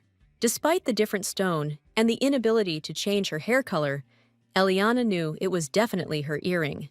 Astina suddenly realized that the earring was indeed a magical artifact, despite the fact that it couldn't change the color of her hair. The girl deftly snatched the jewelry from the young lady's hands, letting her look closely. She picked up the stone with her fingernail and carefully dropped it into her palm. And the unthinkable happened. The stone increased in size, shone brightly, and sank into the girl's palm. The guild mage desperately wanted to get her, but she didn't agree to the deal. Eliana raised her eyebrows. Was she really that valuable? His eyes lit up when he found out that the earring was a magical artifact that did not emit magical power, and he threw such a tantrum just to examine it. Perhaps the second earring is somewhere on Casfera, the island where the magic tower is located. Astina sighed capriciously. Personally, she hoped that she was not there. However, Eliana shared her opinion. The mercenary was about to leave when she froze in place, remembering something. She rummaged around in her bosom and pulled out a narrow metal object. It gleamed faintly in the semi-darkness. Eliana hesitantly extended her hands, taking it. The metal was cold, reminiscent of a hairpin. Astina's lips twisted into a genuine smile. If she felt uncomfortable going to the flower boutique, she could find a servant named Billy. If she shows him this thing, he will understand everything at once. Before Eliana had time to come to her senses, Astina's silhouette had disappeared into the cool night air. Seeing a thin, barely noticeable gap, she pulled. But it wasn't a hairpin, but a knife. Somehow, with such a weapon at hand, she felt safe, and Lady Rosano slept soundly that night. Well, the morning had started on the wrong note. From the very beginning of the day, the irritating face of the Prince of Sherry had been looming before her eyes. A banquet for choosing a bride, where Flint will find himself a distinguished beauty, is invited to all who wish to become Archduchess Howard. While the girls next to her were practically jumping with delight, Eliana was irritated. Damn Flint Howard. How dare he invite her to the banquet to choose his bride? Things weren't going so smoothly in the imperial castle itself. A delegation from Zakador had unexpectedly arrived to see the emperor. And what was the Ministry of Foreign Affairs doing? How dare they set foot on Bianteca soil? Archduke Howard must cut off their heads immediately. They tried to calm the man down, the representative of the arriving prince delegation, and the desperate servants had already turned to Prince Karis. What do they care about the prince? Or have they already forgotten how Zakador almost killed their prince? His Majesty became seriously angry. He rose abruptly from the table, slapping it with his palms. They are the same traitors to the motherland, and they only want to sell out the Biantec Empire. He addressed His Majesty directly, promising to cut off the heads of the entire delegation. Let him allow him to settle accounts with Zakador. Those who interfere must be torn to pieces. The emperor did not let him finish. One must think strategically. The monarch must be wise. Does he understand this? The emperor turned his heavy gaze to the ministers. Let them tell him what those scum from Zakador said. They will have to unite in the face of a devilish invasion, despite their mutual hostility. The emperor turned to Flint, ordering him to lead the united army and capture Molha. When the meeting ended, every one of the participants was in a terrible mood. After a whole hour of indignant shouts, Prince Karis was completely exhausted. Flint was facing war again, and he was ashamed to look him in the eyes. Duke Howard turned away, but his voice was even. And what could he do? Such was the will of His Majesty. It was a situation where words were meaningless. Karis knew that no matter what he said, it would not be possible to smooth things over. Flint was overjoyed when he finally had some privacy. He caught his breath. Finally, there was silence. His head was splitting. How tired he is. War doesn't frighten him. He's already gotten used to being on the brink of life and death. But how long can he hold out? That is the question. Well, it was time to finally do what he had been putting off for so long. Duke Howard sat down at the table and began to write a letter. Until recently, Lady Rosano had no idea that she might enjoy embroidery, and the gentle admonitions of Viscountess Fleming made her creative spirit soar. She is so young, and she already has excellent embroidery skills. The young lady waved it off, saying that it was her, and that nothing could compare to her embroidery anyway. Eliana immediately fell silent and listened when she heard whispers from the side about Howard's banquet. It seemed to have been postponed. They say they want to organize something grand. There are rumors that they are even renting a banquet hall in the palace, and the organizer of everything is His Highness the Crown Prince. Eliana closed her eyes, fighting off the unpleasant feeling. A banquet to find the Archduchess. Isn't that Flint Howard's style? Rumors really do travel at the speed of light, and indeed, this is a banquet for choosing a future wife. Lady Rossano's irritation grew. To attend the gala evening, an invitation is not necessary. It is enough to confirm your identity. Prince Karis laughed. He really hopes that they will brighten the evening with their presence. He would announce the date of the event later, but at that moment, he was interrupted by the sharp scraping of a fork. Flint Howard's eyes darkened with anger. How dare he invite her to the bride-choosing banquet? Does he want to make sure that Eliana is worthy of becoming his bride? A sane man would not treat his wife like a trophy. It's for the best. Let her understand that she has no equal. When the servant informed Duke Howard that his friend from Reenskin had arrived, the young man headed at full speed to his study. His soul heavy, he abruptly opened the door. Astina crunched on his cookie with pleasure. The girl greeted him indifferently. Flint didn't go into pleasantries. He was concerned about whether she had passed it on or not. The mercenary nodded busily. Of course. The lady immediately read the letter. His request was fulfilled. Flint Howard was trembling with impatience. But what did she say? When Eliana finished reading the letter, her expression was hard to read. Astons involuntarily leaned forward. Would she tell what was written there? She was a grave.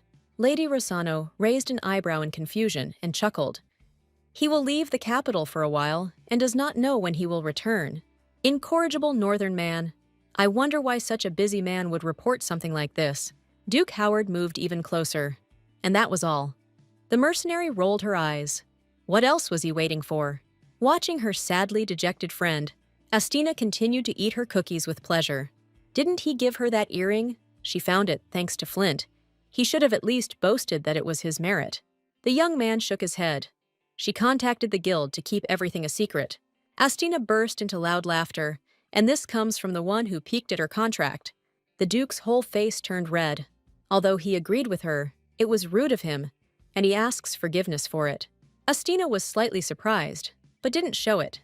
It was amazing what the indifferent Flint Howard was capable of. Apparently, he was carried away by that lady, but she doesn't seem to share the same feelings, which is quite sad. When Flint turned to her again, his sad expression resembled that of a small puppy. The young man whined quietly. The letter.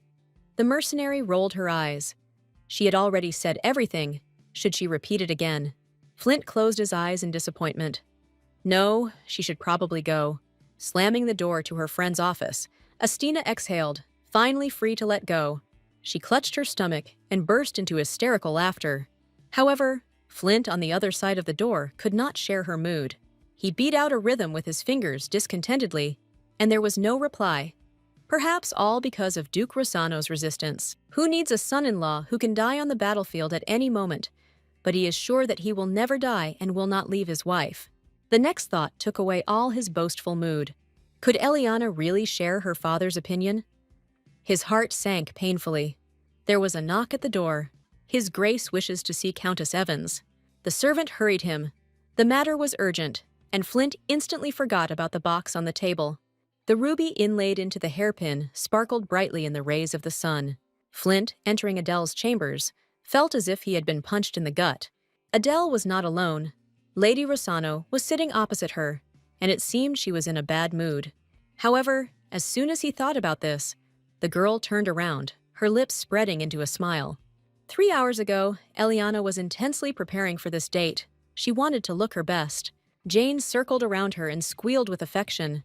She could not believe that her mistress was in a relationship with his lordship. To be more precise, they are not in a relationship, but simply partners who collaborate to achieve their own goals. Hearing this, Jane was overly indignant. How could this be? They had met so many times and even talked about marriage. But her anger quickly subsided. she sighed dreamily. They are secret lovers. How romantic. Lady Rosano felt she could trust her. After all, just recently, the girl openly admitted to her that she had been to Duke Rosano, but she would not do as he told her. Eliana might think Jane is being too presumptuous, but she wishes she had a little freedom. Jane carefully snapped the earrings into place. Everything was ready. Lady Rosano carefully tucked her hair behind her ears, the pink roots instantly becoming normal. Jane let out a delighted breath. She was always amazed at how their hair changed color. The earrings are an incredibly valuable thing, and yet neither the father nor the Duchess knows anything about them. How did it happen that they ended up in her hands? The young people were left alone, and of course, Countess Adele and Jane did not miss the opportunity to eavesdrop. There were rustling sounds from behind the door. They moved closer. Flint was the first to break the awkward silence. Perhaps he would make some tea. Eliana's composure cracked. The noble Archduke will brew tea. No, she will do everything. Duke Howard sat her down. She was a guest. He would do everything himself. Flint concluded that he was of no interest to her, since he had not received a reply letter. Lady Rosano admitted with displeasure. This was only a slight expression of her sadness. Flint almost dropped the teapot. Did he really upset her? But he invited her to the banquet to choose the bride. Looking at Flint's nervous reaction and his excuses, the girl couldn't help but laugh. Here he was. The Flint Howard she knew. It would have been foolish of her to doubt him even for a moment. The tight knot in her chest was untied, and she felt a pleasant lightness again. Does his lordship know that the dance of flower petals does not stop even at the moment of withering, because this is the guarantee of future fruits? So Flint cannot worry about her and go where he needs to, because she trusts him. The young man stood so close to her that he could see every eyelash, every freckle on her face. It made his heart bleed. He would definitely return to her. It was such a touching scene that Countess Adele and Jane burst into tears. Finally, the young man poured the tea, its aroma spreading pleasantly throughout the room, and its warmth warming the inside. The tart taste and bitterness made Lady Rosano bite her tongue, and she didn't pour out the first infusion. But the young duke's face was shining with joy. The tea was wonderful. Looking at his sweet face, Eliana realized that she didn't care at all about the tea. She chuckled in agreement. With a tickling sensation in her chest, she took another sip. Right. Finally, the day of Isabella's debut, which everyone had been talking about for so long, arrived. When the sisters arrived at the ball, the hall was already filled with guests. Isabella wasn't worried at all, because her sister supported her. Compliments were heard here and there. It was hard to believe that Lady Isabella had just made her debut. And just look at the beautiful Lady Eliana. The Duchess must be immensely happy to have such lovely daughters. They seemed to be quite close. Duchess Rosano smiled and chuckled contentedly. She was grateful for such words. After a couple of minutes, Isabella's confidence was gone, and she felt so uncomfortable. Everyone is looking at her. Can she just sit in the corner? Eliana quietly laughed. She and the Rosano family, it's time to get used to everyone's attention. A man's hand insistently invited her to dance. Isabella waved it away with displeasure and followed her sister. Isabella raised her eyebrows in surprise when she saw Demian's familiar figure. Waving goodbye to her sister, she went to bother her older brother. As soon as the youngest one walked away, other ladies surrounded Eliana. It seemed like Lady Sophia and Lady Violet. The girls laughed awkwardly. It was so unusual to see her outside the temple, and she sheepishly admitted that they had not planned to approach her until they saw the girl in the temple. By the way, Lady Rosano knows that the delegation from Zakador is in Biantek. Tension gripped every muscle in Eliana's body. Of course she knew. The girls stared at her with wide eyes, eager to know her opinion on the matter. They hope for peace with the Empire of Zakador, and the Shirai too, since they went through the Inquisition and were recognized by the nymphs as an official state. Lady Violet was muttering something about respect for each other when the ringing in Elian's ears drowned out all other sounds. Lady Sophia's surprised sigh brought her to her senses. The lady turned somehow pale. Could it be that she was unwell? In her past life, Lady Rosano was incompetent in matters of the current political situation. She cannot rely on her memories. She remembers only one specific step taken to establish peace after the delegation's visit. Archduke Howard returned from the war, having won a brilliant victory before Zakador's marriage negotiations began. A holy war broke out in Mulk at the initiative of the nymph, the purpose of which was to punish apostasy. The Empire of Biantek and Zakador entered into an alliance and entered the war. The commander-in-chief on the Bianteka side was Archduke Howard, and the commander-in-chief on the Zakador side was Prince Valdemar, and it was their coordinated actions that brought about the great victory. Prince Zakadora, leading the delegation of his empire, returned to Bianteka with Archduke Howard, and as a sign of reconciliation between the two empires, he handed over the remains of the late Archduchess Howard. The tinkling sound of a broken glass could be felt distantly, as if through a thick layer of water. Eliana couldn't take her empty gaze away from the spreading stain. In this light, the red wine looked suspiciously like blood. So, the very war in which Flint Howard achieved a triumphant victory was the Holy War in Mulch. The sound of the shattering glass continued to ring in Eliana's ears as she stood frozen in the middle of the hall. Her acquaintances' eyes showed concern. Was Lady okay? They repeated their question. Lady Rossano shook her head, trying to compose herself, and apologized, saying that she had to go. Lady Sophia and Lady Violet watched, puzzled as she stumbled towards the exit. Eliana was completely oblivious to propriety as she ran through the corridors of the mansion, her feet aching from her high heels. She cannot reveal the reason for her haste, because it is a military secret. But didn't it all happen too early? Or was her memory deceiving her? The lady's anxiety was transmitted to Jane. Why was she in such a hurry? But Eliana didn't have time to explain anything. She shouted sharply, "Into the temple, immediately." The coachman instantly jumped into his seat, pulling on the reins. Eliana's foot was tapping out an anxious rhythm, swaying her skirts, no doubt about it. She will make every effort to leave the failures of the past behind. The next day was the first day of the banquet, and a decent number of guests had gathered. Archduke Howard felt out of place. This was the first time he had been given so much attention, but he didn't show it. His feigned indifferent gaze swept over the crowd. The ladies kept their eyes on him, sighing languidly every now and then. Flint pursed his lips slightly. And why all this when a figure dressed in a dark suit approached him? With a slight thrill, the young man realized that the Duke of Rossano stood before him, and he was not alone. The man waved his hand, introducing him to his son and daughter, Demian and Isabella. Flint Howard nodded in a businesslike manner. He was glad to meet them, and they had a pleasant time. Apparently, the worry that Eliana did not come to the banquet showed on his face. Demian explained that his sister was unable to attend the banquet. Duke Howard's voice trembled with slight excitement. And for what reason? Demian reluctantly explained. She had become seriously ill. She can hardly leave her room, so she definitely won't come to the banquet. Having reported, Rossano's eldest son rudely left him alone. By the second day of the banquet, Flint Howard's enthusiasm had run out, and he refused to go out. The young man was not there on the third day either, although some of the guests did not care. However, many young ladies were outraged. This was a banquet for choosing a bride, and there was no sign of the groom. What were they even hoping for? Prince Karis listened politely to the complaints of the young ladies, mentally cursing his friend with all his might.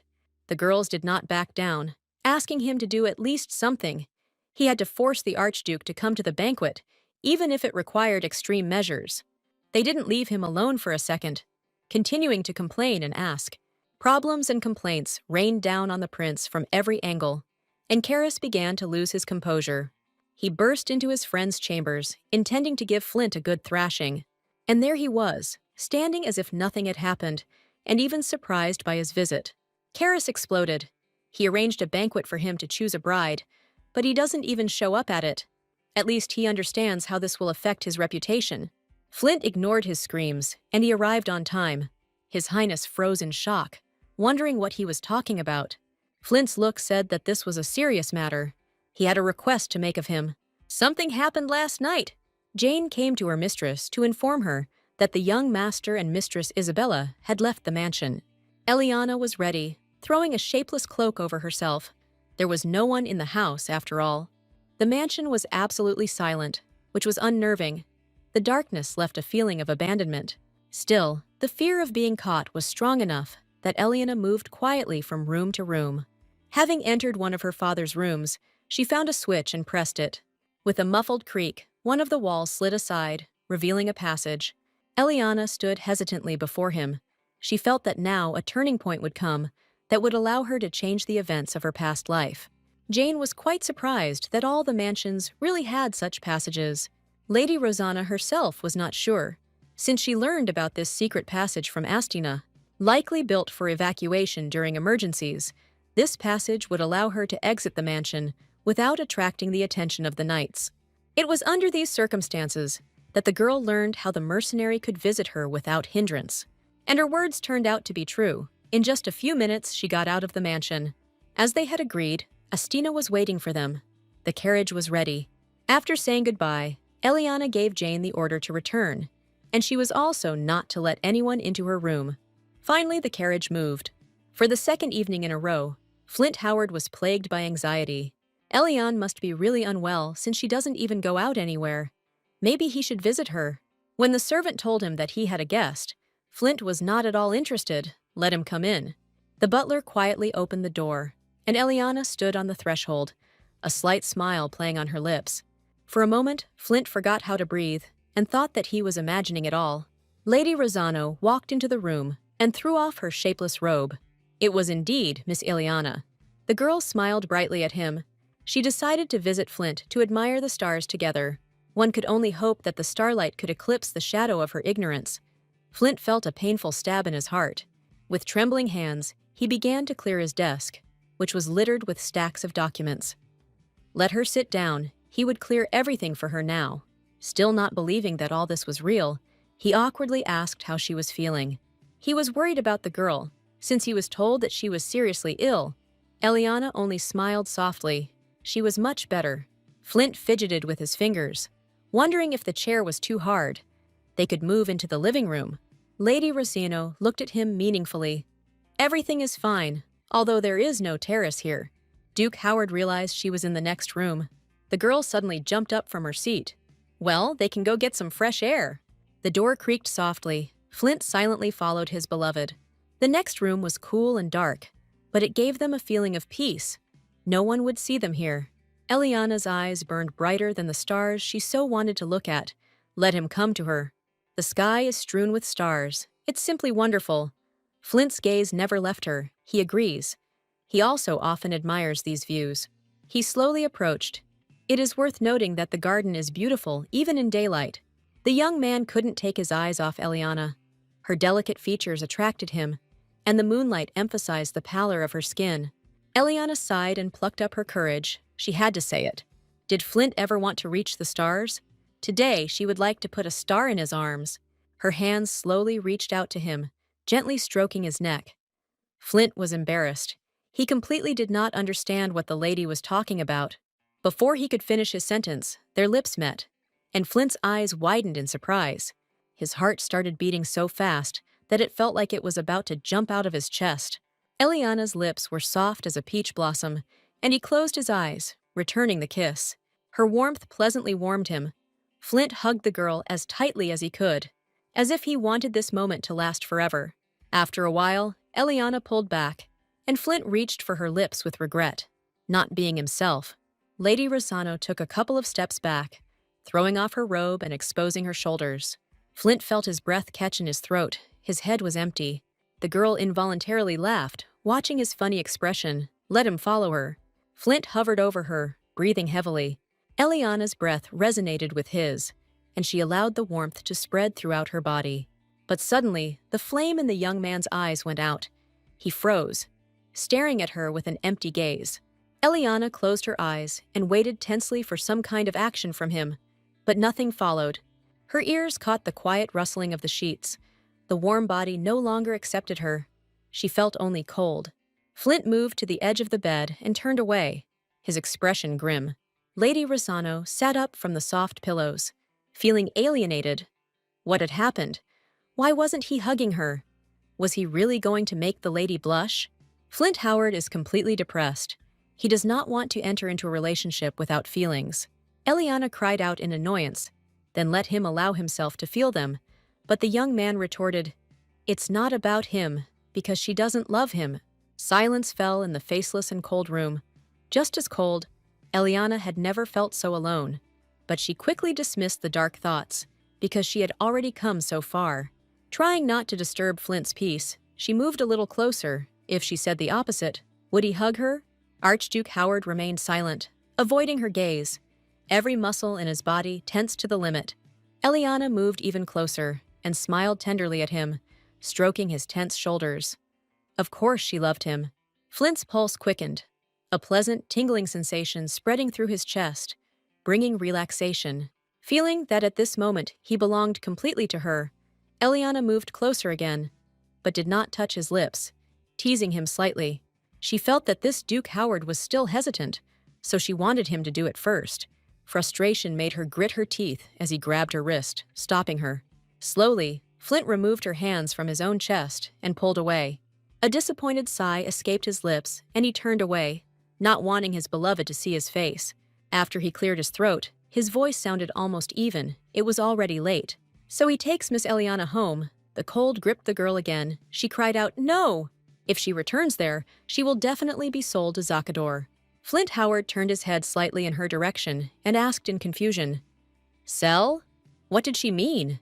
The hopelessness was suffocating Eliana. There was a burning sensation in her eyes. She didn't want everything to turn out like this. Soon the empires of Biantek and Zakador will enter into a marriage alliance, and she will be the bride. Flint's voice was full of pain. Why her? Although deep down he knew the answer. It was her father's wish. What a pitiful situation she is in. All she can do is throw herself into the arms of the man standing in front of her. No matter how much Eliana tried to calm down, the treacherous tears continued to flow down her face. Flint sat next to her, giving her the opportunity to cry. If she marries him, she won't have to go to Zakador, right? It's very cold in the north, but she doesn't care. The situation there is unsettled. Monsters are common, and the proximity to the border creates a constant threat of war. He continued to list the reasons, but Eliana didn't care. She was starting to get angry, as far as she remembered. Last time he didn't accept her offer. Flint's lips lifted slightly at the corners. Okay, why not get married? Rubbing her eyes, the girl couldn't believe that this was actually happening. The young duke's smile became even more tender. She must take care of herself. Eliana always did this, so she came to him, feeling awkward. Flint apologized if he expressed himself incorrectly. The strap of the girl's shirt treacherously slipped off her shoulder, and Flint gasped in surprise. Blushing, he turned away abruptly and handed her the robe. This situation did not embarrass the girl at all, but for the sake of Flint's well-being, she wrapped herself in a robe. He should get used to this. After all, he must leave behind offspring. The blood rushed to his head. Flint cried out in embarrassment, asking not to rush things. The girl felt warmth spreading in her stomach, and she burst out laughing. She liked this Flint much better, and she laughed loudly and heartily. Continuing to laugh, Lady Rosano tried to look into his eyes, but Flint was so embarrassed that he continued to turn away. After some time, the young people came up with a plan. They agreed that Archduke Howard should propose to Eliana tomorrow. Eliana had a better idea. No need. He could use something else instead. The young man took the bundle from her hands, with a puzzled expression on his face. The lips formed the letter O. Isn't this a marriage certificate from the temple? All because the temple truly values Lady Rosano's unwavering devotion. The young couple did not want to part, but the time had come, and Eliana was heading home again. Astina gave her the report. The young gentleman entered the room with the secret passage. It all happened too fast, but Astina supposes she should have known about it. Lady Rosano chuckled thoughtfully. So that's how it is. It turns out Demian knows about the secret passage. Although it is possible that only the father knows this, given that Demian is the only heir, it is logical to assume that he is the one who knows about the existence of the passage. The next morning at the mansion was quite tense. Jane burst into her mistress's room with a loud scream. The Duke is calling her! Jane was so scared that she could hardly stand on her feet. What should she do? But strangely enough, Lady Rosano was calm. Everything was fine. It was good that he didn't call her. She gracefully placed the porcelain cup on the saucer, asking if Jane could do something for her. Of course, the maid agreed. She would do everything for her mistress. Jane ran as fast as she could because she had so little time. The lady asked to tell Astina to hurry with the implementation of the plan. She also handed over a hair clip, and this should be shown to Billy. Eliana wanted to get out of this terrible place as soon as possible. She froze in front of the door, not daring to enter. A shiver ran down her spine as she creaked open the front door to her father's office. No matter how scared she was, she decided that she would go in with her head held high, and he would not see a drop of fear. The Duke's voice was gloomy. His daughter may pass. But when the girl turned her gaze to her father, he was smiling and greeting her with open arms. Eliana froze in place. The only thing playing in her head was the danger signal. Her father had never been like this before. He hardly knew about her night escape, and his next words confirmed it. Let him get ready to visit the imperial palace. Yesterday, he met with the emperor. The Empire of Zakador proposed a marriage alliance. They will give their princess to the Biantek Empire, and they will offer them the eldest daughter of the Rossano family. Apparently, he raised her well, since even in Zakador they say what he thinks about her. If the Duke gives his daughter to the emperor, he will return to him the mine of precious stones that once belonged to the Rossano family. Her father had weakened carnivorously. Now she would become the bride of the 7th prince of Zakador. The girl's throat was dry. Why did everything happen so quickly? If she goes to the palace, then Estina will not be able to carry out the kidnapping plan. Their plans may fail. Eliana looked away because she was too scared, but still firmly said that she didn't want this. She won't go to the Zakador Empire. Silence fell in the room. Eliana could physically feel the anger boiling inside her father, bubbling and hissing as it spilled over the edges. His voice rolled through the room like a rumble. He hadn't misheard, had he? The man's gaze darkened, radiating danger. There was a warning in his voice. Now Leah was rebelling against him. Eliana swallowed loudly, but did not look away. At least once, she asks him to take her feelings into account, if he really considers her his daughter. At these words, her father raised his eyebrows in surprise and grinned. He burst out laughing. He never cared about her opinion.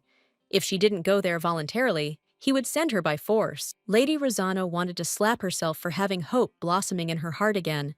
He was trying to drag her into this hell again. Her hands were shaking with fear and anger. He can't send her to Zakador.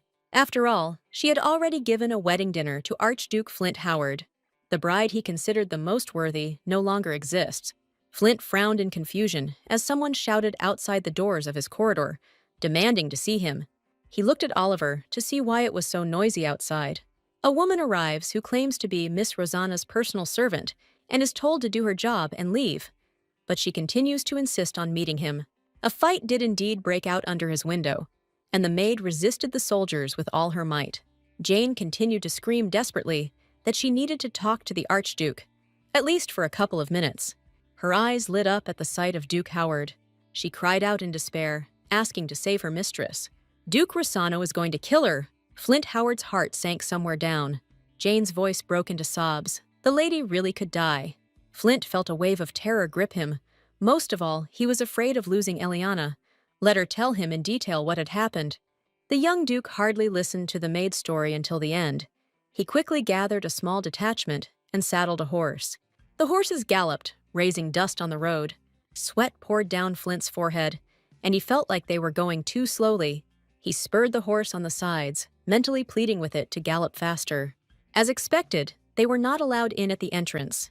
Entry without the Duke's permission is prohibited. But the guard quickly changed his mind when a sharp sword was presented to his neck. Countess Adele's voice was cold. In front of him was the Archduke of the Biantek Empire. How dare he stand in his way? The mansion inside was torn apart by screams, and there were practically no pauses between the blows of the whip. Once again she puts her body on display and ruins all his plans. He almost returned the legacy of their ancestors. Eliana crawled with all her might, trying to avoid the blows of the whip that made the skin on her back burst and bleed. With the final blow, she fell to the ground unconscious, her whole face swollen and wet with tears. A shocked sigh escaped the butler's lips. The lady fainted, but the Duke didn't care. He dumped a bucket of ice water on her and shouted at her to wake up immediately. This had some effect. The girl's eyes opened slightly, barely aware of where she was. Eliana tried to sit up. Her eyes met her father's face, distorted with anger, as he swung his arm again to strike. The front doors swung open, and Isabella burst into her father's office with tears in her eyes. Spreading her arms out to the side, she shielded her exhausted sister's body with her body. Falling to her knees, the girl tearfully asked her father to stop and let him beat her instead. Duke Rosano was completely mad with anger. Unable to see anything in front of him, he growled at her to leave immediately. Isabella was very scared. For the first time, her father shouted at her and looked at her with such hatred, but she still remained standing. Eliana wanted to protect her. At such a young age, she shouldn't have seen such scenes, but she didn't even have the strength to get up from the floor. Isabella's voice broke into a scream. How could he mock her sister like that? How could he be called a father after what he had done? Duke Rossano clenched his teeth so hard that Isabella could hear them grinding. She also decided to rebel against her father, who had worked so hard to get her on her feet. How dare Bella? The maid felt that the situation was getting tense and tried to calm her mistress down so that her father wouldn't take it out on her. Emily tried her best to get her out of the room, while Isabella screamed and resisted with all her might. As soon as the door slammed shut, the Duke's anger again turned to his eldest daughter. He swung the whip again to strike. This brat had brainwashed Bella too. A sharp pain suddenly blossomed in his right hand, forcing him to release the handle of the whip. The man looked down at the dagger lodged in his wrist, then turned his gaze to the open doors, where Archduke Howard stood, accompanied by his subordinates. Countess Adele's eyes burned with hatred, and at the sight of such a terrible picture, her face turned white as snow. But the most frightening of this company was Archduke Howard. In his eyes, one could see a bloody desire to kill. A trembling vein appeared on Flint's forehead as he realized that it was Lady Elena standing before him. Duke Rossano screamed, "What was going on? How dare he break into his mansion?" Turning to the butler, he ordered that the knights be called immediately and these impostors expelled. How dare he interfere in the affairs of the Rossano family? He won't get away with it, even though he is a duke. Flint's voice was cold as ice. He did not expect that the duke, famous for his affection for his daughter, could have such a hobby. All the color drained from Countess Adele's face, and she ran up to the lady, examining her from all sides. The man was shaking with anger. He was just raising his child. The Countess's pupils narrowed to the size of pins. Even in Zacador, there was no father who would beat his daughter so cruelly. Duke Rossano choked on his own bile. No one had ever spoken to him so rudely. He continued to shout at the butler, "Where are the knights?" Hamilton answered uncertainly and quietly. He called them. But suddenly, people of unknown origin broke into the mansion. Their fighting technique was so refined that the Duke's knights were nowhere near their level. Naturally, since they were under Astina's leadership, Flint Howard moved closer, looming over Duke Rossano, causing him to retreat in fear. From this moment on, he will not dare to touch his wife with a finger. The man choked on his own bile. He was her father. Flint could only imagine how much effort he had put into raising her. Does the young Duke really think he raised her just to sell her to him? A scarlet veil of anger obscured the Archduke's entire field of vision, and in a fit of rage, he grabbed the hilt of his sword. He swung it sharply and thrust it right in front of the Duke's face. The blade moved dangerously close to his face, Flint carefully cutting a few hairs from the man's beard. The eyes looked more like black holes, and the hand was shaking with anger. Eliana's quiet voice was heard from the side. "No need, if he kills his father."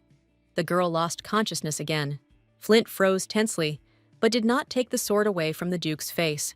He closed his eyes, collecting his thoughts and deciding what he should do. To everyone's regret, he put the blade back in its sheath. But his expression said it all. Duke Rossano was breathing heavily, clutching his neck with his hand. Duke Howard turned away, not wanting to see that disgusting face anymore. Now he was more concerned about the condition of Eliana, who was unconscious again. Duke Rosen's quiet, indignant mutterings raised a new wave of anger in Flint Howard's chest, and he turned sharply, piercing him with a cold gaze. Without feeling his hand, as if it did not belong to him, the young man pulled out his sword and slashed sharply with it.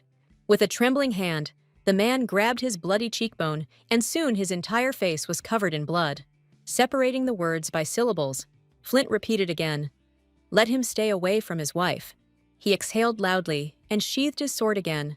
This was his last warning. Not believing what was happening, the Duke, staggering and pressing his hand to his bloody cheek, stepped back. Astina arrived just in time to announce that the path was clear. She also asks the Archduke to take into account that the successor of the Asta fulfilled the request of the Duke's daughter. For a moment, her eyes widened in horror, when she saw Eliana's mutilated face. Now it was clear why Archduke Howard was so taciturn and gloomy. On the way, they met Demian. He asked what they were going to do with Eliana. The Countess demanded that anyone who dared to block the Archduke's path step out of the way. As if collecting his thoughts, Demian nodded to himself. Eliana is an illegitimate child. There was disgust in his voice. The guards froze in place, not knowing how to react or how to interpret his words. But Flint didn't care about it.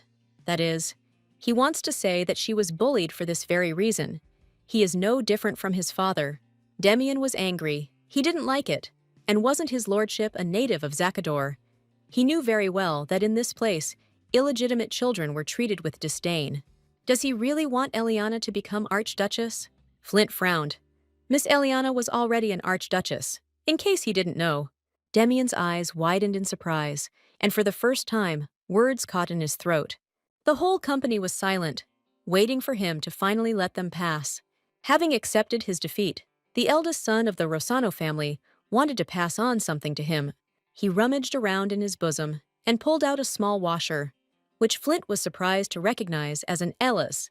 He only hopes that the young Archduke will take responsibility until the very end. Otherwise, the very fact that he extended his hand to her will become a misfortune for her. Flint nudged the young man with his shoulder and walked around him. He shouldn't meddle in something that wasn't his business. He'll sort it out himself.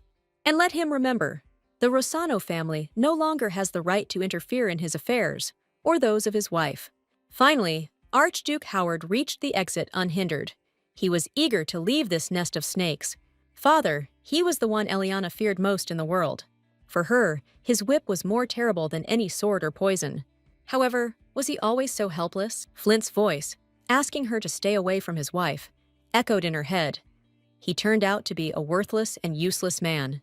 A pleasant feeling spread through Eliana's chest when Flint defended her in front of her brother. Her heart sank painfully. For the first time in her life, there was a man who could protect her. But now he knew her terrible secret. And it was he, a proud, strong man of his word. This is probably the long-awaited salvation. Finally, Lady Rossano opened her eyes. Her head was empty. Jane squeezed her wrist almost painfully. And finally the lady came to her senses. She would have called the Duke immediately, but Eliana pulled her by the sleeve, stopping her. She continued to pull Jane towards herself, shaking her head. The maid's eyebrows arched in confusion. What was going on? Did she really not want to see her master? Eliana remained silent and drooped, without answering anything. The whole palace was in an uproar. The Duke of Rossano's daughter had indeed visited the Archduke's mansion. But what was his relationship with the lady? His lordship must not let Miss Rossano escape under any circumstances. They have already made a decision. She will become an Archduchess. Flint Howard must take full responsibility, like a true gentleman. They will compose a letter with a marriage proposal. In their youth, they wrote excellent essays. The man standing to the side clapped his hands, attracting everyone's attention. It's not that simple. After all, it is still unknown whether Duke Rossano will want to give up his beloved daughter. The council whispered among themselves. Indeed, he was right. The Duke cared so much about her. Gradually, Flint began to boil. He was irritated that everyone was happily ignoring his presence. He rose abruptly from the table and spoke clearly, emphasizing each syllable. Lady Eliana has already become an Archduchess. He doesn't care what Duke Rossano has in mind. And speaking of the lady, she is in this mansion now, so they should speak more quietly. He had nothing more to add. Flint was no longer going to be in the same room with these people. His assistant tried to stop him, realizing the storm of indignation that was about to descend upon him. The door slammed. His assumption became reality. What is he saying? How does he not care about the Duke's thoughts? They didn't even have a ceremony. How could Miss Rossino become an Archduchess? The front door swung open, and Countess Adele barked loudly. Let them speak in a low voice. They were told that the Archduchess needs peace. Everyone in the room froze. They needed peace. Could it really be that the Archduke had kidnapped her? For several minutes, Flint Howard stood in front of the door, gathering his courage. Finally, he found the strength to knock. He immediately felt that something was wrong when the maid's upset face appeared from behind the door. Flint pretended not to notice her mood. He heard that Eliana had woken up. The lady dozed off again. Maybe he should come later. Jane was a bad liar, so naturally he didn't believe her words. Flint sighed in disappointment. It seemed Eliana didn't want to see him. Guilt overwhelmed the girl's heart. All she could do was bow down and ask for forgiveness. From somewhere in the room, the rustling of a blanket was heard. Eliana quietly turned over onto her other side. Archduke Howard was sure he had to try to reach her. He tried to make his voice as gentle as possible. If possible, he would like to see her. They need to discuss something. Eliana probably needs to be given time. A quiet voice was heard from somewhere under the blanket. Is he disappointed that the lady everyone considered noble turned out to be completely different? Lady Rossano's voice sounded hollow and abandoned. She was nothing more than her father's property. Everything that people call her fine manners is the result of his upbringing. As Flint rightly noted, she lives by etiquette alone, because that is the only way she can avoid being punished with a whip. Flint felt better, which meant she didn't hate him for taking her away from her parents' home. Eliana curled into a ball of tension. She knew what was about to happen. He would reject her, drive her back home. The thought made her feel sick. Flint's voice was soft and sounded very close. He understood that it had been difficult for her. They would no longer remember those terrible times. The young man carefully pulled the blanket off her, revealing her disheveled head. From that moment on, the Duchy of Rossano would never disturb her peace. Eliana could no longer hold back her tears. She buried her face in her hands and howled, her back shaking with sobs. Flint carefully let her cry it out. In the evening, a crowd of people descended on his mansion. Duke Rossano continued to shout and pound on the table that the marriage contract was a lie. And how dare Flint Howard kidnap his daughter? He screamed and screamed, spraying saliva. The man knows perfectly well that the Duke threatened her to make her sign this contract. Archduke Howard bristled. Did he really mean to say that they signed the treaty after he kidnapped the Archduchess? That was complete nonsense. Let him look at the date. It's not at all the one he said. Someone from Duke Rossano's support shouted, "Isn't it clear that he changed the date to use it as evidence? They had better acknowledge the marriage of the Archduchess with His Serene Highness the Archduke. How can they make such unfounded statements? The marriage is not yet registered. The marriage contract can be forged, but the application for marriage registration is not possible." Flint started talking about a wedding, and then Duke Rossano exploded. What other wedding? And where did he get so much composure? He would never recognize their marriage until he brought him an application for registration. Inside, the man was tormented by tension. What was going on? Why was Archduke Howard so calm? Marriage registration is issued only on condition that both partners attend the church together. Before the wedding ceremony, it is necessary to obtain a seal from a priest. Now the temple is guarded by his knights. He will not be able to enter there. But why is Flint so cold-blooded? Flint's confident grin made the Duke tense up. He knew he had made a mistake somewhere. From somewhere behind the door, a confident voice was heard. It turned out that the time had come for Duke Rossano to accept this fact. How could Prince Karras leave his friend in trouble? All attention was on him. The marriage registration application. And on the paper, one could indeed see a bright red seal. The man refused to accept this fact. This can't be. It's fake. Flint Howard chuckled.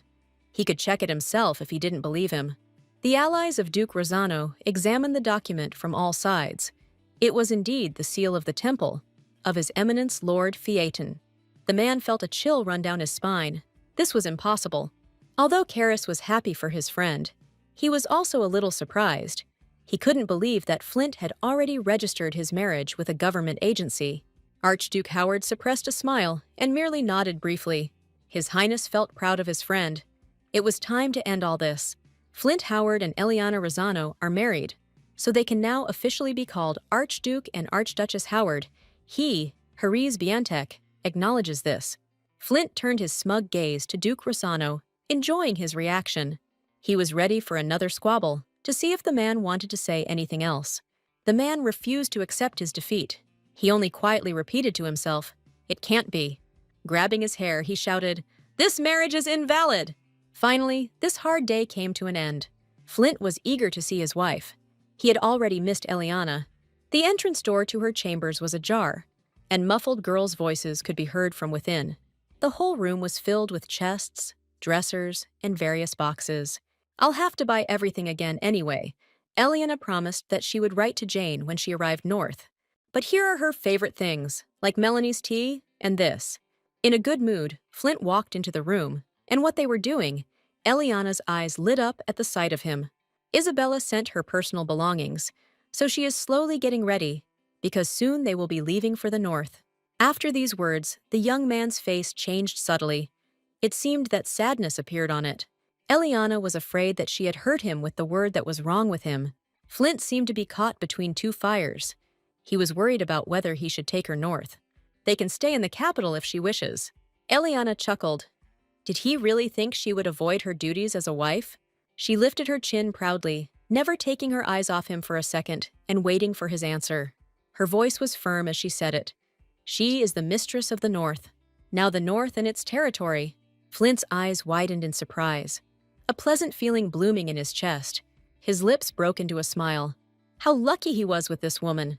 He squeezed her hand in his. They would go together to their lands. Before leaving, Eliana decided to visit the temple one last time, as expected. On this day, she was lucky to meet His Eminence. Eliana came to thank him. If he hadn't given them the marriage registration certificate, she would be dead. The old man smiled at her easily, and his eyes showed paternal love. From their first meeting, he felt a familiar energy, warm and gentle, a feeling that cannot be described in words. Of course, it's not just that. The church is obliged to help those in need, isn't it? Calmness spread through Eliana's chest, and she nodded in agreement. Archduchess Howard headed to the place of prayer. She had something to talk about with God. She is grateful to the Lord for hearing her prayers. All she wants is for him to continue to be her patron in the future. A few days later, the newlyweds finally headed north. The weather was pleasant, and there was no sign of trouble. Eliana's mouth dropped open in surprise. How could it be that the magic gates couldn't be used? They say that the booking is completely closed, and this is also the first time Flint has been in such a situation. The gates can only be used by prior reservation, and how long does it take to get to the next gate? The young Duke exhaled loudly. About 2 weeks on the carriage. Well, then they had better wait until these opened first. But Eliana insisted that they had to leave. She doesn't want her husband to be late because of her. The young man was silent for a while, deciding that if things became difficult for her, she would definitely have to say so. They will arrive in the Viscounty of Georgia in half a day, and will also rest there. It was a difficult time, but by evening they finally reached their destination. The coachman knocked on the side of the carriage. They are here, Viscounty, Georgia. The Viscount's daughter, Anika, greeted Archduke and Archduchess Howard and was honored to meet them. Eliana smiled tenderly. She liked the girl and was grateful for her hospitality. Anika bowed slightly, wishing them a pleasant stay. Finally, Anika and the butler saw the guests out and quietly closed the doors. Her peaceful mask instantly fell, and she pierced the butler with an angry look. Anika was so angry that she didn't miss the opportunity to kick the young man. Because of him, all the money and time were wasted. What the hell choice of a bride? With such a graceful beauty as Eliana, she won't even come into sight. The butler defended himself from the blows with the last of his strength. He himself did not know that his lordship had a lover. Anika herself was filled with hope that this was her chance to leave the Viscountcy. The young lady couldn't believe that this impudent fellow answered her like that. She would drag him by the hair right now. The newlyweds naturally heard this squabble. Eliana could hardly contain her laughter. Viscount Georgia's child became the mistress of the Viscounty. Albert Georgia possesses talents that are too valuable to be the owner of only a small territory. Flint was surprised that his wife knew the Viscount's eldest son. Eliana corrected him. But according to rumors, the eldest son of Viscount Georgia revealed his magical power. Albert was the youngest high-level magician. He was freedom-loving and not attached to anything. Eliana drew him into the fight for the throne of Zakador, and the young master agreed. He would help His Highness the 7th Crown Prince ascend to the throne, but on the condition that he would be allowed to become a palace magician if he gained the power of the emperor. However, he was never able to achieve what he wanted. Illness took him away before her eyes. Eliana's heart sank painfully every time she recalled his death rattles. With his last strength, he asked that his body be given to his little sister. He also regrets that he put such a burden on her. Such were his last words. Albert's dying wish was fulfilled. Anika grieved for a long time and could not come to her senses. Now Eliana was determined that she would not allow this tragedy to happen in this life. The unsuspecting girl asked the maid to prepare a bath for her. After a couple of minutes, Miss Ileana realized why she had reacted so happily to this. The bath was designed for two, and there were many pleasantly smelling products there, so they could safely use them. And they must not forget the most important thing, useful oil for a couple. Jane giggled contentedly. She began to explain in detail how to use it when Eliana closed her eyes, and tired, asked her to stop. This is too much. Let him remove it. Jane became a little sad. But Flint didn't mind. It seemed to be suitable for massage. Eliana calmly explained that it was not massage oil. The young man's eyes were questioning why he should apply it to his body. It contains an aphrodisiac, so it would be better for him not to use it. When Flint coughed awkwardly, it made her smile. He repeated sheepishly, aphrodisiac. He was about to express indignation at why such a thing was there, when his wife covered his mouth with her hand. This oil is often used by lovers together. Finally, the young man realized what his wife was talking about, and his whole face turned red. Eliana could not understand how a person who had been on the battlefield hundreds of times could be so innocent. Flint shouted that he would go take a bath first and disappeared behind the door. After a while, feeling soft and relaxed, he slowly walked out of the bathroom, drying his hair. He wanted to tell Eliana that she could come in, but his words got stuck in his throat. Having enjoyed his embarrassment, the girl wrapped herself in a towel again. Today he was going to just sleep with her in the same bed. Archbishop Howard was more serious than ever, of course. They need so much strength for the road. Archduchess Howard replied sarcastically, "It would be much more difficult with a child, right?" The man was so embarrassed that it seemed like steam was going to come out of his ears. Enough joking. Finally, the morning came, sunny but joyless. Miss Eliana felt how all her limbs were gradually starting to go numb. Jane noticed that she had yawned for the 10th time in the last 5 minutes. Was the lady really tired? It was the first time Eliana had traveled so long in a carriage. She had entered Zacador through a magical gate. In response to Mrs. Jane's question, she replied that she was not tired at all, because thanks to her, she was in such luxury. She arrived in the capital on a cart. Eliana can't even imagine how disgusting it was. It's also easy to run into bandits, and that's not the worst thing. But now Jane feels relieved, because no one will dare touch Her Grace the Archduchess. As if to confirm her words, Flint Howard looked out of the window, checking on his wife's condition. The girl's eyes instantly lit up. To be honest, she had already begun to miss her lover. A smile full of love blossomed on her face. She was not tired, and everything was fine with her. They were almost to the next gate, where she wanted to go when they arrived north. It seemed Eliana had heard something about an impressive temple. Suddenly, Flint Howard tensed, pulling his horse's reins. He screamed at the top of his lungs, ordering everyone to duck. Right now, dozens of arrows were flying towards them. Eliana's eyes widened, as if she were watching everything in slow motion. As if through the thickness of the water, the sound of a broken carriage window and the whistle of an arrow could be heard. Flint continued to shout, "Faster! They must escort the Archduchess's carriage." One of the soldiers was terribly frightened. He could hardly utter a word, only pointing his finger to the side. Monsters appeared from behind a large rock, rapidly approaching them, growling and dripping saliva. Flint didn't care at all about the advancing monsters, as long as his wife was okay. Jane managed to pull her mistress aside for 2 minutes and protect her with her own body. The arrow missed Eliana. The undamaged windows shattered again, and a barrage of arrows rained down on the carriage. Eliana and Jane instantly fell to the floor, the maid shaking with fear. Miss Eliana tried to remain calm, and with a sharp movement, she pulled out one of the shells. "We need to act as quickly as possible." She examined the arrow from all sides. The heart sank somewhere down. On the tip was engraved the coat of arms of Rossano. But now she was calm. Jane didn't have to worry. Whoever used those arrows wasn't going to kill them. The maid continued to shake with fear, and they almost died. She couldn't believe why the lady was so calm. One of the guards opened the carriage door, checking if the girls were okay. "What is he doing? It's much more dangerous outside." The man's gaze was frightening. He said coldly, "His lordship gave the order to protect her." Archduchess Howard tensed, her sixth sense telling her that something was wrong. Promising to protect them, the knight took out a small flask. The girl pinched her nose, trying not to inhale the toxic fumes. It was a sleeping pill. The man laughed contentedly. "The lady can rest." Unfortunately, Flint Howard was too far from the carriage. He didn't even suspect that he had been tricked. He continued to chop down monsters. Finally, he finished off the last one, the blade coming out of the body with a squelch. The soldiers, covered in blood and other bodily fluids, were quite tired. It had been a tough battle. Despite all this, Flint still looked flawless. They must examine the wounded. What happened to the attackers, and where is Adele? Subordinate Oliver pointed somewhere to the side. Countess Adele is here. The girl looked dejected and refused to look him in the eyes. She threw herself at her master's feet, her voice breaking as she apologized.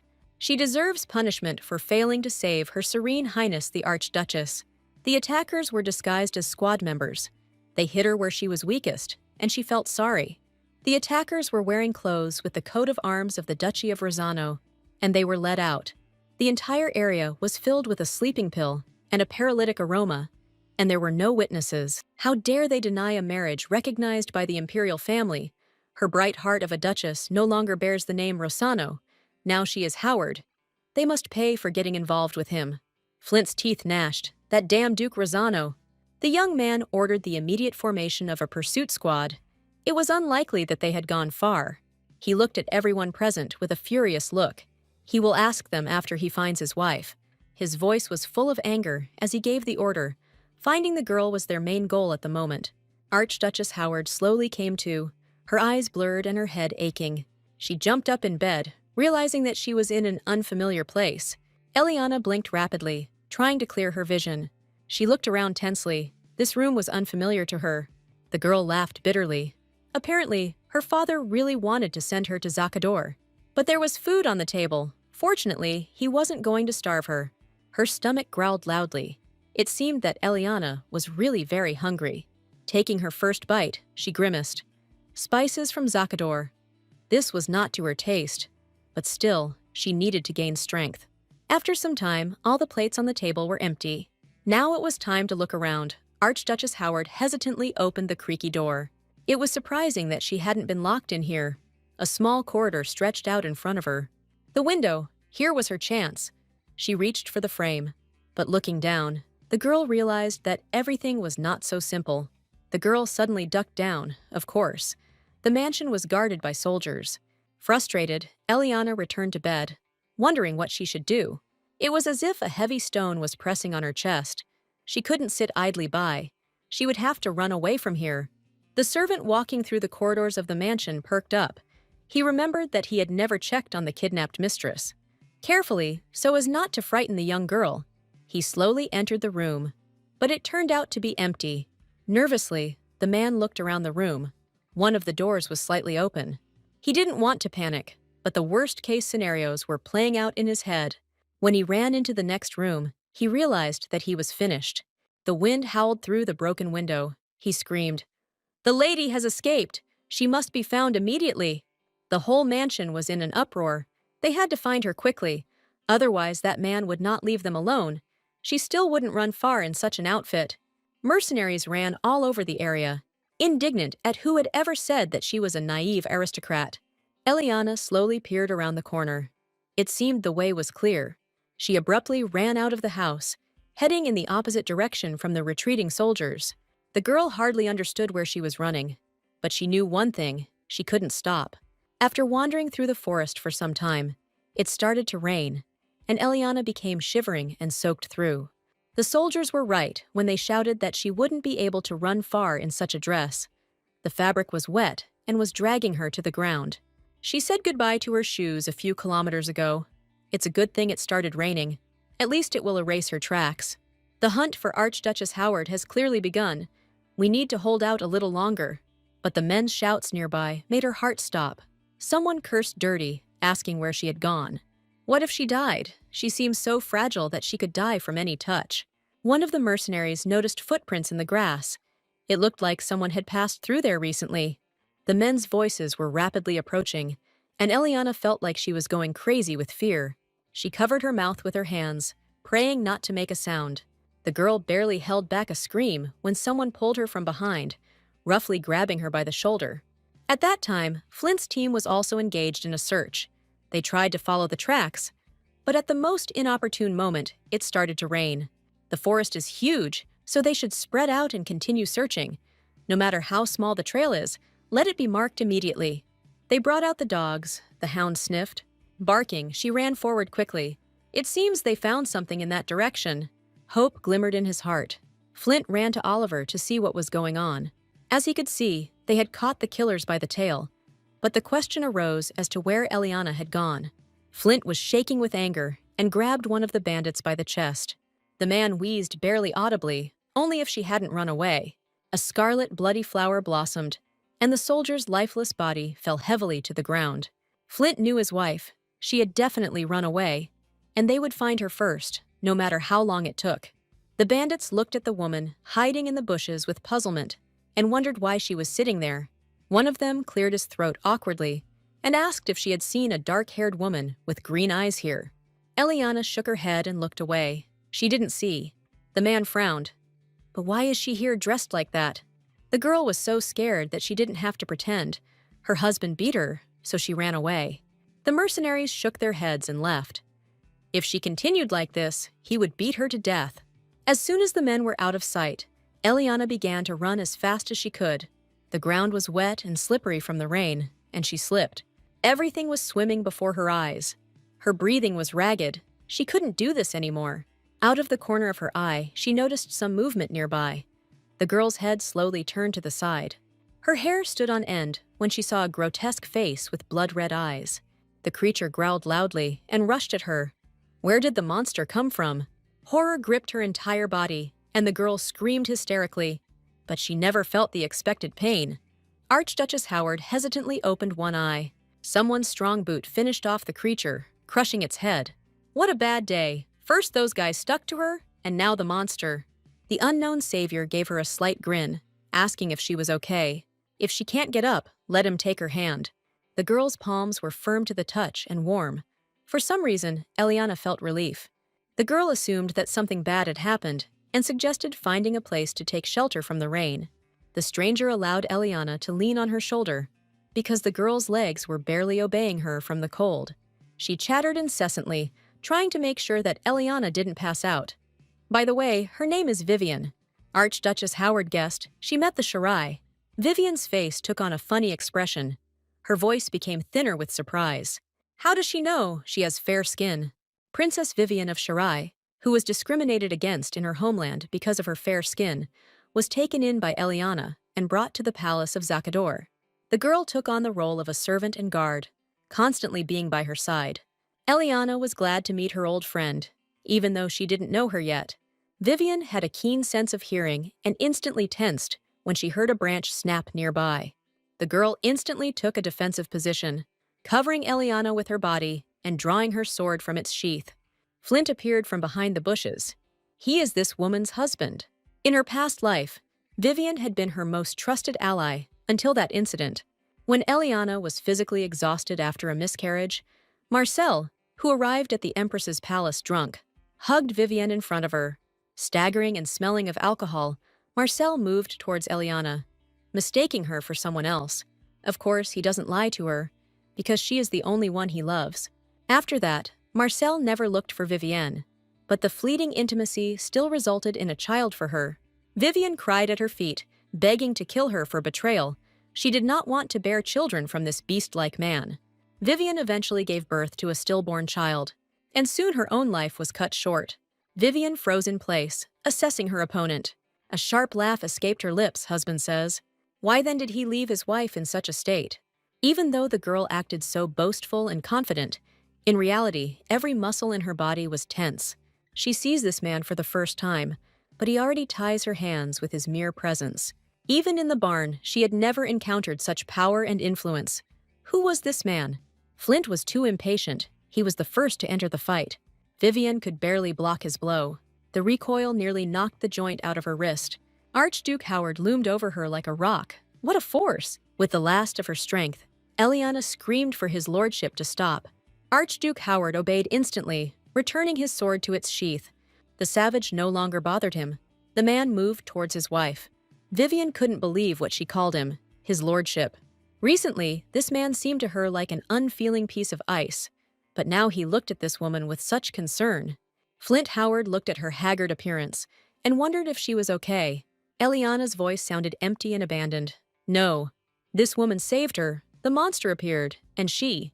Flint didn't need an explanation for how glad he was to be able to hold her again. Vivian approached, still watching them distrustfully, but not interfering. Archduke Howard realized it was time to apologize, and he was also grateful that she saved his wife. Vivian voiced her guess. He is the Archduke of the North from Biantesa. Flint was wary of how she knew. His wife addressed him as Your Lordship, Impregnable Fortress. Who would have thought that Vivian would personally meet her master? Without him, the North would have long since fallen under the onslaught of the Shirai. Vivian longed to avenge the fallen warriors of Shirai, but something held her back. The girl closed her eyes and took a deep breath. She wouldn't do this, and it was unlikely that she would succeed at all. Soon they said goodbye. There was no need to thank her. She didn't save the lady for that. Although in that case, couldn't he fulfill one of her requests? Rather, it is a request for both of them not to forget about today. After a while it got dark. The young people made a fire. Flint seemed to be about to cry. He was sorry that he could not protect his wife. Eliana was already feeling much better. She smiled. But he came for her, that was enough. Eliana moved awkwardly closer and asked the question that had been tormenting her for several hours. Why wasn't he asking anything? She shook her head slightly, and her hair fell down her back. The man had already guessed long ago, because he had already been told that Eliana was an illegitimate child. The girl looked at him with a searching gaze. In fact, this is her natural hair color. All this time, she used a magical artifact that changed the color of her hair to dark. Otherwise, anyone would have started asking questions. He could have abandoned her, calling her a dirty, illegitimate child. But even so, she wants to show him her true face. It's strange, really. Everyone in Roseanne's family has dark hair, but her husband did not agree with this. He gently touched the pinkish strands. They were lovely. Eliana forgot how to breathe for a moment, her whole face burning with embarrassment. She felt an incredible attraction, and judging by Flint's quickened breathing, she wasn't the only one. They were interrupted by a sharp rustle, and Flint instantly jumped up. Lucky lay down at their feet, wagging his tail cheerfully. The tension eased, and Eliana allowed herself to laugh. She missed him, whistling. She called her pet to her. The girl plunged her palms into the soft, thick wool. What a good boy he was. He was looking for her. The dog's eyes sparkled with delight. He fell to the ground, exposing his belly, and the girl stroked him tenderly. And even this affection wasn't enough. Lucky jumped on her, licking her. Flint sighed in frustration to the side, feeling abandoned. But he was also happy that despite the hard day, his wife could still smile. A slight blush appeared on his cheeks. Her smile would never leave him cold-blooded. The rain did not stop, and after a couple of hours, the man prayed that they would be found sooner. Having gone into the forest for a short while, he collected some fruit. The smile faded from his face, and the apples fell to the ground with a clatter. Archduke Howard felt his throat tighten painfully, panic gripping his mind. Lady Eliana lay on the ground with her face completely white. Flint stumbled towards his beloved's body, a frightened wheeze escaping his throat. Her skin had a strange shine, and she was all wet with sweat. With a trembling hand, he touched her forehead, but the temperature was too low. Panic gripped the young man's mind, and for a moment he was at a loss, not knowing what to do. Anger at himself overwhelmed him. It was all his fault. He had condemned her to these trials again. It seemed that Eliana came to her senses from his touch. Her dry lips whispered his name.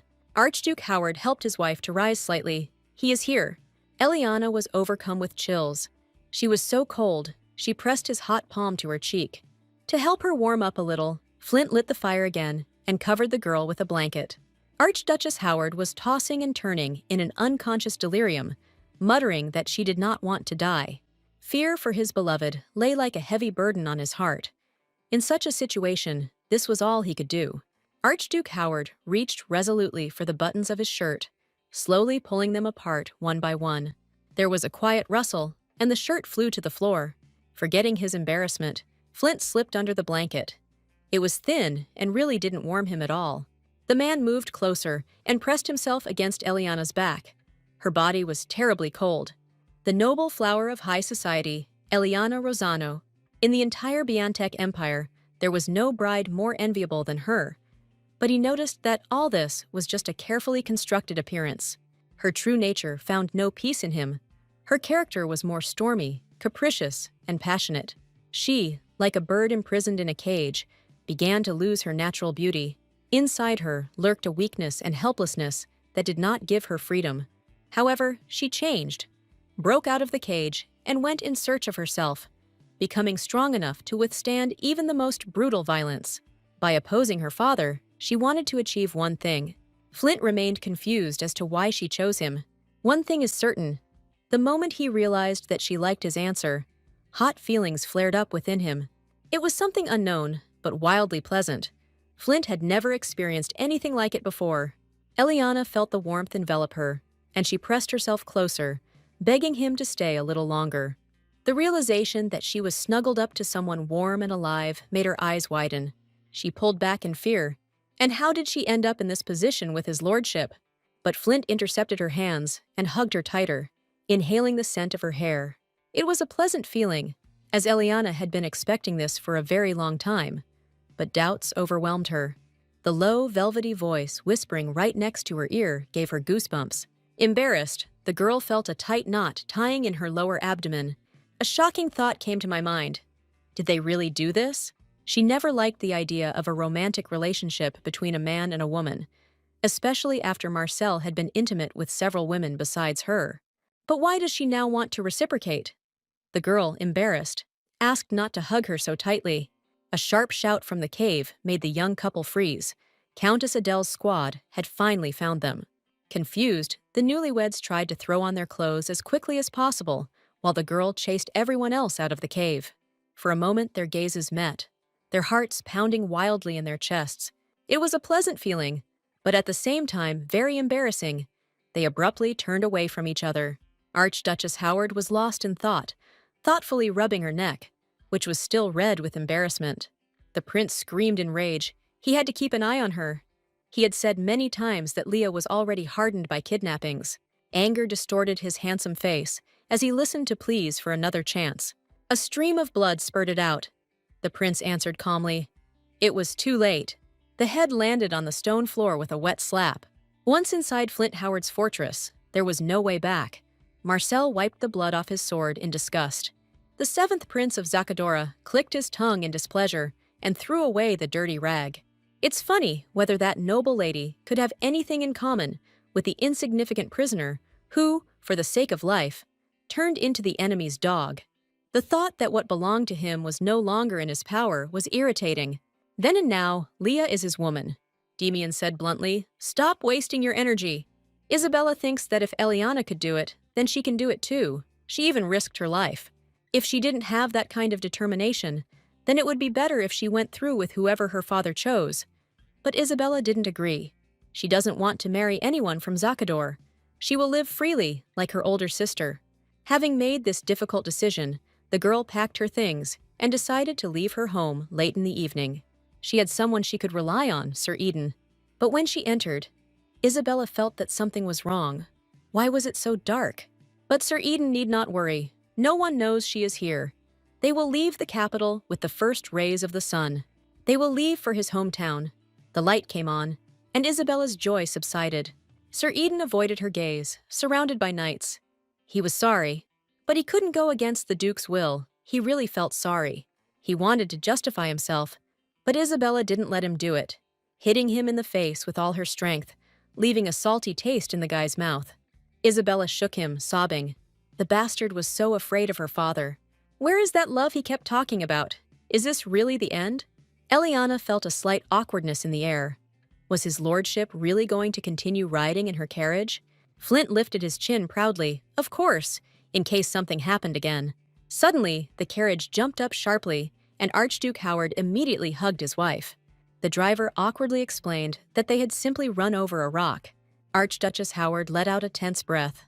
The situation a little awkward. They would soon arrive in Morris County, and then they would finally be able to get out of this carriage. Luckily, the magic gate worked this time. When they were asked to exit the carriage to confirm their identity, Eliana froze. Flint, about to leave the carriage, felt his wife tugging at his cloak, and he turned a questioning glance at her. Did he always have to undergo an identity check when using his magical rights? The man shrugged. It's state law. Eliana bit her lip tensely. She never once left the carriage to check her identity. Rossano and the ruler of the north. He himself knows which of them is higher in status. She looked out of the carriage, ordering that the manager be brought immediately. Flint knew what his wife would do, but he tried to reason with her. Maybe it would be better not to make a fuss. He must not forget that he owns the most valuable flower of the empire. Even a beautiful flower is doomed to perish if it falls into the hands of an unworthy owner. But Eliana chose it to protect herself from such a fate. But if this peace is achieved only through humility and submission, then she refuses it. The gate's representative, Viscount Ot, bowed. He is responsible for managing the magical gates in the county of Maurice. The girl greeted him in a sharp tone, wondering if something had happened in County Maurice, if a criminal had gotten in there. The man was momentarily at a loss. Not at all. The county of Maurice does not allow outsiders in without reason. In that case, Eliana understands even less why he decided that his lordship and she should get out of the carriage. The poor man was bombarded with dozens of questions. He received orders from his superiors to carefully check the identities of imperial citizens. Could this order really have come from the emperor himself? If this is not an order from His Majesty, then it turns out that he dared to ask the Archduke and Archduchess to get out of the carriage for some kind of identity check. Viscount Audi wilted under her pressure. He had not received an order directly from the emperor. Archduchess Howard's voice became even more angry. That is, he, an ordinary viscount, dared to insult the rulers of the north without even having an imperial decree. Does Viscount Odi really not value the Howard family? The man bowed as deeply as he could. Not at all. He was asking forgiveness for his rudeness. Eliana had never experienced such humiliation, even in the family of Rozan. And how dare he encroach on the honor of his lordship? Flint lightly patted his wife on the shoulder. He was fine. She could stop. Trembling with fear, Viscount Oti continued to apologize profusely. Eliana submitted to her husband's will and said in conclusion, Viscount Oti must remember that he owes everything to the kindness of her husband. The man was ready to shed tears. He thanks them with all his heart. When the girl turned her gaze to her husband, his expression was quite thoughtful. They got into the carriage. He didn't even look at her, turning away. Archduchess Howard began to worry. Was he angry? Maybe she had been too harsh. But still there was no need to be so afraid of the emperor. When Archduke Howard addressed her, she flinched.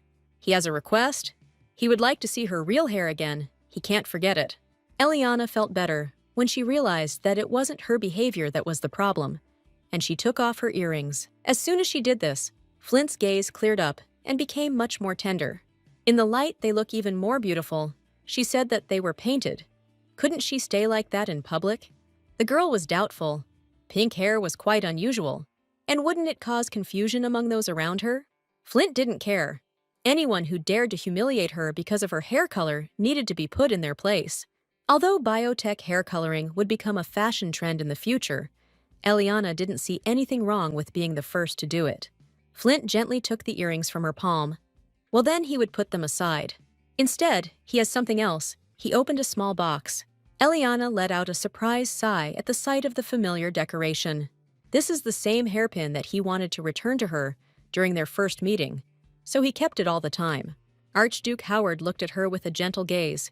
He should have returned her long ago. Eliana's face lit up with a bright smile. She was very pleased to receive the hairpin again. No matter how many times Flint saw her smile, his heart sank every time as if it were the first. A couple of hours later, the carriage stopped. Eliana had already been asleep for a long time. The coachman announced that they had arrived at the Archduchy of Howard. The carriage rolled along, raising mud splashes, and the girl felt that the climate here was more humid and cold. She pressed herself against the glass in amazement, goosebumps running through her body from the views opening up to her. It was very spacious and quiet. Solid forests. No people or buildings. This was the Great Wall of the Howards. It took her breath away. The Archduchy of Howard is famous for being surrounded on all sides by a long and massive wall, leaving not the slightest gap. The former duke began building the wall immediately after he gained power over the northern lands. The late Emperor Pedro, taking pity on his grandson, who had been exiled to the north after his father's death, gave him generous support. The former Archduke invested all his resources in the improvement of the region, and for 5 years hired residents of the north for construction work. The population, which suffered from poverty due to the harsh climate, received a stable source of income for the first time. Flint's father dedicated his life to the development of the north, so northerners honor his memory. The townspeople indeed welcomed them with open arms, rejoicing at the return of his lordship. He was congratulated on his victory in Molk. Eliana was proud of her husband. It seems that he has no less glory than his father. Before she knew it, her hand gave in to the impulse. Her face took on its usual neutral expression, and her lips stretched slightly into a smile. She waved majestically to the people from the window. Realizing what she was doing, the girl abruptly pulled her hand back. She closed the carriage window, the Empress's old habits making themselves known. The girl nervously fiddled with her fingers. A frustrated sigh escaped her lips. She apologized for her lack of restraint. But Flint didn't care. He smiled kindly. In his opinion, it looked quite cute. This approach will help win the favor of local residents. Supporting his wife, he turned to the window and waved again with her. Finally, the whole procession reached the main castle. Eliana resisted the urge to jump out of the carriage herself. So eager was she to see Archduke Howard's home. Excitement took hold of her. Here it is, this place. She quickened her pace slightly as she headed towards the entrance, where her second life would begin. The girl froze in the doorway with doubt, but everything was a little different from how she imagined. How empty! It looks well kept, but that's all, too gloomy. Miles, the finance manager, explained that his lordship was a man of modesty. Gilbert nodded vigorously. He rarely visited the estate, so he didn't want to clutter it with unnecessary things. There were too few managers and servants.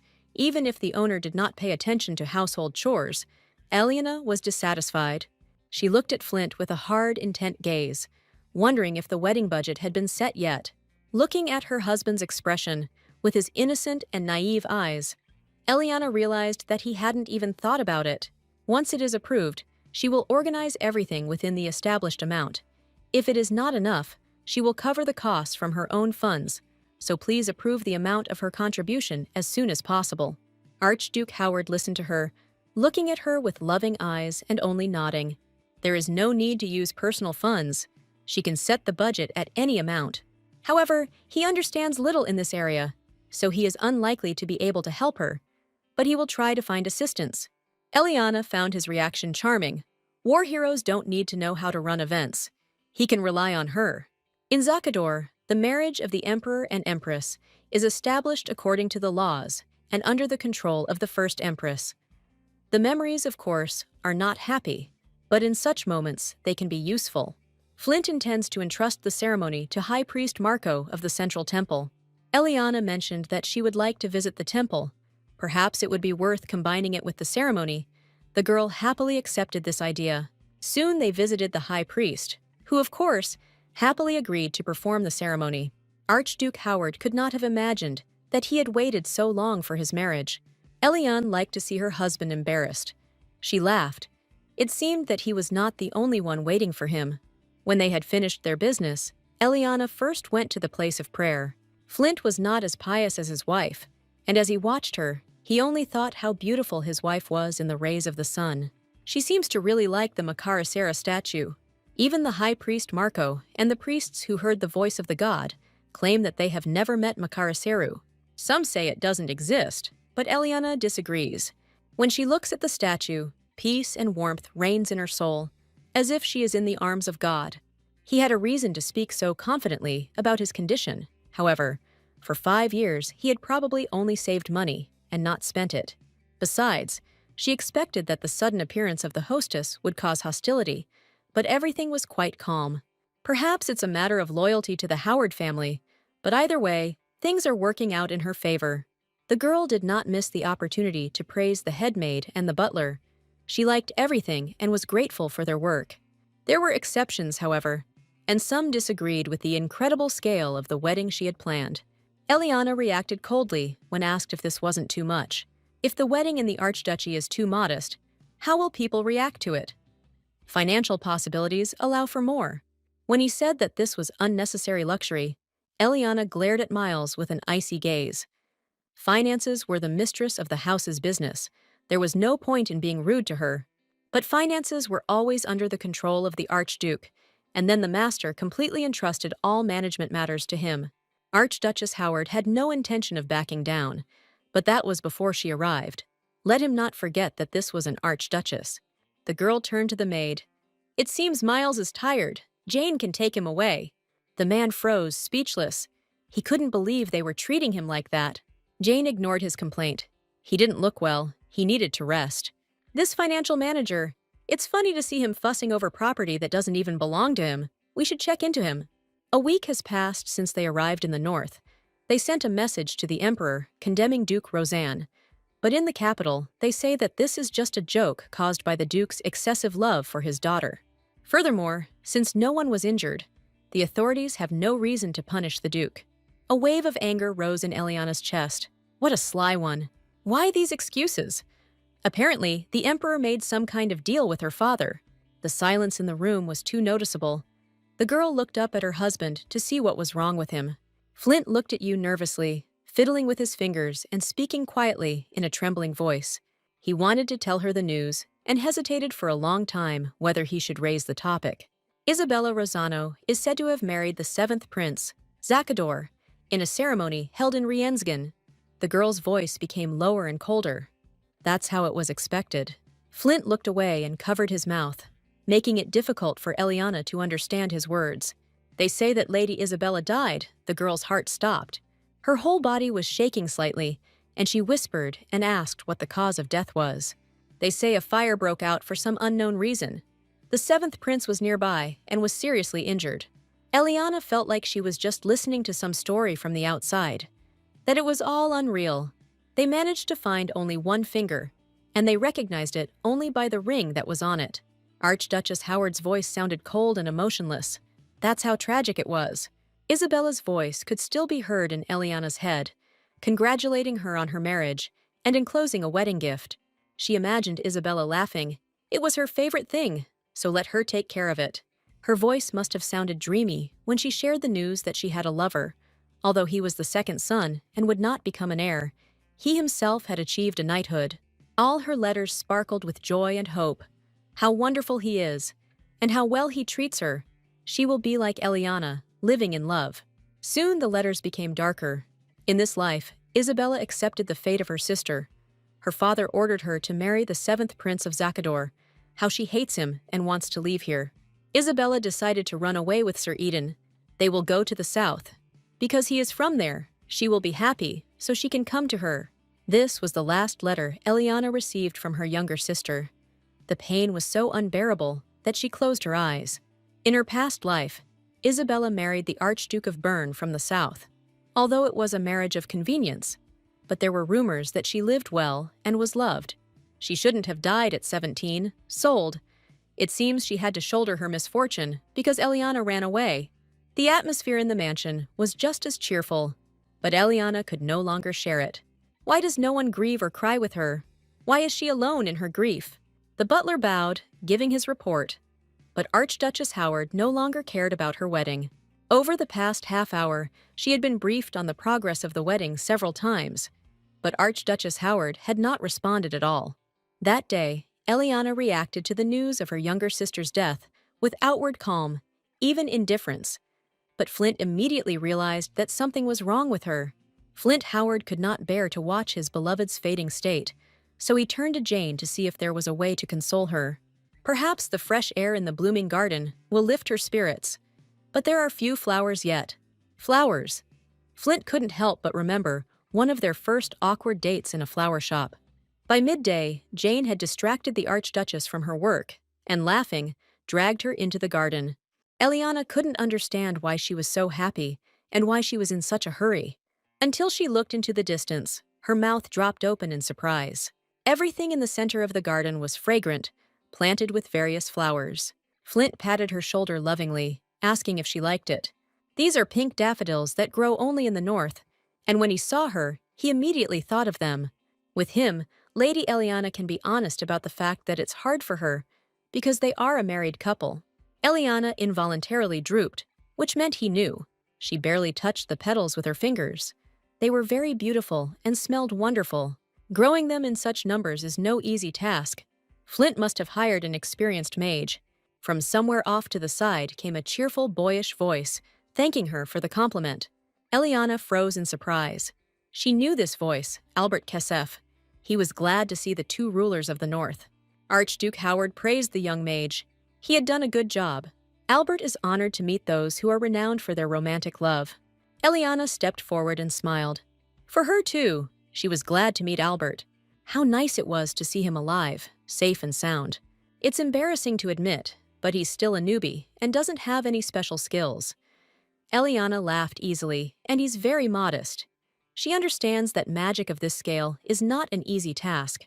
Albert and Eliana were flirting for so long that Flint began to feel jealous. Jane noted that her Grace looked very cheerful today, and Archduke Howard pierced her with an irritated look. However, he quickly wilted, and Jane was finally able to exhale. The flowers were truly beautiful. Albert concentrated his efforts, adding them here and there. What's wrong with him? He didn't intend to go this far. The young man looked over his shoulder uncertainly, all three watching his actions.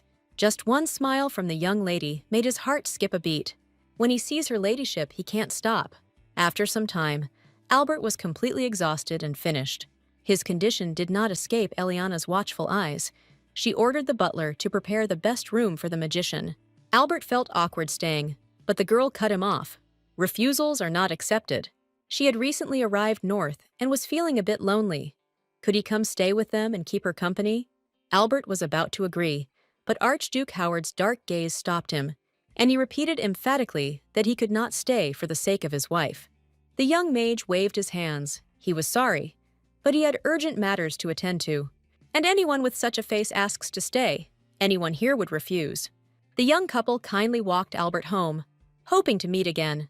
Still feeling the pressure from Archduke Howard, Albert Kesef hastened to leave. Turning into one of the alleys, he disappeared behind one of the doors. It looked unpresentable and shabby. The man sitting on the chair was waiting for him. He finally came. He said that he knew about the misdeeds of the magic tower. What did he mean? The prince smiled coldly, but he was impatient. Let him sit down first. He was more concerned with whether Albert had thought about his proposal. But the magician did not give a precise answer. He does not like to be tied down, and he does not intend to participate in the fight for the throne. Prince Marcel had no intention of backing down, so they would discuss this issue later. Does Albert know that the magician from the tower has taken up black magic?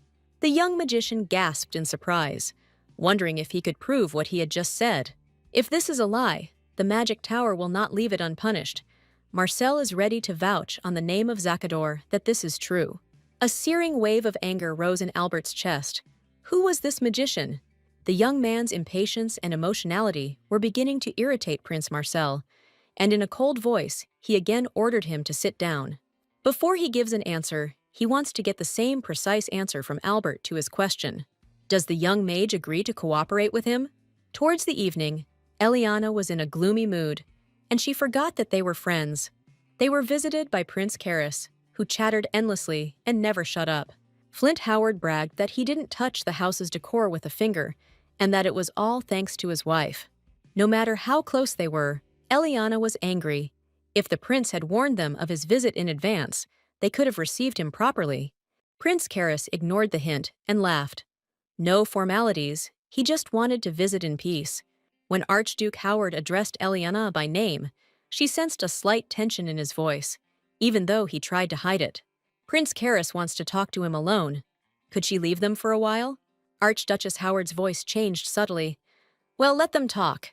When the door slammed, Flint Howard turned his interested gaze to his friend, asking what he wanted. The prince handed him something. He wanted to give it to him. Archduke Howard couldn't believe his eyes. On the table in front of him stood a box, the remains of his mother. For what his late father did, Karis sincerely asks for forgiveness. He is sorry. Even though it had happened a long time ago, Flint still felt a bad taste in his mouth. It seems he found himself in a difficult situation. He was accused of kidnapping, an unpleasant story. The emperor then offered him his help, but he refused. It was his family's business, and he could handle it himself. Dmitri Rosano must be punished for the attack on the Archduchess. Judging by the date on the marriage certificate, this was after they became spouses, so there is a formal reason. Archduke Howard couldn't believe his ears. How did he know this? There was something cunning in the Emperor's eyes. Did he really think that there was something in Biontech that he didn't know? Let him not forget that he had eyes and ears everywhere. Flint bowed again. He appreciated the Emperor's attention, but still asked him not to interfere. He did not want to make this public. The old man agreed that if this became known, the Archduchess would not be ashamed, and he valued her very much. But the Emperor also did not want to miss the opportunity to rein in Duke Rosano. Flint felt angry, but he had no choice but to remain silent. The old man sensed his displeasure, so he decided to change the subject. He promised to give Flint his father's seal when he got married, and also the remains of his mother, sent from Zakador, were kept by him all this time. The servant brought out a carved box before Flint's eyes. If he accepts this gift and refuses further interference, the Emperor will settle the rest himself. For a while the man thought that he had never been so close to what he had desired for so long. Well, he made his decision. It is an honor for him that the sun-bright Emperor himself guards the relics of his parents. If he could keep the secret of Archduchess Howard, Flint would gladly return north. Flint bowed deeply again, while the Emperor laughed loudly. For some reason, he had a disgusting feeling, as if a bucket of slop had been poured on him. Feeling slightly sad, Flint gently stroked the carved details of the box containing his mother's ashes. Let him leave behind the gratitude. The imperial house of Biontech did not deserve it. Prince Karis came to his senses. He had been wondering about one question for a long time. Why does he still call this Duchess Lady Eliana? They still haven't had a wedding. The prince was shocked. But officially they are already married. Do they really sleep in different rooms? The young man choked. At the beginning of the relationship, and even on the honeymoon, Flint sighed heavily. He regrets that he didn't tell her earlier. But they are not in that kind of relationship. Eliana doesn't love him. She chose Flint to get rid of Duke Rosano, but he still doesn't know why. For the first time, Prince Karis wondered if his friend was all right in the head. Would he risk being beaten half to death by his father for such a reason? Well, that is why she chose marriage as a way to escape from her father. If she had simply run away and not gotten married, would Duke Rosano have beaten her like that? The Archduchess came to Flint, risking her life, and he says it is not love. Flint felt a flash of inspiration, and in just one moment, everything became completely clear in his head. Karis was right. After meeting his friend, he immediately went to his wife. Eliana, as always, greeted him with a smile. She said that she was bored, but the magician had already left, and he himself decided to keep her company. A slight blush appeared on the girl's cheeks. He was so attentive to her words. Archduke Howard wished he had noticed this sooner. As they were leaving, his friend asked him one question, because he still hadn't heard the main thing. Whether Flint loves Eliana or not, the young man's reaction was ambiguous. Prince Karis raised an eyebrow skeptically, hoping that when they met again, his friend would be able to answer that question. Obviously, Eliana was glad of his presence. If he came to her, then she should be grateful to Albert that he left. Now Archduke Howard knew what he was feeling, and an inspiring feeling spread through his chest. Finally, the day came that Eliana had been waiting for so long, her wedding day. The girl was overcome with slight jitters, but she didn't show it, and her joy was even stronger. Lady Veronica couldn't help but let out a sigh of admiration. She looked so lovely. Eliana was grateful that her friend was able to come. Her support made her feel more confident. Today, Eliana is more beautiful than even the Empress herself, who is called the beauty of the century. Seeing her like this, his lordship would surely fall in love again. Archduchess Howard laughed contentedly. I wish she had. The girl was pleased with how the servants and organizers prepared everything for the wedding. Finally, her dream came true. Well, it was time for the ceremony. Eliana was the picture of calm. Jane was even surprised. She thought that the girl would be at least a little nervous. Archduchess Howard smiled dazzlingly, perhaps because they were already married. The main doors to the church swung open, and Flint's heart began to beat faster. Eliana took the first step, slowly emerging from the shadows into the light. The man's eyes widened in surprise. She resembled a goddess revealing herself to ordinary people. Her slightly dramatic eye shape, her snub nose, her parted lips, and most importantly, her pink hair. All of this made Flint's heart clench painfully. For a moment, the young man forgot who he was and where he was, and an embarrassed blush appeared on his cheeks. Eliana's smile was meant for him alone, and Flint could have sworn his heart stopped at that moment. The guests could not contain their delighted gasps. One only had to look at the expression on his lordship's face. He was enchanted by her. The young people stood in front of the altar. Flint was eager to touch Eliana's gentle hand. Marco was waiting for their favor. Eliana could not believe that now what she expected most in her life would happen. The priest handed the young couple small lamps, which Flint and Eliana accepted reverently. Marco's face broke into a kind smile. The wedding ceremony began. Eliana knew there was a bond between her and Flint, strong and unbreakable, and today they would strengthen it with this ritual. So, two children of God accept each other as life partners.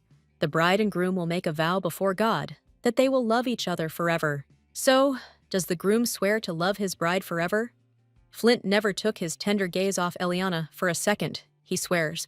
When a bride vows to love her groom forever, words of consent were like honey on Eliana's tongue. When Flint put the ring on her finger, his hands trembled slightly, a fact that touched the girl. Slowly, his face moved closer to hers. She felt his hot breath on her cheek. A moment later, the young man suddenly pressed his lips to hers. Archduchess Howard barely had time to react. Before she had time to get used to it, Flint left her lips with a chuckle. The girl exhaled slightly and was frightened. It dawned on Eliana that the wedding ceremony was complete, and they were now officially married in every sense of the word. This thought filled her heart with a warm, fluttering feeling. She would spend her whole life with this man. The guests discussed the events. It's hard to believe that Archduke and Archduchess Howard were planning the wedding together. One of the ladies was delighted with the decorations. She is also preparing her son's wedding. She will have to take note. The wedding cake was displayed on the main table. It was so tall that some guests' mouths dropped in surprise. The newlyweds raised a large knife together to cut the first piece of cake. Soon, each of the guests received their piece. The taste of the dessert was unforgettable. Music, fun, dancing. Not a single person shed a tear at this celebration. Eliana was pleased to feel Flint's strong and firm arms on her waist, and to notice the sparkle in his loving eyes. The fact that there were only welcome guests at the wedding, with whom the girl could chat to her heart's content, also lifted her spirits. Flint called her over and apologized for interrupting the conversation. Now it's time to accept congratulations from the guests. Aiden Carteret greets His Serene Highness the Archduke, and Her Serene Highness the Archduchess, his wife and daughter. He is honored to be a witness to the marriage at Howard. The family prepared a modest gift in honor of their wedding, and little Monica stepped forward with a box in her hands. The girl awkwardly introduced herself as Monica Carteret. This was a brooch she had designed herself. May she bring prosperity to the North and their love. Duchess Howard gratefully accepted the gift from the girl's trembling hands. How touching that Monica wants to bless her love with her husband. A very beautiful brooch. You can feel her taste. She will wear it with pleasure. After the words of gratitude, Monica finally relaxed and smiled happily. Prince Karis, standing nearby and watching the congratulations, whistled in surprise. Isn't this the first time the Archduchess has accepted congratulations while sitting at the head of the table? And she looks as if she's used to it. Unlike the bored and withdrawn Flint, there was a confidence in her polished movements and natural smile. Each of the guests wanted to chat with the newly minted Archduchess, but Flint abruptly stopped them. Eliana was surprised. She was not tired at all. Each of the conversations seemed quite short to her. She raised her eyebrows in surprise and whispered, "Could it be that the mighty master of the North was already tired?" Here she was full of strength. The young man looked at the guests again. It might not be short, but it wasn't worth dragging it out either. Karis could hardly contain his laughter. Flint simply cannot stand any ceremonial formalities. His tired voice could be heard periodically in the hall. Next, next, next. Iana could hardly contain her urge to laugh. So funny did her husband's reaction seem to him. Towards sunset, the reception of guests was over, and a huge mountain of gifts had accumulated in the corner of the hall. But the guests had left by the time it was already dark, and Eliana sighed tiredly. She is so tired that she is ready to fall asleep right now. Jane asked her to be patient a little. Today is her wedding night. She and Countess Adele personally decorated the bedroom. She will like it. Eliana had a strange premonition that made her feel uneasy. Jane opened the bedroom door for her with delight, as if it were hers. Remembering what the bedroom was like before, Eliana couldn't believe how they could turn it into this den of debauchery. Jane, standing next to her, was almost jumping for joy. That's how they transformed her. She and Madame Adele put their soul into the design. Eliana, almost trembling with rage, walked sharply towards the bed. She grabbed the canopy and pulled it sharply. Jane froze in place. This was not the reaction she expected.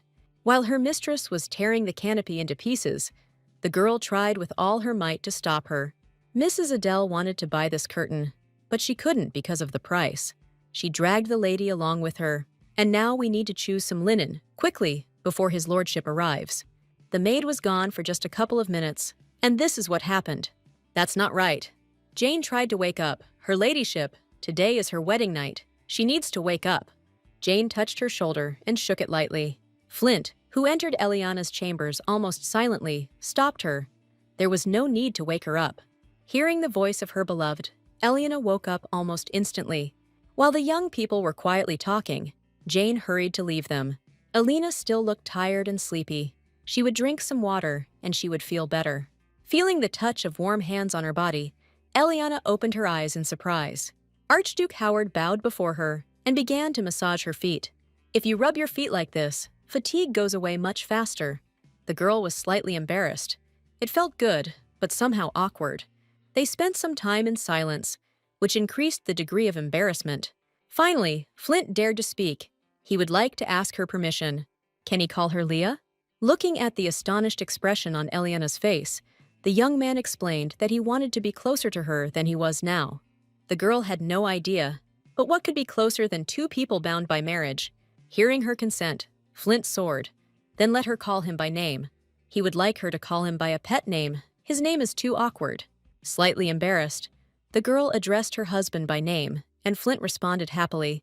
While they were in the north, he thought a lot about how, if he ever fell in love with someone, it would definitely be her. He spread his arms out to the side in embarrassment, and he was right. The girl turned her gaze to his left hand. Seeing a ring there was both unfamiliar and pleasant at the same time. The man's voice was full of sincerity when he confessed that he loved her. The oath he made when he took her as his wife, he will keep until his death. There are many declarations of love in the world, but no sweet words are more valuable than this oath. Because Eliana did not doubt his sincerity for a moment, and she wanted to reciprocate. She loves him too. The lovers folded their fingers. She too will love only him. Even though her words of love did not completely match her true feelings, she kissed her husband passionately. The early rays of the sun hitting her eyes woke Eliana up. She tossed and turned lazily in bed, gradually coming to her senses. The girl sighed regretfully. After all, she had fallen asleep. Flint, coming out of the bath, looked at her strangely, wondering if she had slept well. The girl followed his gaze, looked down, and realized that she was completely naked. Memories of last night overwhelmed her, and Eliana wrapped herself in a blanket, embarrassed. The young man awkwardly apologized. It seemed he had overdone it the night before, but the girl did not want to accept his apology. This is natural for spouses. Despite her assurances that everything was fine, Flint was unnecessarily worried about her condition, even suggesting calling a doctor. Eliana waved her hand awkwardly again, but everything was fine. In fact, it was not okay. The girl was switching off at every step. Jane's voice was full of concern. Her ladyship seemed very tired. Eliana grabbed her head. Perhaps she would rest. The maid accompanied her mistress to her chambers and left her alone. Other girls were waiting for her at the door, each one with a question in their eyes. Jane nodded solemnly, and each of the maids squealed with delight. It looks like they had an incredibly hot night. After all, they are the heroes of the most famous love story in Biantech. Will they really hear good news soon? After some time, Flint visited the lady. Marquis Cyclamen and his wife were waiting for them in the living room. Eliana still felt tired. She slowly remembered. These are the ones from the north coast. Aizat and Sarah rule the entire north in place of Archduke Howard when he is absent, which means they are the most trusted people. Lady Eliana noticed that Flint seemed comfortable with them. When asked how things had gone in the south, the couple looked at each other with disappointment. The fact is that His Grace Duke Barn sent Prince Pavlesk here. Prince Pavleska, of course. Eliana knew him from a past life. Pavleska was the bastard of Emperor Leopold, whom Duke Rossano brought to the palace during the disappearance of Karis. After confirming his relationship with the emperor, Pavleska began to receive the education of a crown prince. However, a year after the return of Karis, a war hero thought dead, the situation changed. A bastard whose mother is unknown. How can he be included in the dynasty's genealogy? He also doubts the accuracy of the test. It's easier to believe that the stepmother gave birth to a son than this. As one might guess, Prince Karis did not like his own replacement. He began to openly show his intention to oust his half-brother, and Pavleski's position became increasingly precarious. In the end, under the pretext of poor adaptation to the palace, he was sent to Duke Barna in the southern lands. So, the South has done everything it could. Now it's the North's turn. Flint himself did not expect this. Eliana sighed sadly. He had nothing to apologize for, since the little son had banished her half-brother. Leah might be confused, but Prince Harris does not hate Prince Pavlescu. But Eliana knew that everything was not so simple. What about the Emperor himself? His Majesty loves Prince Karis immensely, so much so that he even made his healthy second wife infertile. If it was a question of something that could harm Prince Karis, he would be against it. Even if it was his son, wouldn't he? She's right. Karis sent his brother south only out of fear for his safety. It's not at all necessary that he be raised by them. Another family could be chosen. However, Eliana was not going to back down. No, they would take him in. If they refuse it, everyone will decide that it is because of her. If she is categorically against it, then it will be possible to return it. She is Eliana Rossano, which means she must share some of the responsibility for her father's greed, tear the child from the world where he lived peacefully with his mother, and throw him under the yoke of pressure and hostility, making a hero out of him. Duke Dmitry Rossano was to blame for everything. Eliana was starting to get angry at her husband. He just couldn't stop apologizing. The girl was unsure about only one thing: how they should greet the young prince. They need to think about it together. After heated discussions, the newlyweds decided on a plan. Flint would convey everything to the servants.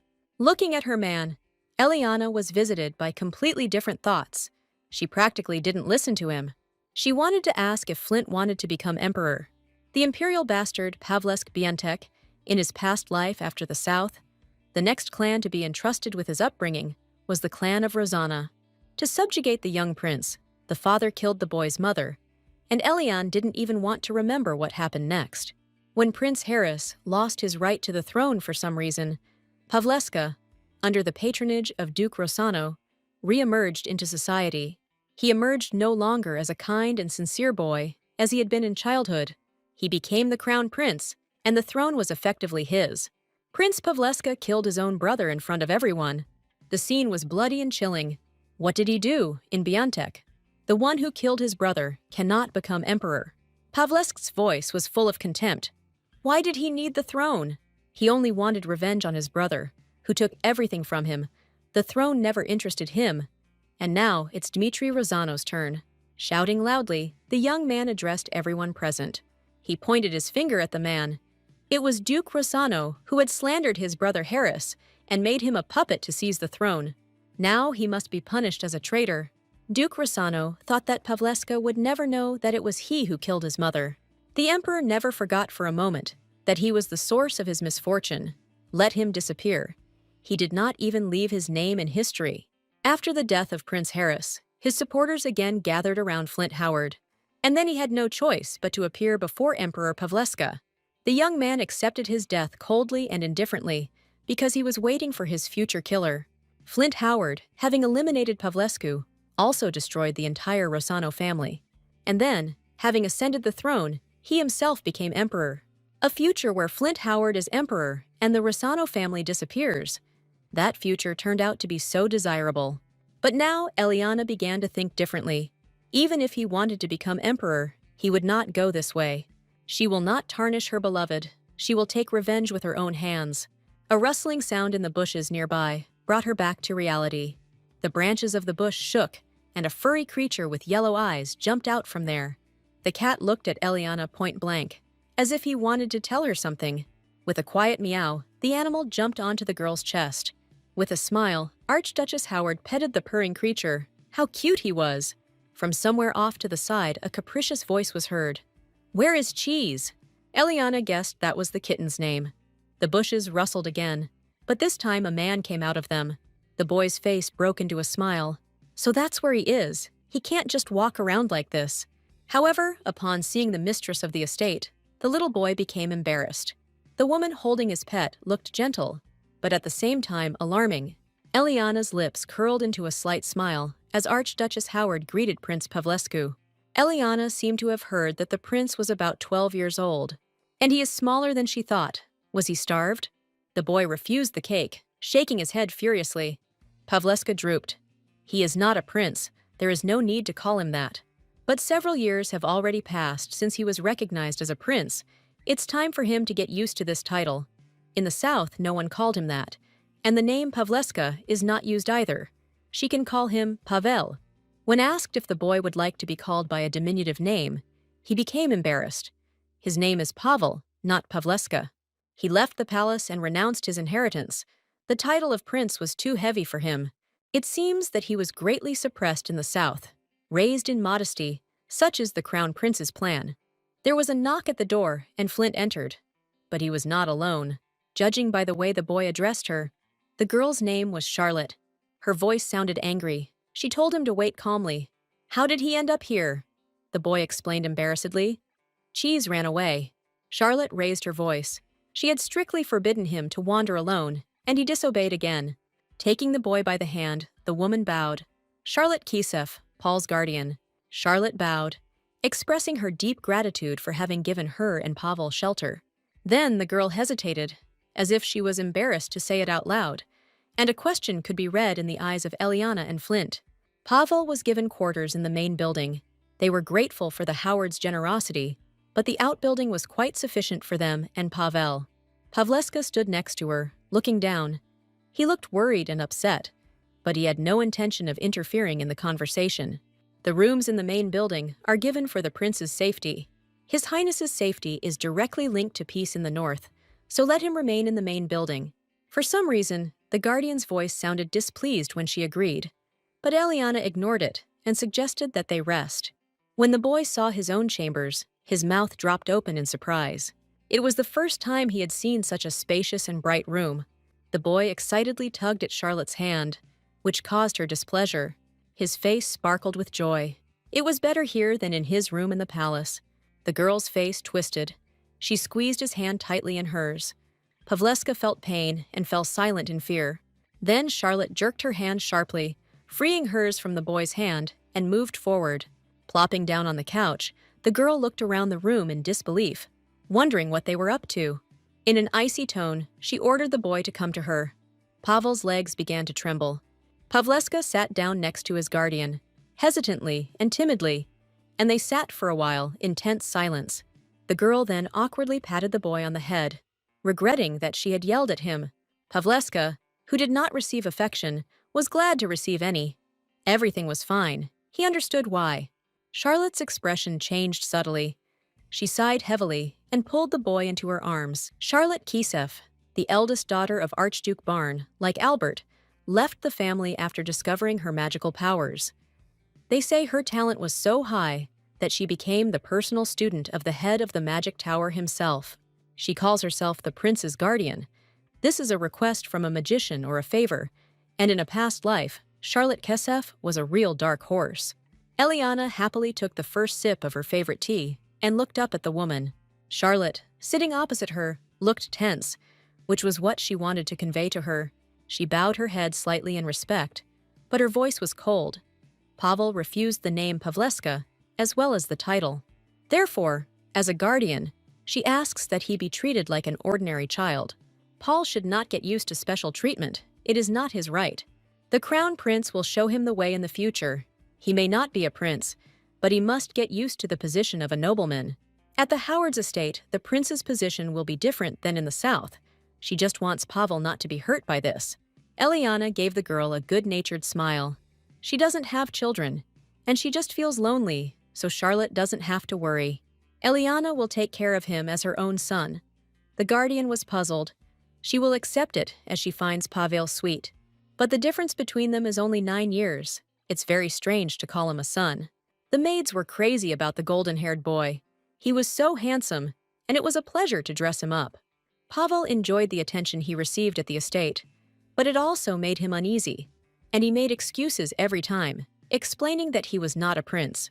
Finally, the preparations were completed. Everything was ready. The outfit and hairstyle transformed the boy. Now he truly resembled a nobleman and lived up to his status. Archduchess Howard praised the maids, who will now serve the prince. The girl's lips stretched into a gentle smile. Pavleska now looks so much like His Highness Prince Karis. Fear appeared on the boy's face, and he again corrected himself in a trembling voice. His name was Pavel. But a prince remains a prince, even without an inheritance, and the name given by the emperor cannot be rejected. But if he allows them to call him by a diminutive name, they will call him Prince Paul. The boy's spirit has risen, so be it. Pleased, Eliana clapped her hands. Then she has something else. Let him follow her. She will introduce him to the teacher. Baron Wells bowed in greeting to the prince. From today on, he would be teaching His Highness political science. Pavel felt awkward. He had never been assigned a teacher before. But that wasn't all. She turned her gaze to Jane to see if Viscountess Sullivan had arrived. Prince Paul will also have a literature teacher, Viscountess Sullivan. The teachers entered the hall one after another. History teacher, law teacher, and many others.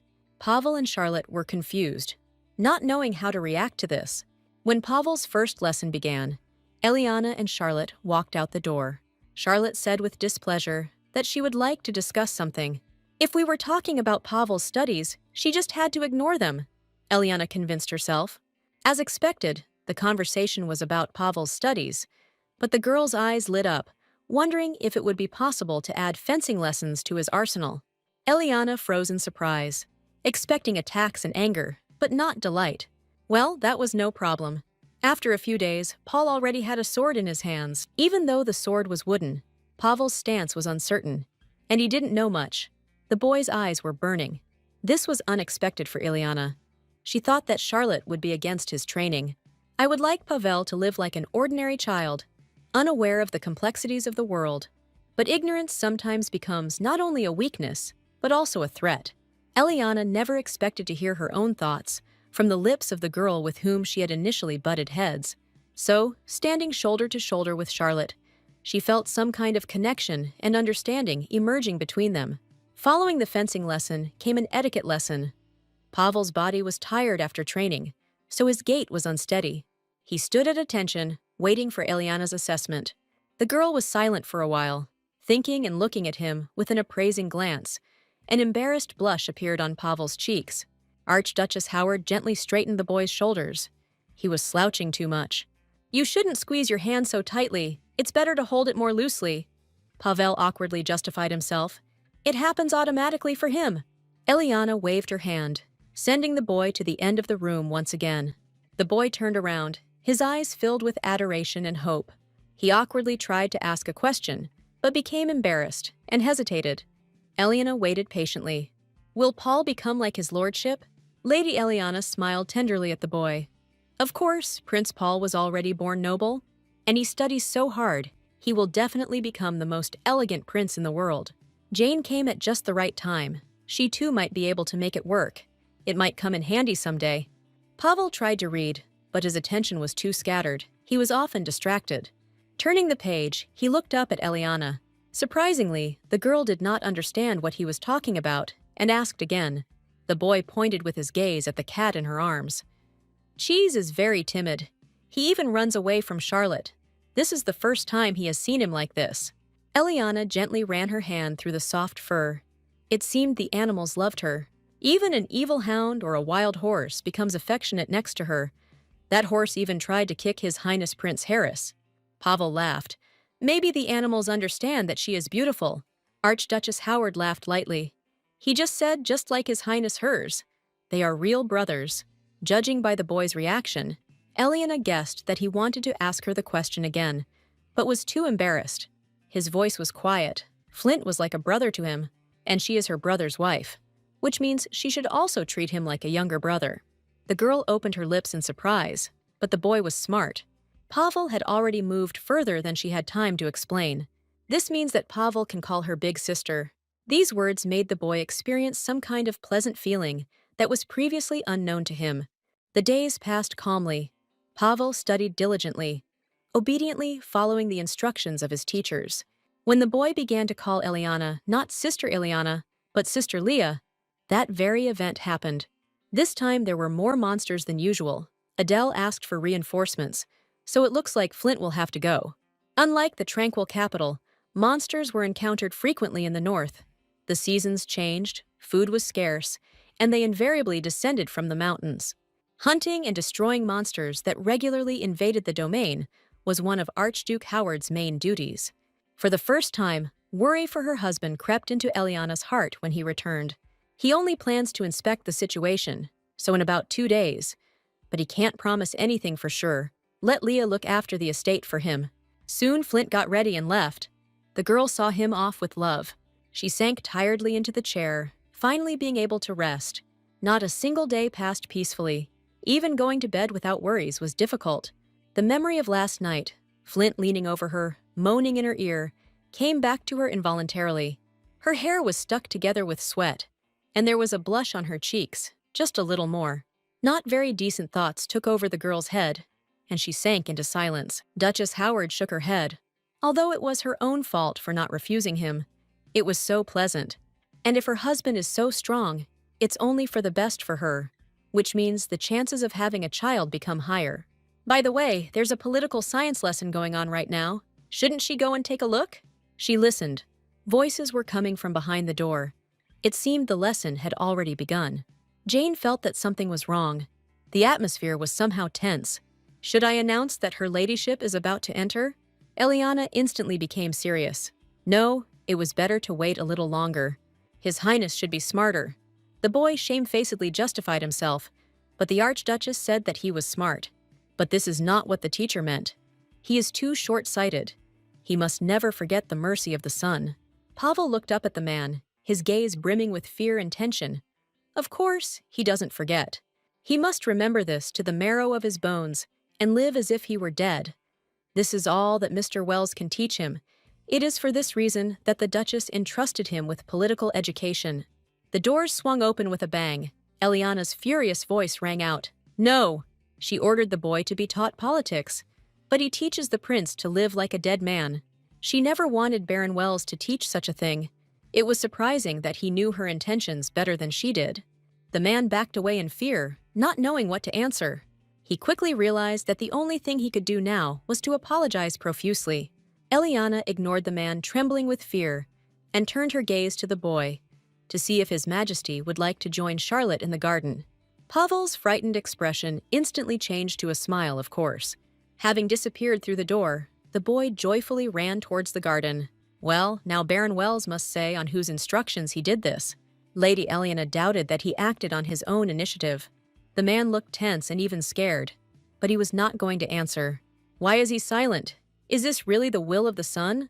Judging by Baron Wells' reaction, Eliana hit the nail on the head. The man screamed hysterically, "No! This is the order of the Crown Prince." Crown Prince Harris said that His Highness should not harbor empty ambitions. She must understand his intention. A wave of burning anger slowly rose in Eliana's chest. One more question. Why did he secretly pretend to be her? The girl looked at him with disdain, wondering if he had forgotten that she was the Archduchess of this estate.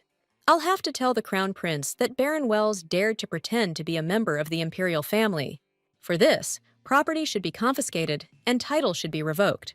The Baron's voice became thinner with fear. He was sorry. He had shown the greatest disrespect to her.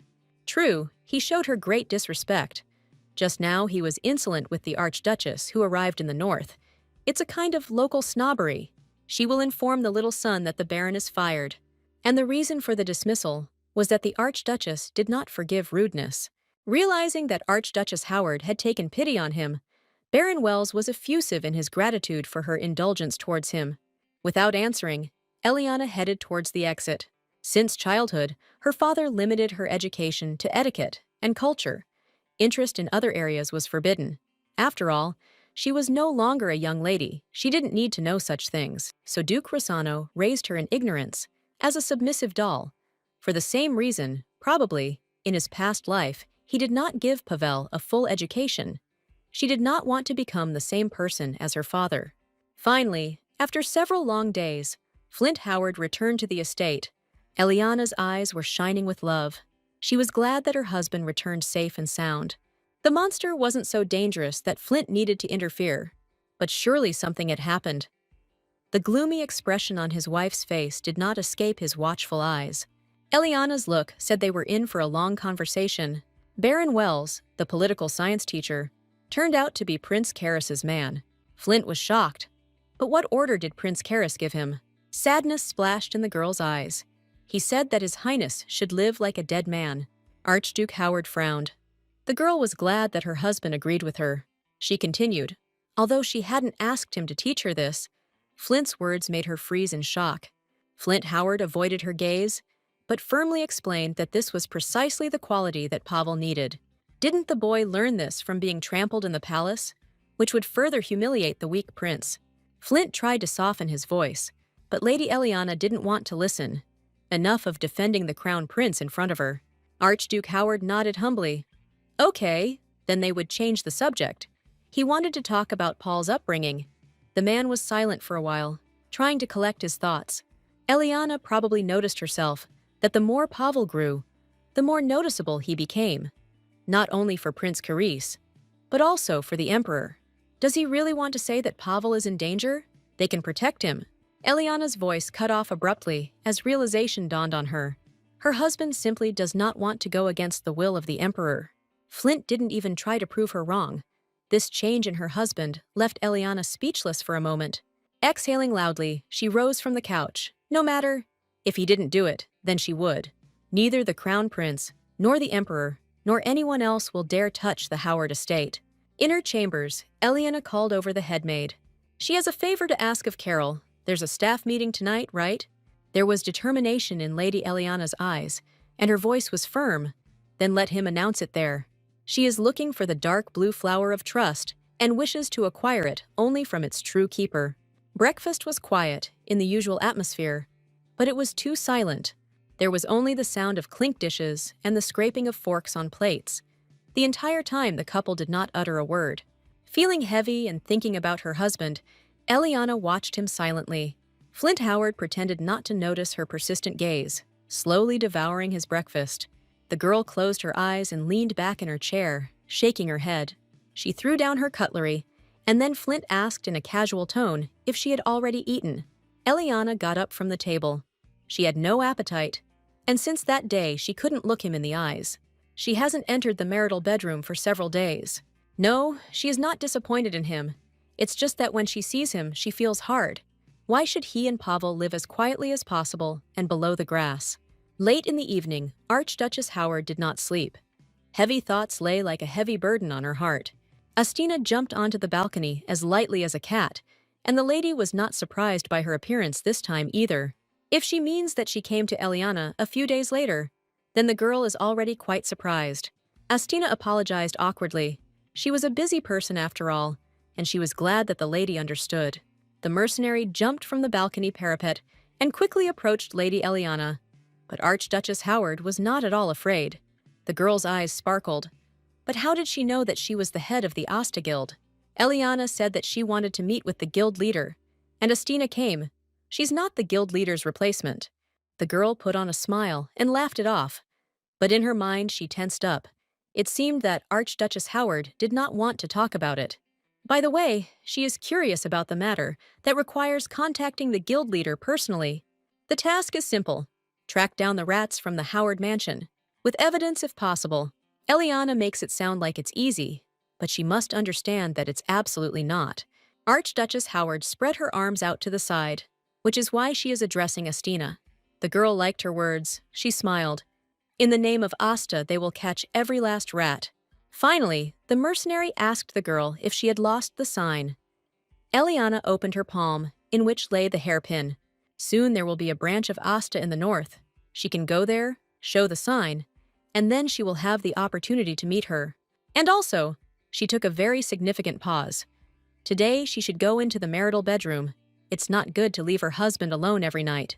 Eliana was amazed that Flint really slept in the marital bedroom every night.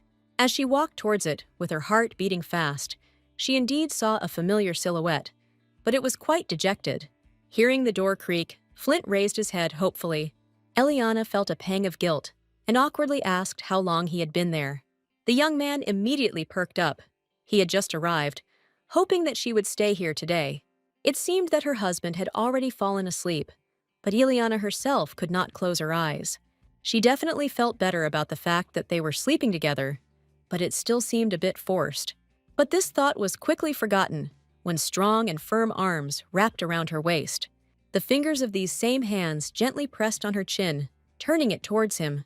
That's why they say it's useless for spouses to quarrel. The next day, Eliana finally received the report. So they were withdrawing money after all. She knew that something was fishy here. However, the amount turned out to be much more than she thought. Was Miles really that brave? This Miles is a man from the Howard mansion. Apparently the guard dog bit the owner. However, the expression bitten is not quite appropriate. Eliana looked at Astina with puzzlement. The girl's thin, calloused finger ran over the accounts, letting him look at the flow of funds. In such cases, it would be more correct to say that it was simply sold. But that's not all. A list of names will appear soon. Eliana was pretty surprised that it was so fast. The mercenary smirked smugly. These people are extremely careless. They don't even try to hide. They collect and share information. Apparently, it's from confidence, to be honest.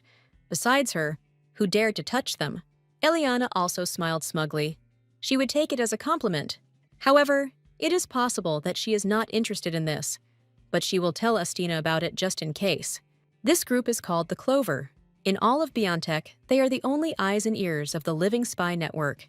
Towards the middle of the day, Charlotte asked Archduchess Howard to have tea. She had urgent business. Usually, she takes Pavel with her, but since it is Her Grace Eliana, she can rest easy. The girl assured her that they would take care of the boy, so Charlotte could go without worrying. The girl had few things. She quickly got ready, and just as quickly left the Howard's mansion. Pavel expressed a desire to see her off.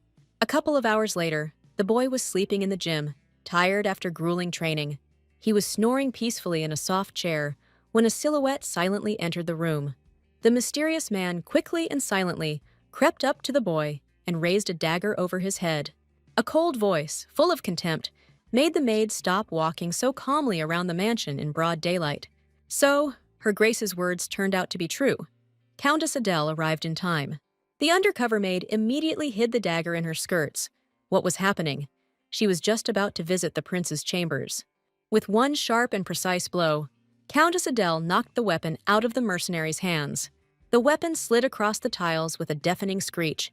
The woman's rage knew no bounds. How dare she? At that time, Eliana was peacefully enjoying the pre-evening hours. Cheese settled down on her lap with a purr. Duchess Howard called Jane, asking her to bring her favorite type of tea. After a couple of minutes, its extraordinary aroma spread throughout the room. Jane was surprised that something had happened, since she had treasured this last gift from Miss Isabella so much. Eliana shrugged. She especially wanted to drink it today, because today was the day they would sweep those annoying rats out of the house. So she will say on whose instructions she arranged this. The spy, pretending to be a maid, was barely conscious. Her entire suit was covered in blood. She slowly raised her head and looked at Countess Adele with contempt, but said nothing. The woman growled, several hours of torture, and no result. Oliver sighed. Even torture won't break her. She's the most problematic one. It would be better to put her under guard first and wait for the Archduke's orders. Eliana did not let him finish. There was no need for that. Oliver and Adele did not notice her appearance at all, since the lady entered the room too quietly. Lady Eliana shouldn't see such bloody scenes. Why is she here? The culprit needs to be taken away quickly. She sat down in a nearby chair. She is fine. Let them continue. What did they do? Are there any results? After the torture, the mercenary does not reveal who is behind this. But Eliana is not interested in this. She was more concerned with the question of who let the mercenary into the duchy. In a dark voice, she promised the girl that she would spare her life if she confessed to it.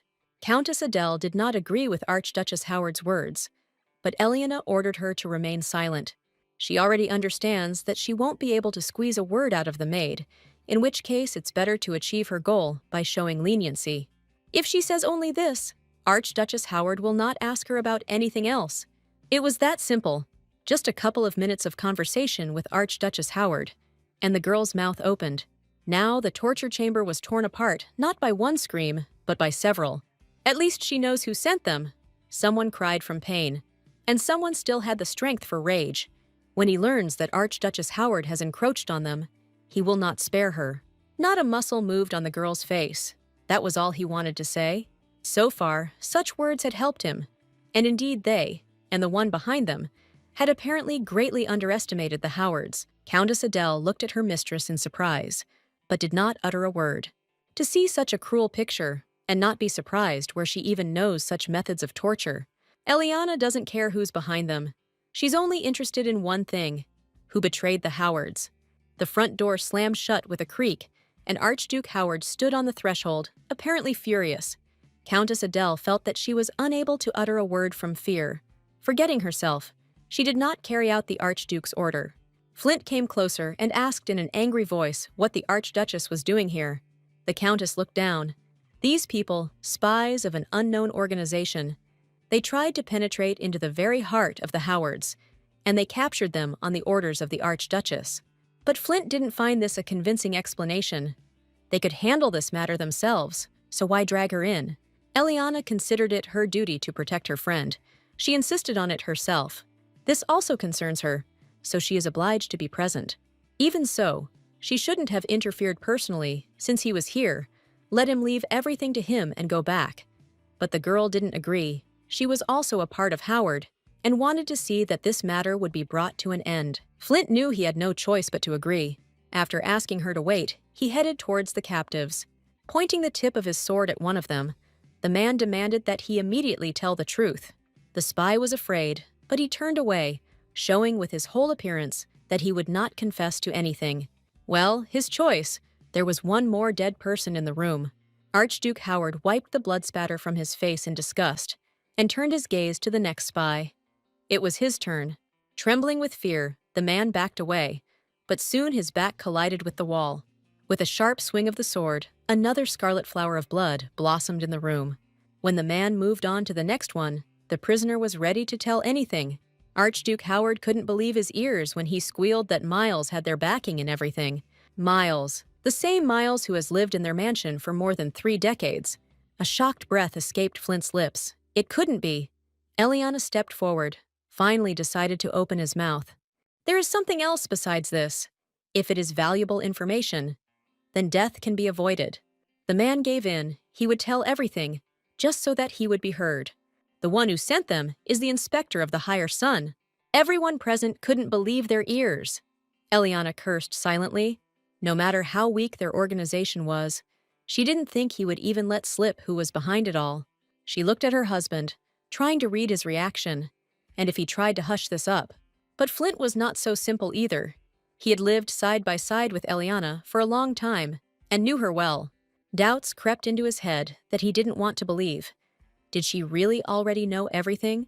He seemed to have an idea of what she was worried about, but he didn't have to worry. He turned to the prisoner, asking him to tell them what they had been ordered to do, what day the meeting was scheduled for, and how it was supposed to take place. After all, Eliana and Flint retired to discuss all this in private. Soon the big son will find out about this, that all the spies sent to Howard died. If he demands answers from her husband, it is better to say that it was her own decision. But Flint was stubborn. He would not allow her to carry it alone all the time. Let her think that in some way he had paid his debt. He would probably send spies to Howard anyway. Then Eliana again. But the young man did not let her finish. They would take care of this together. Leah thinks too much. They sat in silence for a while when Eliana raised a question that had been bothering her for a long time. How he dealt with Miles. The man's voice sounded emotionless and cold. He was dead. For 30 years in a row, he did not leave the Duke's estate and guarded it. He was able to return to the north only thanks to people like him. That's why Flint trusted him so much that he even turned a blind eye to his constant thefts, not knowing that his true master has long been not himself, but the son. The old man was trembling with fear. Tears were streaming down his face. He was wrong. The old financial manager had not initially given the Howard's mansion any credit, but when Flint returned, he could not believe his ears. He could not even imagine that the Archduke's son would be able to return to his homeland. The emperor's obsession with testing the one who remained in Howard was gradually wearing him down. Eventually, he swore allegiance to the emperor and began to give him half of the northern taxes.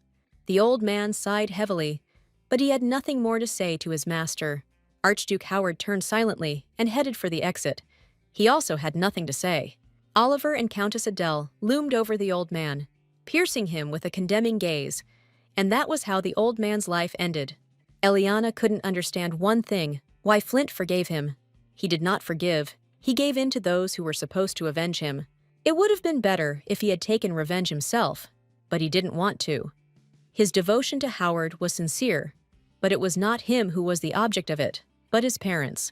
He understands that he and his parents are different people, and that devotion cannot be transferred to him. Eliana's heart ached for her husband. They are different, but he is still Howard. If you tell him that he is being oppressed, he will get angry. The couple fell into silence, each thinking about their own thoughts. Upon learning of the latest events, Charlotte immediately rushed to the Howard estate. She was so afraid for Pavel that she didn't want to let him go for a minute. Her Grace thinks that someone who constantly makes attempts on Pavel is capable of showing him even the slightest mercy. Indeed, these attacks are not happening for the first time. In a past life, Charlotte must have died at the hands of Pavel's attackers. The one hunting for Paul's life is not some minor henchman of the Emperor. Charlotte was beside herself with fear and anger. She screamed, "Then who is it?" Those who let the killer inside the mansion were spies sent by the son. Didn't she still understand? The little boy's face turned pale. His own father. It couldn't be. Until the little son dons the imperial crown, the attacks will continue. Charlotte was wrong. He needs to give up his studies. It's better for him to be an ordinary child, not a prince. However, Eliana did not agree with her. This was the wrong decision. Paul was from Bianteca. His origins could not be denied. Charlotte continued to shout. Then what should they do? They can't change Pavel's last name. Why not? After all, she also left the surname Born and became Kasef. And even the emperor would not dare to encroach on the magic tower. The only way out that Eliana saw in this situation was for Charlotte to take Pavel to Kasef. Charlotte instantly calmed down. She realized that this could be the right way to save Pavel, but his magical power never awakened. Relying on a ghostly chance is not an option. Of course, there are also ordinary people in the magical tower, but they all face monstrous oppression. Charlotte hugged the boy close. She couldn't allow Pavel to be treated like this. Eliana fell silent. This is a really difficult situation, but there is no other way out. Whether the fate of an eternal outcast is truly better than death is not for her to decide. She turned her gaze to the boy. It was Pavel who had to decide. Frightened by the intense pressure, the prince hunched his shoulders and hung his head.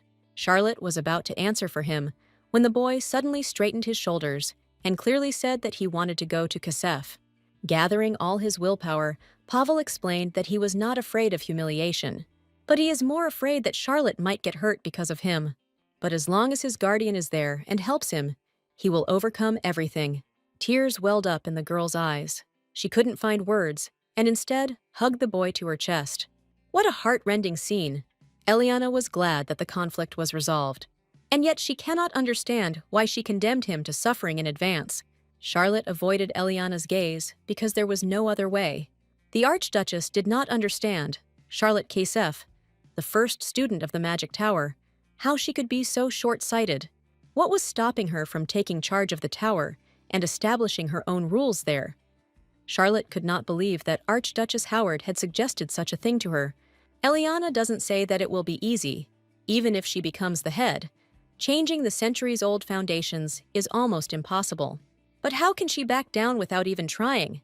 Determination blossomed in Charlotte's soul. She would do it. The boy's eyes shone with gratitude and love for his guardian. She swears on her honor as the future head of the tower that she will not back down. The gardens, filled with dozens of different types of flowers, were fragrant, and the murmur of water in the fountains was pleasantly calming. Finally, Eliana could be alone with her husband. They hadn't walked like this for a long time. It's because he's been busy all the time. Monster attacks have become more frequent. Isn't it time to take action? But this happens every year. They have strengthened their defenses. The losses will be insignificant. The North shouldn't have to bear this burden alone. But Eliana quickly forgot her thought as she looked away. The hand of a man reaching for a ripe peach seemed painfully familiar to her. The man turned around. The piercing gaze of his cold eyes made Eliana's insides clench with horror. She felt all her limbs turn cold, and she was completely unable to move. The girl's legs gave way, and she fell onto the stone path, gasping for breath. Archduchess Howard couldn't breathe, this man. How did he get here? Hearing some noise nearby, Prince Karis turned around in surprise. He rushed to help what had happened to Archduchess Howard. The men leaned over her, asking if she was okay, or if she had become ill. The girl tried to smile and convince the others that everything was fine, but her legs just gave way for a moment, and the prince, as always, sarcastically commented that she should be more careful. Soon the three of them settled into the gazebo. The roof protected them from the sun, and it was a little cooler there. Harris devoured the peaches greedily, as expected. The taste this year is impeccable. This is a Zakadorian fruit, and in Biantek it grows only here, so he is ready to visit the north every year for this. But, as expected, peaches were not the only reason for his visit.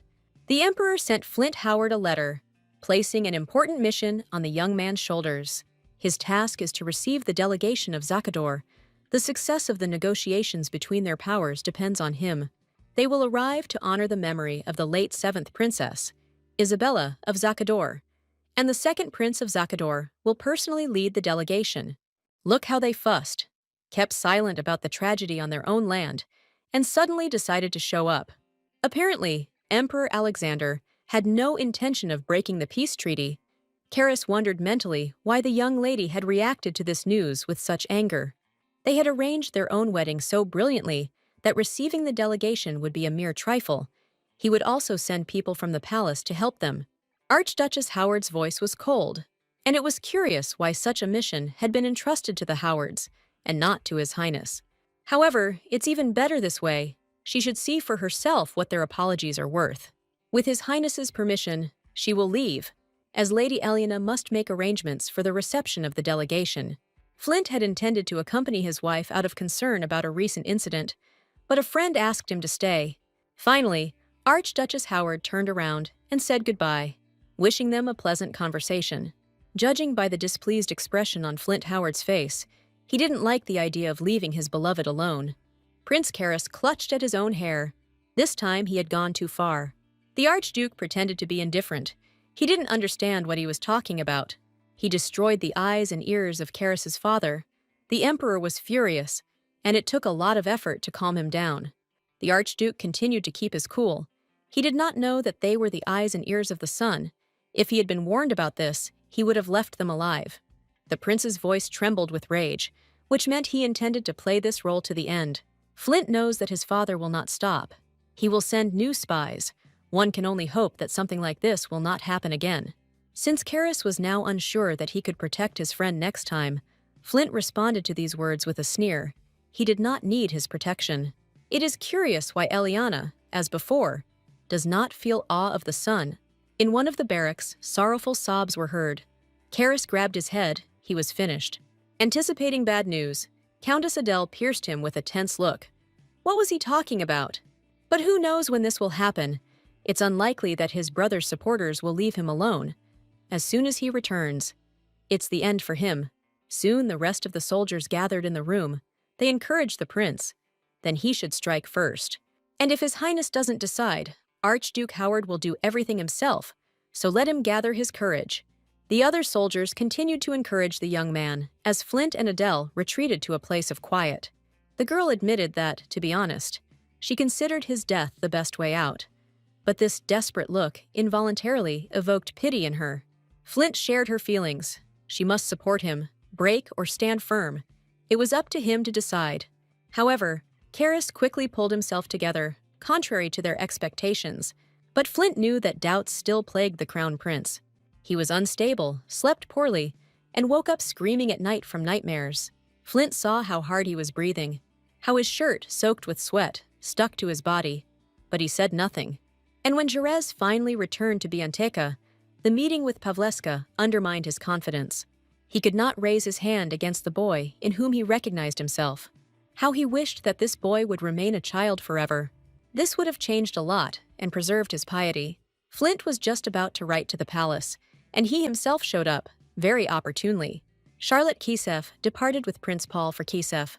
Prince Curice naively assumed that the girl intended to show him the local beauties.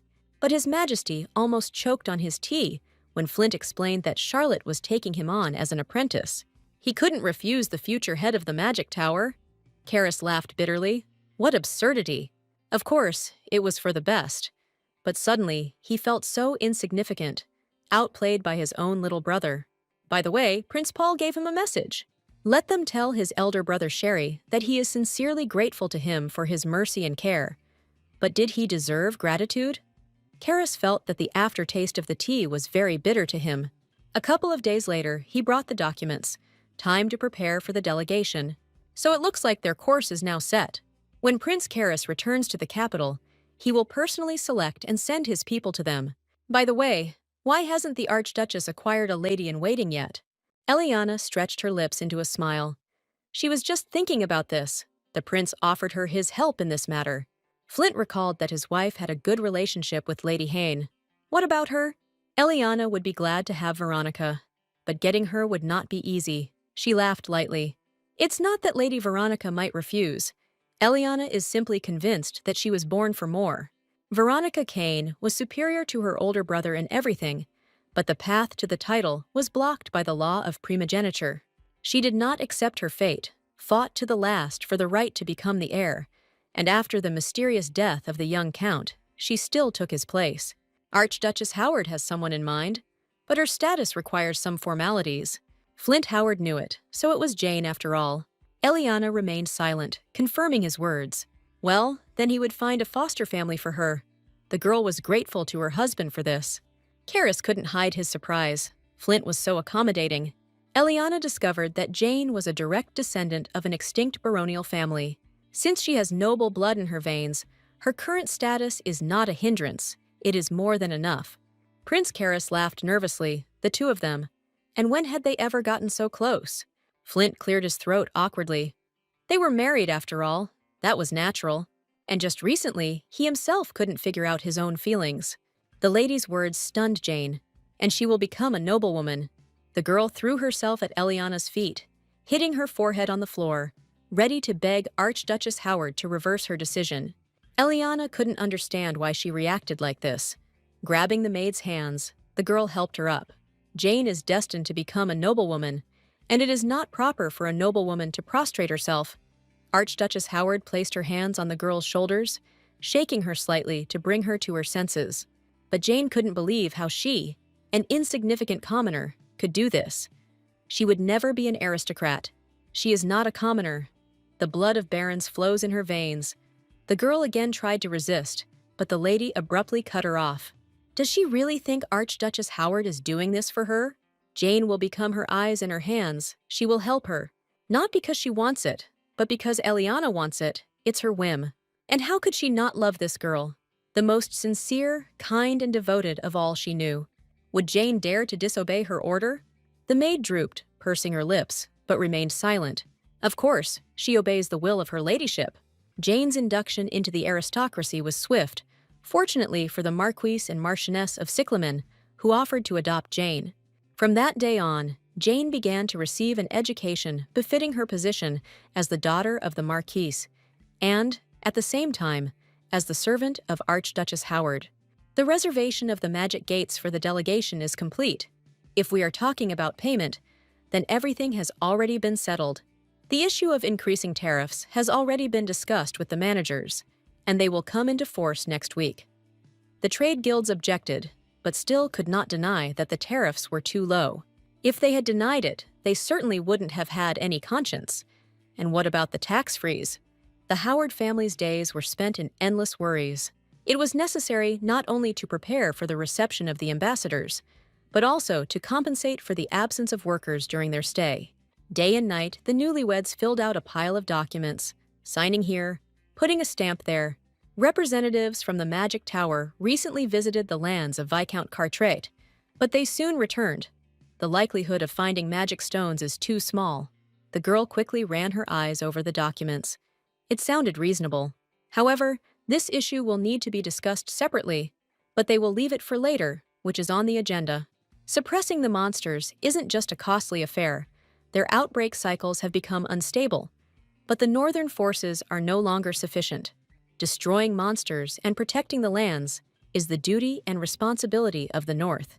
Even before the founding of the House of the Grand Duchy of Howard, the North lived exactly like this. Eliana remained silent, not knowing whether she should object. As they concluded their conversation, Flint collected all the papers. It was almost finished, so he would hand them over to the secretary's office. But the North is also part of the Biantech Empire, so why is this considered exclusively the responsibility of the North? Eliana nevertheless decided to have a say in this matter. Flint was distracted from his work, looking at her with wide eyes. Didn't her husband ever think that such responsibility was unfair? Even if the North is part of the Biantech Empire, it is under the control of the Howards, so the problems of the North must be solved by the North itself.